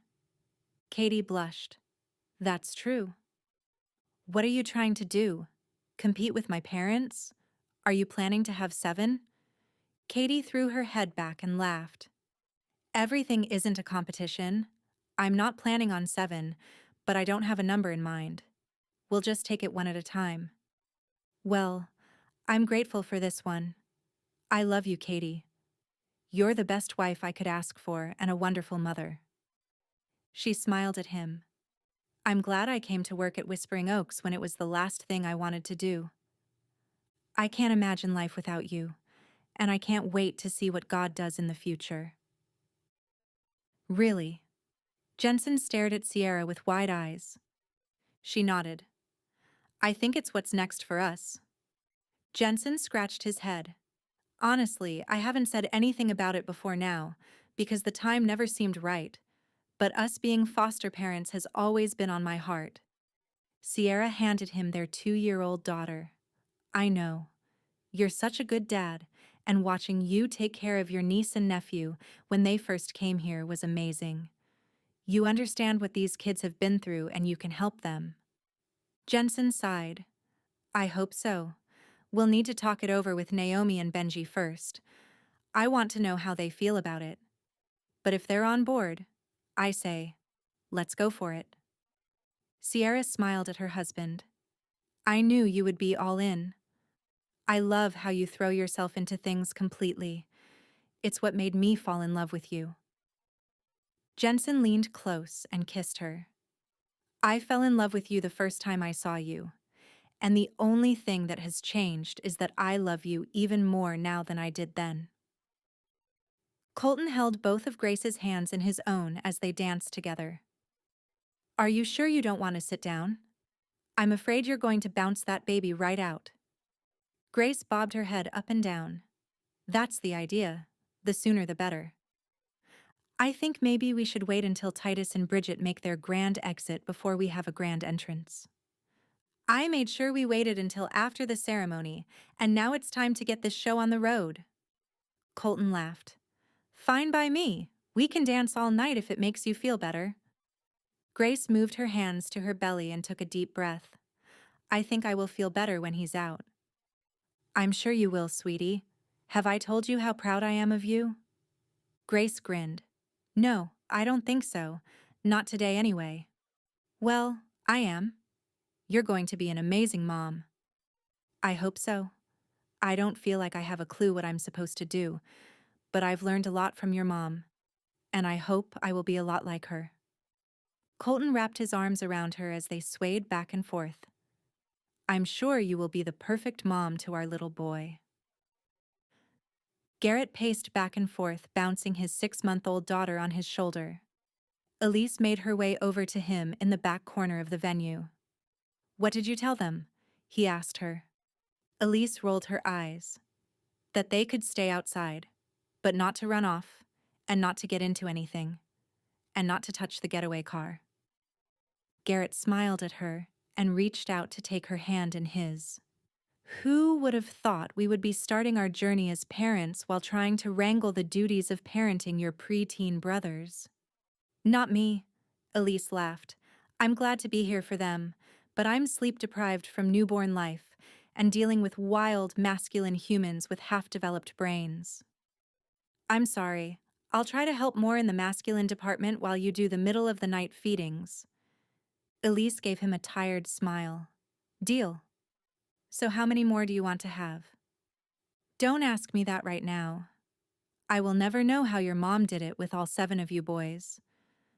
But then, I look at that precious baby face, and I think it's all worth it. So today I don't want any more. But next week I might want to have our own brood of 7. Garrett kissed her and put an arm around her shoulders. Sounds good to me. Hawk watched as Maggie threw her head back in laughter as she danced to the upbeat song. She held hands with their niece and nephew as she twirled them. When the song ended, she clapped her hands and cheered as the kids did the same. Hawk smiled as he approached her. "May I have the next dance?" Her eyes sparkled when she looked his way. "Of course." She turned to watch the kids make their way to their parents before looking back at Hawk. He reached for her and pulled her into his arms. "Who has the baby?"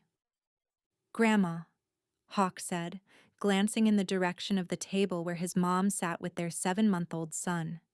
He turned back to face Maggie. "You look beautiful," he said as he tucked one of her blonde curls behind her ear. "Thank you. You look pretty handsome in that suit." "Don't I?" He winked. It was nice of Titus and Bridget to have all the brothers and sisters-in-law in the ceremony. Maggie nodded.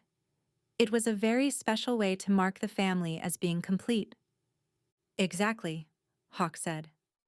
Maggie smiled up at him. "Did I tell you I heard from Julianne's mom?" she said of the little girl she had given birth to. "No."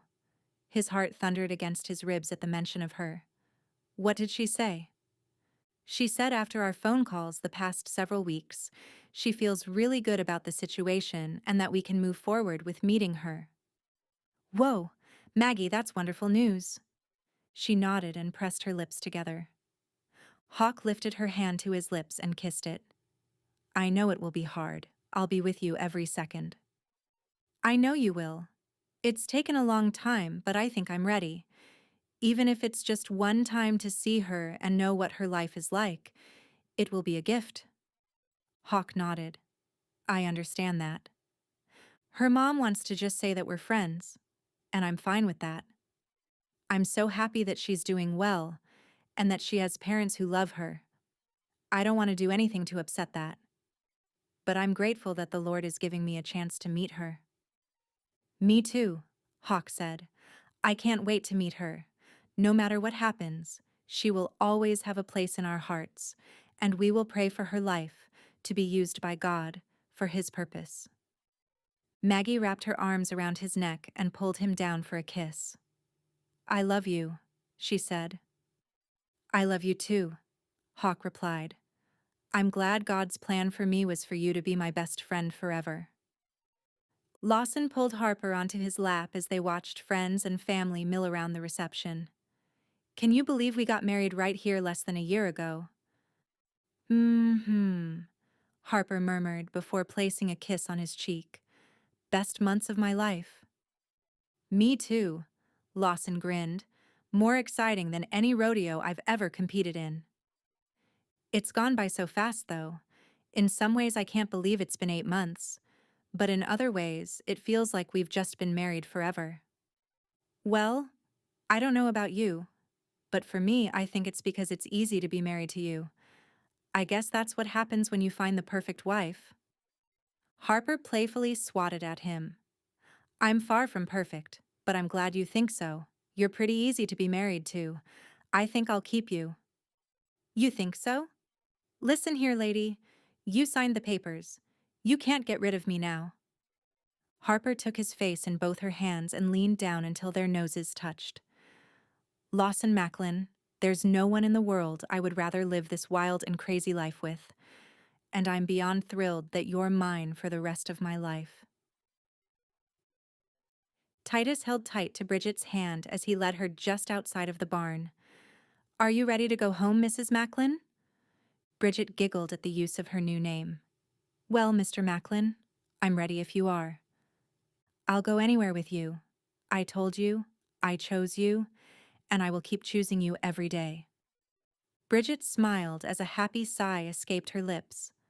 "I'm sorry we're not really going anywhere, though. It means a lot to me that you agreed to put our honeymoon off until later." "Of course, I completely understand. Vivian is so important to me, and I want to help her through this transition time. We'll take a trip together once we've gotten used to being a family of 3. Besides, we'll have tonight and tomorrow, while Vivian stays with her grandparents." "That has such a nice ring to it. I'm very happy to be married to you, but I'm thrilled for Vivian to have grandparents right here." Oh, Titus threw his hands up in the air. So now you tell me that you just married me for my family. Bridget wrapped her arms around his waist and pressed her lips against his. Not at all, she said when she pulled back. But it's a very nice perk. Titus laughed. I love you, he said. James Macklin stood beside his wife, holding her hand in his. Everybody look this way for just a few more seconds, the photographer called out. He glanced from one side to the other, and his heart felt as if it might burst with joy at the sight of the entire family together. All 7 of his sons with their wives and their children. He never could have imagined that the Lord would bless them in this way. When he and Lydia married, they never talked about how many children they wanted. All they knew was they wanted a big family. He listened to the laughter as the group tried to get everyone to look and smile at the same time, and he silently prayed and thanked God. He thanked him for his wife, his sons, their families, and for Whispering Oaks Ranch, and that the Macklin family legacy would continue for generations to come. Already missing the Macklin family? Find yourself a new group of friends in the Love Off Limits series. What if her fake boyfriend turns out to be the perfect man for her? Allie Hughes likes living by the rules and playing it safe, and there's definitely a rule against dating your roommate's brother. But when she needs a fake date to keep from being set up again, he might be just the man for the job. Jackson Franklin likes to figure out life as he goes, but now his business is in trouble. He comes to town for a job interview, but he's desperate to keep his sister in the dark. Desperate enough to agree to be a fake boyfriend. It was supposed to be one date, but it quickly turns into a longer ruse. When they start to share more than the secrets behind their fake date, will they fall for each other for real? Read Allie and Jackson's story today in Her Roommate's Brother.